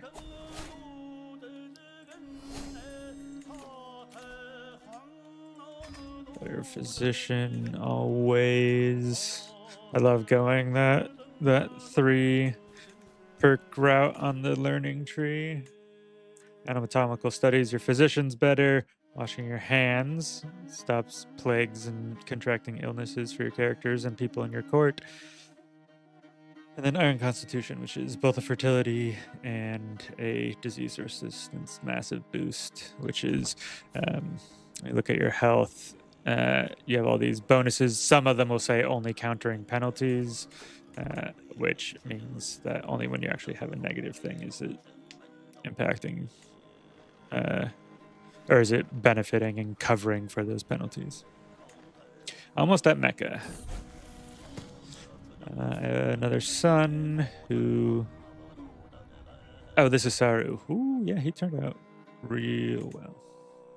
Oh, I needed to pin my other wards so I remember to teacher occasion. Another son.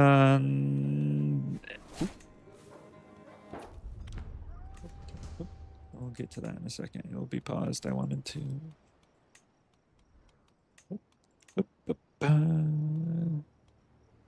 You being... I think they are. Click. You need... Probably want more. I mean, either of them are probably good. Or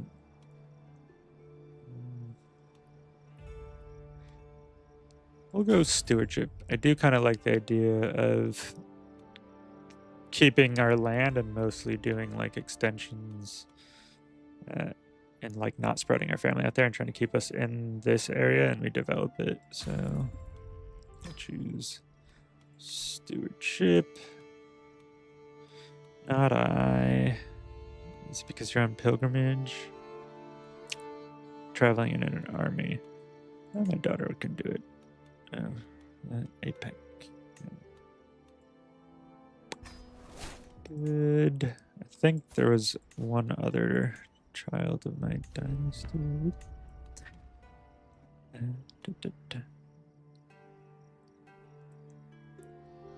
Right. So, wait, why is this? Because I'm wrathful? What does me being wrathful have to do with this? I guess I'm critically stressed. Hey, I'm on pilgrimage to reduce my son.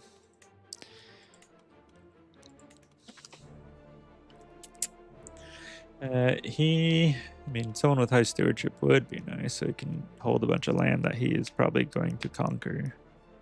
This is a potential alliance with... They're within another realm down here. Yeah, sure, why not?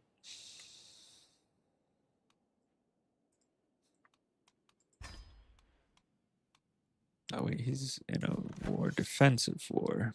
He might call me to that. My army's already not moving, but they're up here, and they're going to be moving.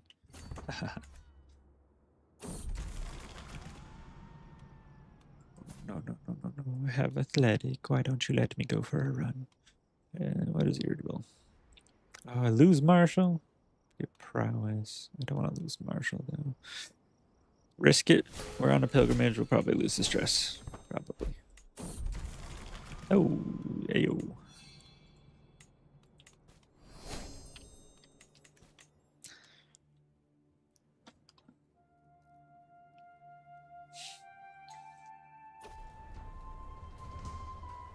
Grumpy. Hello, Gage.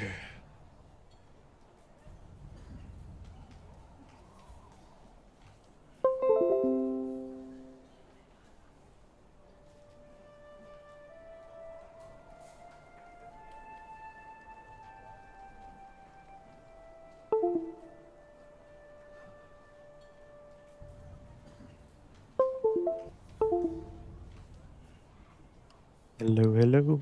There we go. Hello, Gage. Well, prestige, opinion, or more pious. I mean, don't know if I'm gonna hit a third tier. I guess I could. I'll take one. Hopefully these. Nope, superstitious. Ugh. I do really like this. The edges of the map are like a little war table. And I think it's different based off where you are.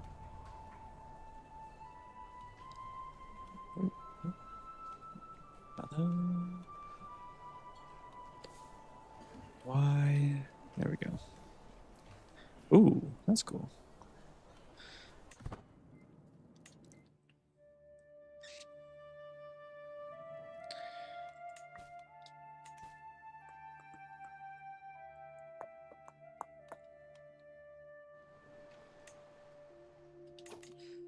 Gotta make sure I keep an eye on my army. I can just double click here. Okay, cool.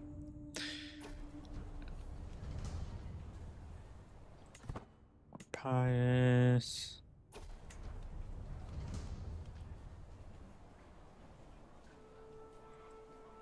Prophet like. And renown. I do like the renown. I have the money. I can just go raiding once I get back home. It's probably replenished. Could even maybe raid them and raid like down here, lands I'm not gonna take, and then war for the top. See if I weaken them a bit.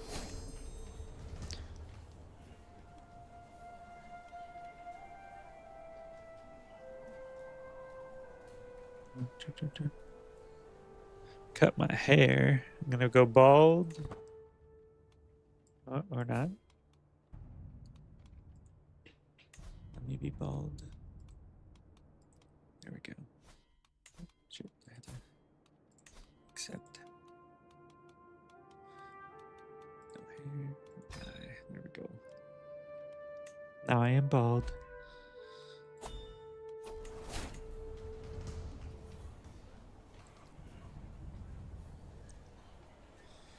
That does also give me legitimacy, which is very nice because I am almost back at my legitimacy. We will have earned the right to call ourselves Zetsu. Zetisu. Maybe. Of the card looks.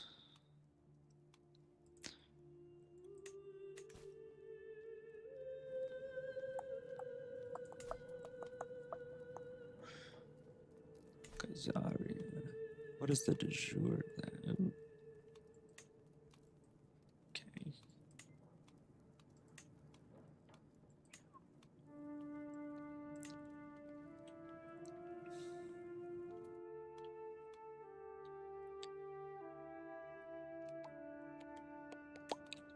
Oh. I'm not gonna get here in time. They lost the war already. Okay. Well then. Let's stop these raiders then. Hopefully we get there in time.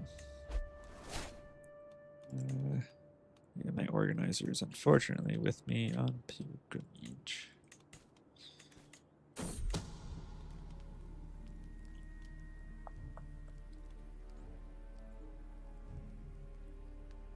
Girl, stop.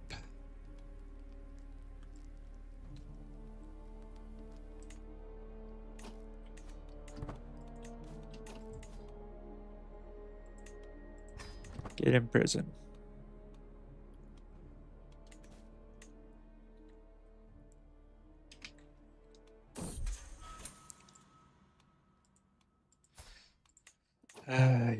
What are you doing, girl?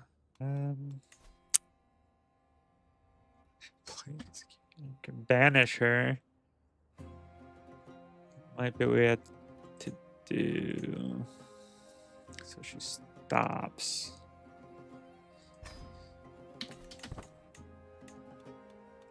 Does she not have a place in my court anywhere? I guess not. That's good. I might as well try and investigate a survivor. Get some money. Are you good at anything? Decent, but your traits are kind of sinful. Take you to shore.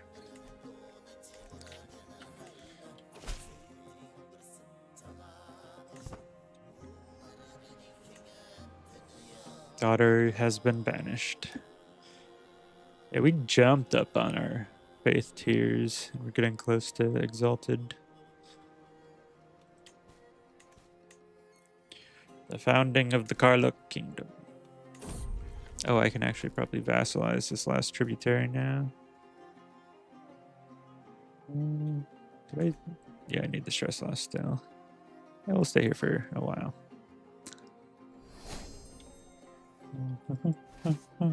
Still a ways away. Not accept, but if I gift him some herd, although I'm eating through it a bit quicker than I want to now. There we go.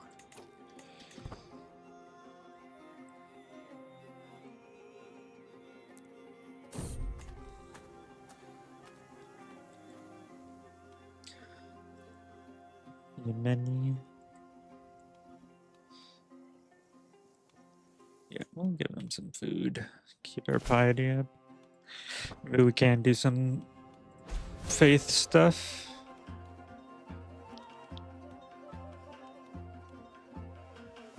Oh, nope. Yeah, they raided.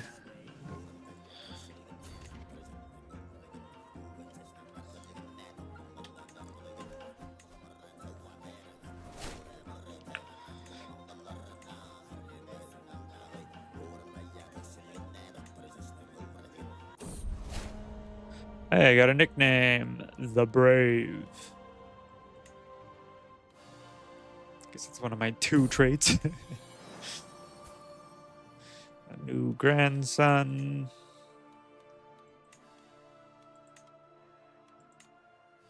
Abu Bakr.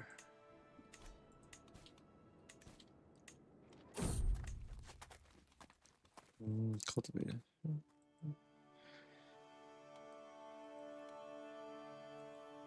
Well fed. That's kind of nice. Yeah. Plus the stress loss. Did our needed legitimacy drop? Why did it drop? Maybe when we united the kingdom? Who knows?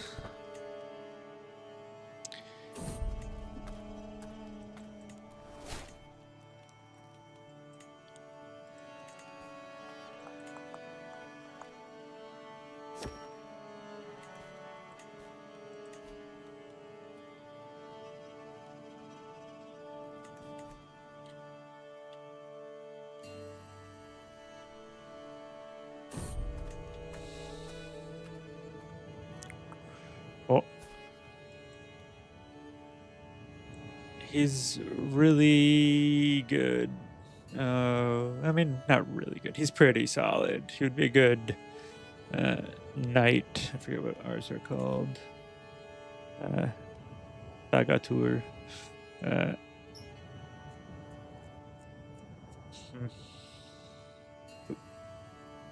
Our religion doesn't. Wait, actually, we changed religion, I think, since I last checked. But yeah, it's shunned. Sorry.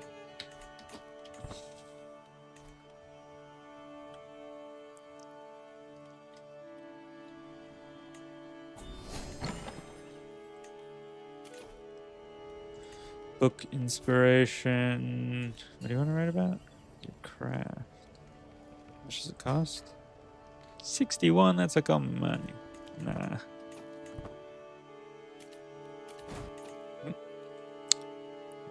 Did forget to check on this, but we won anyways. So we got what they raided back, or at least in part. The Holy Tree.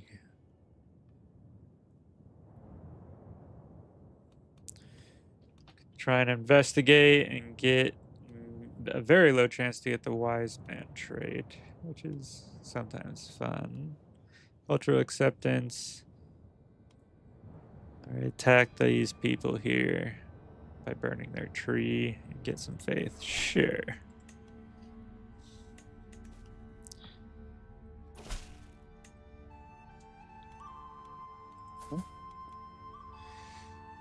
Gosh darn it. They're trying for freedom. Aren't I the one who got you? Or your land? Yeah, I got him his land. You know what, my guy? I'm gonna kill you. Oh my gosh, other people are rising up too. No, wait. They're my son. Wait. Who are you? Are these like your children? Control your kids. Or I'm gonna have to kill them.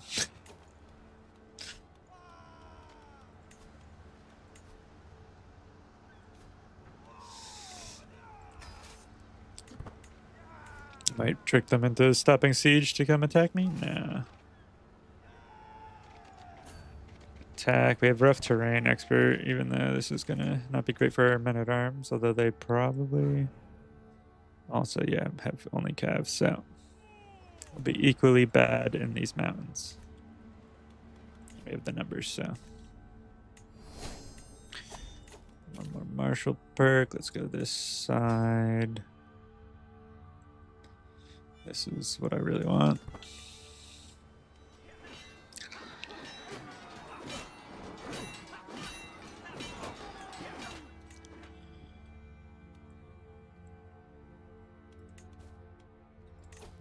And we're also going to call our ally in just so this gets wrapped up quickly with no chance of shenanigans. Shenanigans.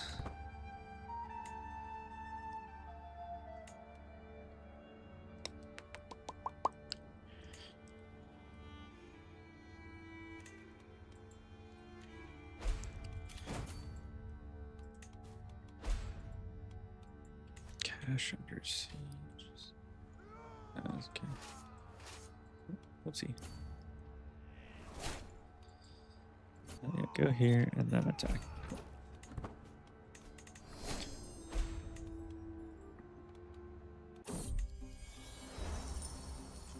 Thuggish recruiting. No. Ooh, new season. Abundant grazing. Great fertility growth. Vassals like you more. Cheaper men at arms. That's nice. And hunts are cheap.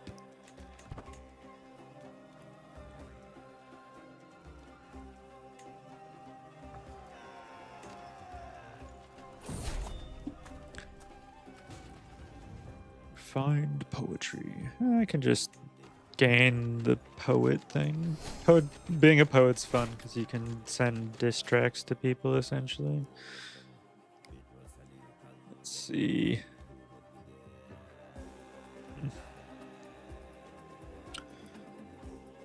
Yeah, I'll take the construction costs. Maybe try and build some more stuff in our nomadic capital. Getting more renown would be nice. Oh. Yeah, sure.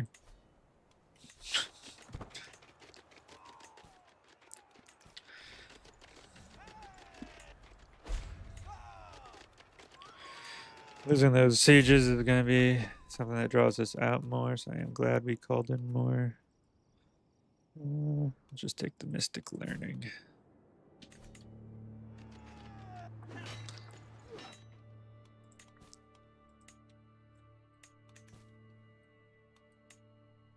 We are back on land in India.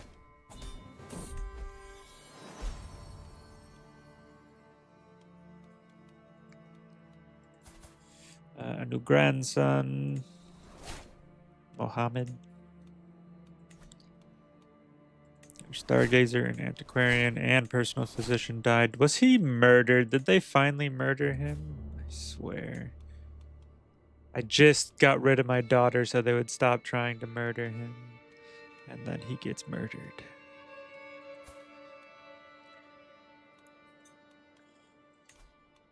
Need... There you are. Up. Okay, well... Oh, I don't have any good stargazers. Average physician. We'll put an average antiquarian in, but then I can try and recruit. For physician and stargazer.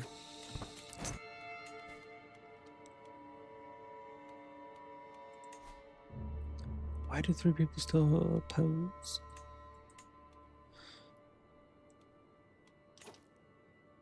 Wish there was a better way to view that.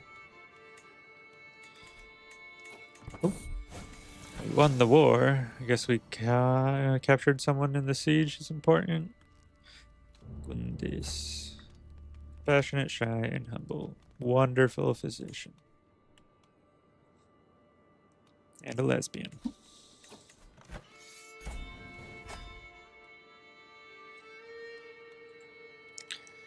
Legitimacy. Wonderful. Dangerous faction. Wait. Independence faction. From... Didn't you... Oh my god. Can you die? He's maimed and old. Die. Let's see.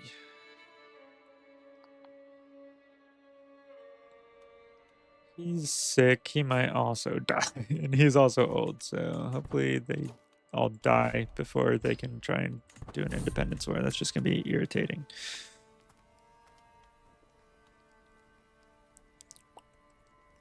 What's this?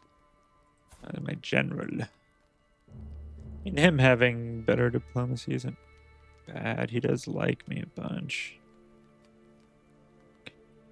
Although... Yay! He taught me. I have one more diplomacy. Also, can I, like... Do you want to marry, like, one of my daughters? You have good traits and stuff. Wait. Dynasty. Dynasty. Mind. Yeah, marry her. Thank you. Oh, I need to see about getting a stargazer. Nope. I was hoping that would take me to the screen.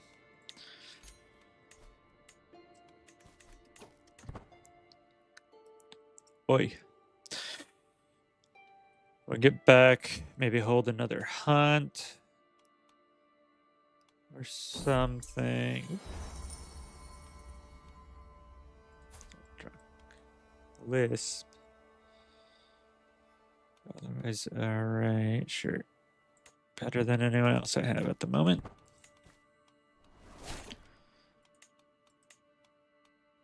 I am in debt. Well, boo. Capital of the Kingdom of Delhi, as well as the Iron Pillar of Delhi.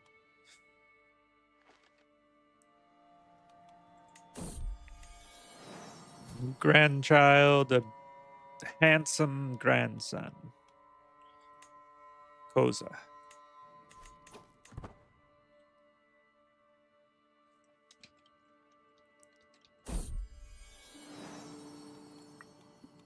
Child of my dynasty again. Jeez, I have so many kids and now they're all having kids. It's gonna get crazy too fast. Asep.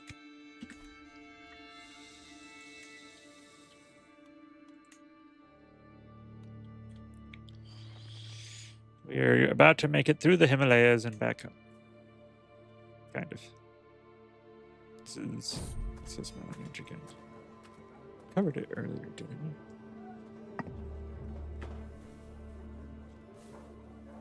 we? No, we covered it yesterday.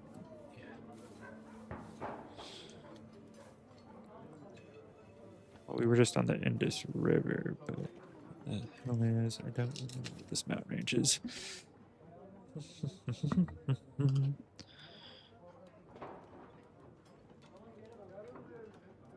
Yeah, I'll just do that.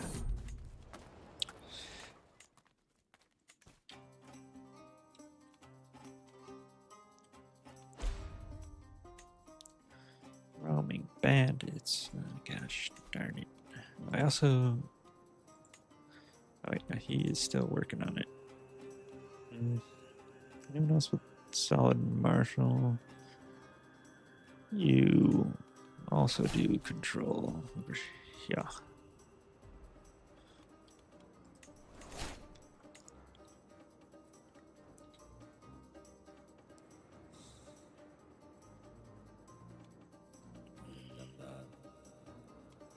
Nice if I could take this from him.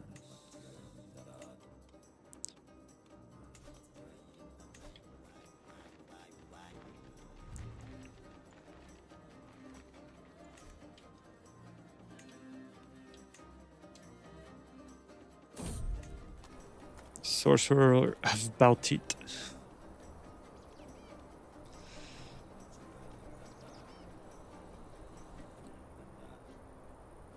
Try and convert this guy. He's a lunatic. And he would join my court. No, I think I'm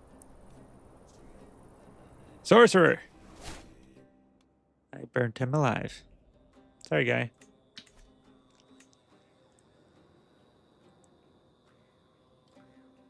When you're weird, though, you get burnt alive sometimes. It's just the way the world works.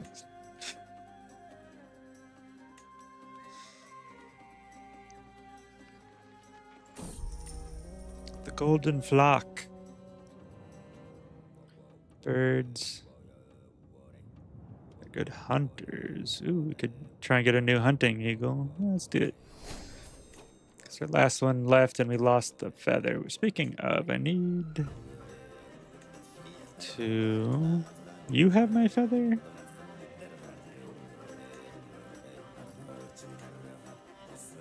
What do I see?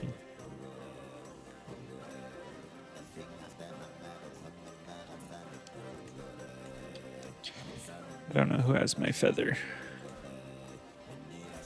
You have my feather?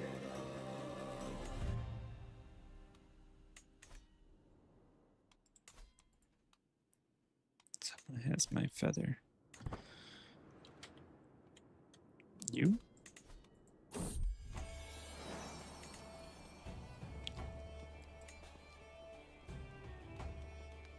Not that I can tell. New eagle, what should we name it? Sir?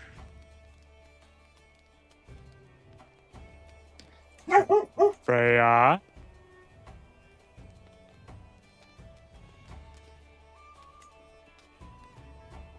Do, sir.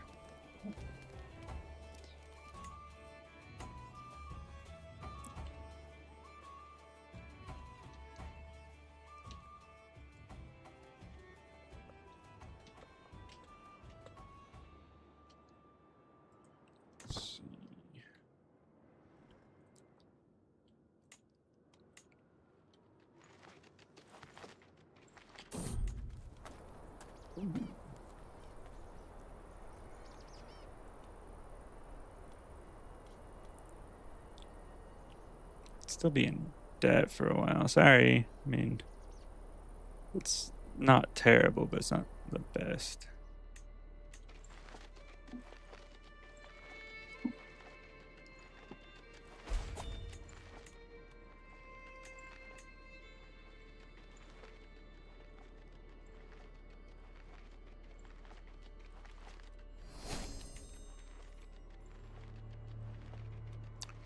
Or legacy, or legitimacy, which isn't bad.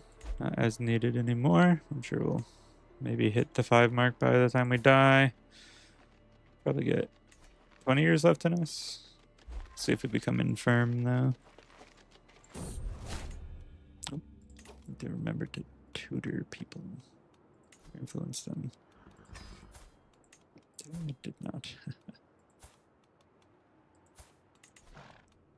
We haven't had a diplomat in a bit.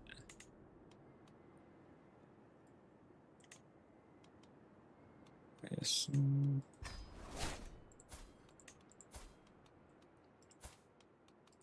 You, Ali. No, you do learning.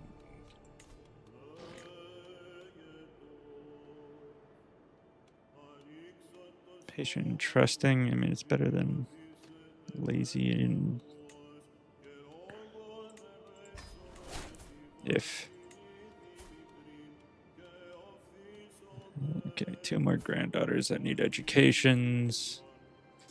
Sure, I'll educate you in Marshall. You're Amazonian. You're good.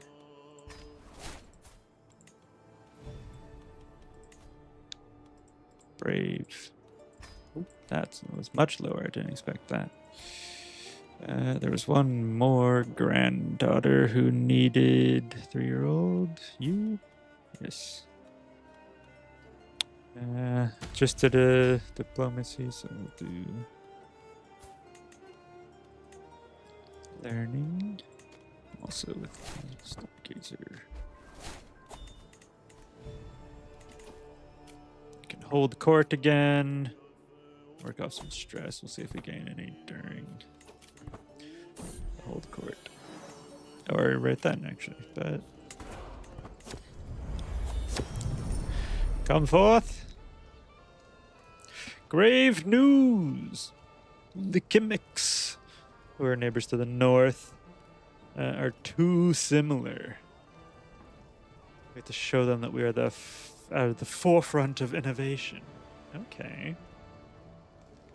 Cultural acceptance would go down. I don't think I have any Kimmick fastness. I gain a bunch of prestige. I mean, yeah, I'll take the prestige. Sad eyes of some guy in my neighbor's court. Okay. Ushers closer. The boy. Some boy who was abandoned, I think. Who's...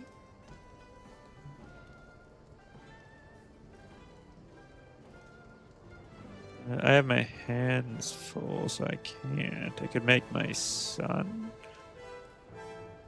This kid? Who are you? I mean... Sure. Yeah, my son can tutor him, I guess. I already have a master of the hunt. It's better than that. You would be a terrible stargazer and a terrible musician. Get out of here.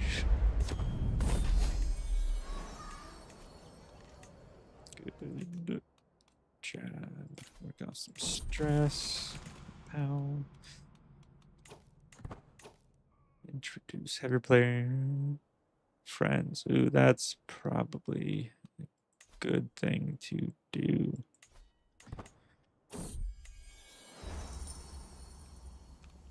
Who is currently opposing this succession? That's who I need to target. I don't know who is because it won't tell me. You know, if they're not obedient. Where do I see their obediency?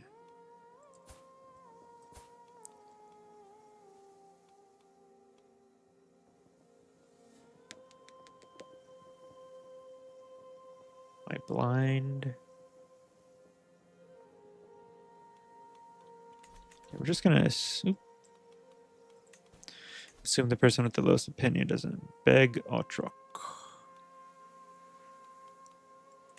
Yeah, you.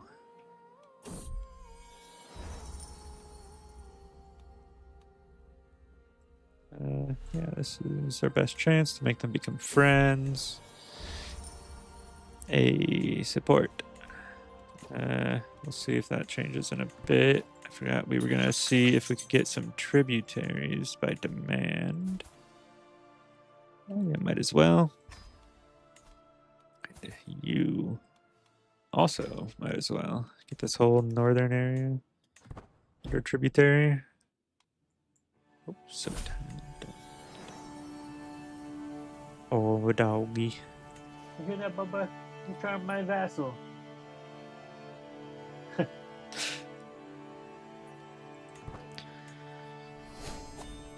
Martial perk.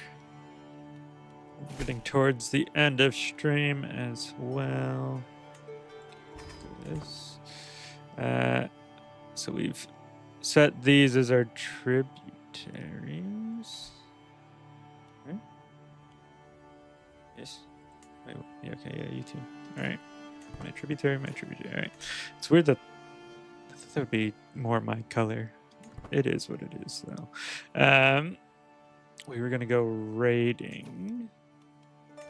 Maybe after raiding or so, that's when we will end.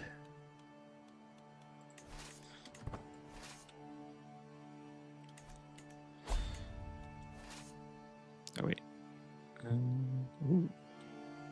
Ah. Yeah, I forgot to actually look over here. I can still get through over here. Go down here. You were doing control things, which I assume I still need. No one's my vassal. I could make one of my sons do it. Yeah.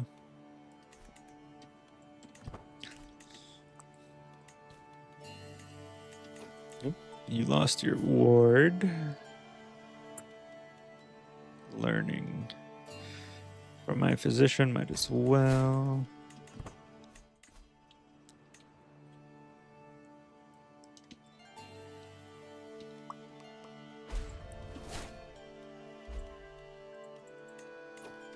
Wait, I lost an inventory item? So confused. I didn't have any. Going to raid. Oh, there's a lot of good land here. At their capital.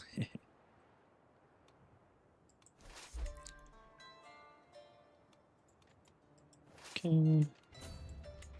We got a prisoner to ransom.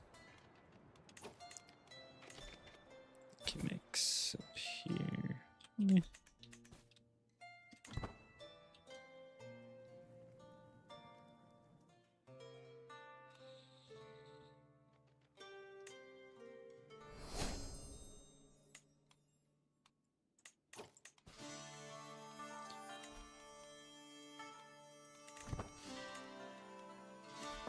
Why is it still 3 opposed?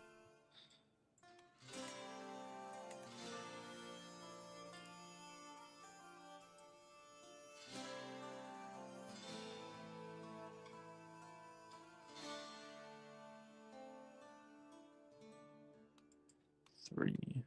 Disobedient. Coral die.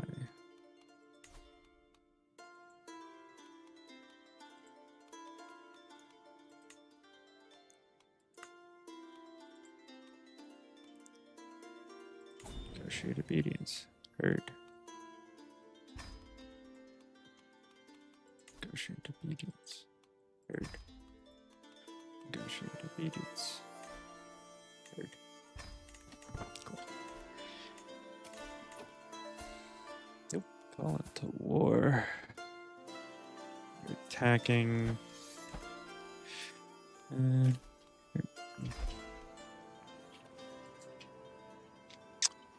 But I'm raiding, so like don't need me for anything? Okay.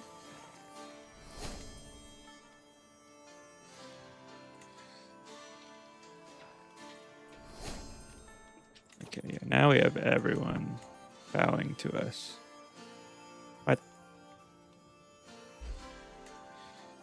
Whatever. Okay, right there, done.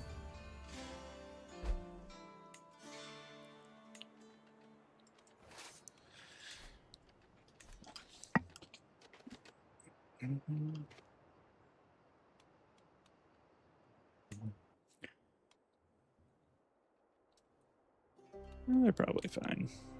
Maybe.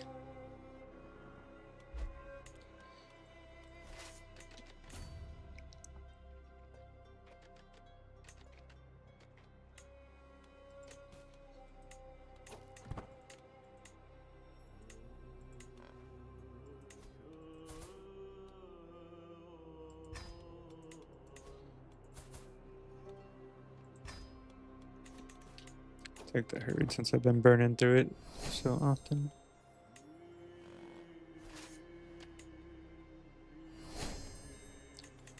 Thank you, thank you. A lonely dog. Give it to Sybil.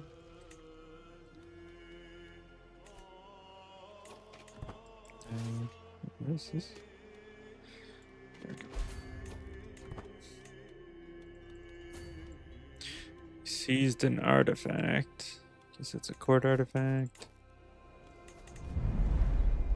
There's another banner? Yeah, looks like.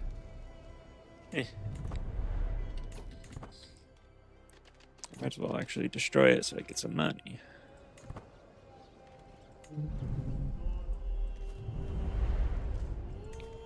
There we go, 37. Good. that. Hit both of those. Get us some money. Ooh, a ransom for 50.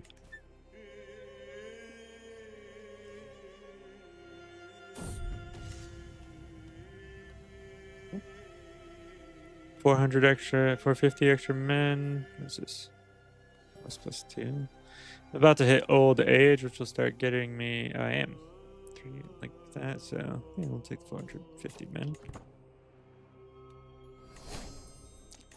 We can even then.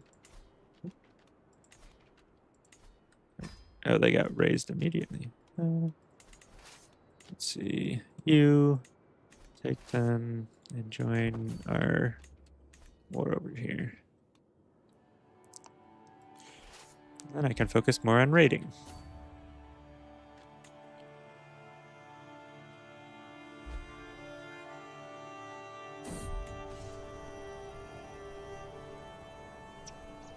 First sunlight.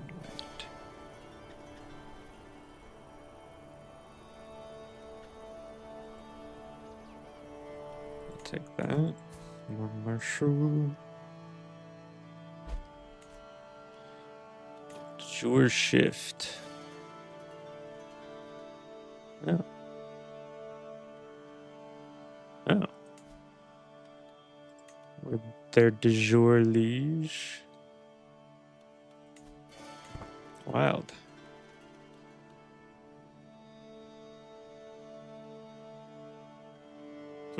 Yeah, shouldn't be too hard to get them under the fold then.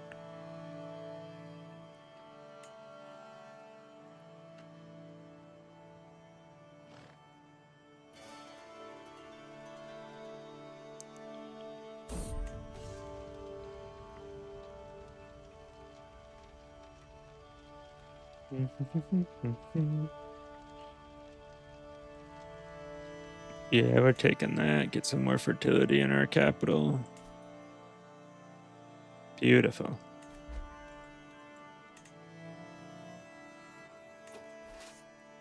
$21. Just gotta check on the war. We'll just go there and then we'll end up linking.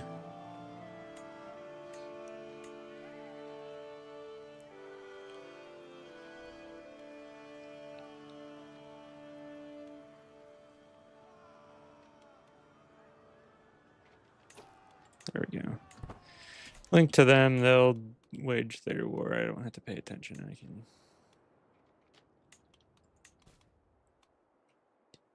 Other things. Oh, yeah. Oh, why is that so low? Oh, my dog. It's just a dog, guy. Calm down.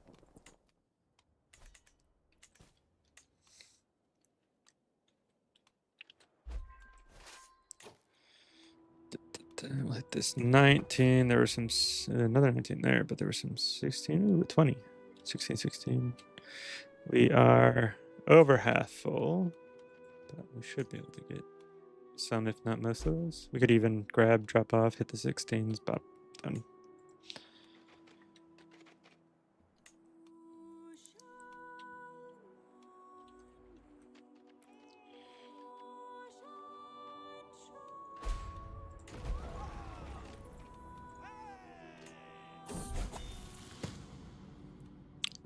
Daughter, astute intellectual. That's pretty good. Marry whoever I betrothed you to. Oh yeah, my general has the great traits. Employ both strategies.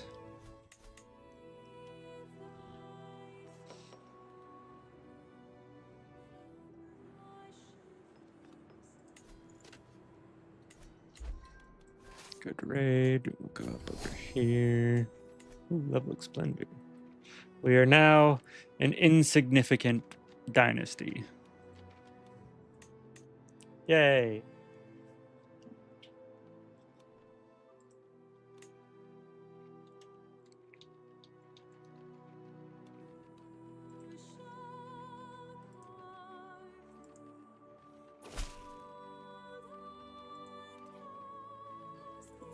Another uprising.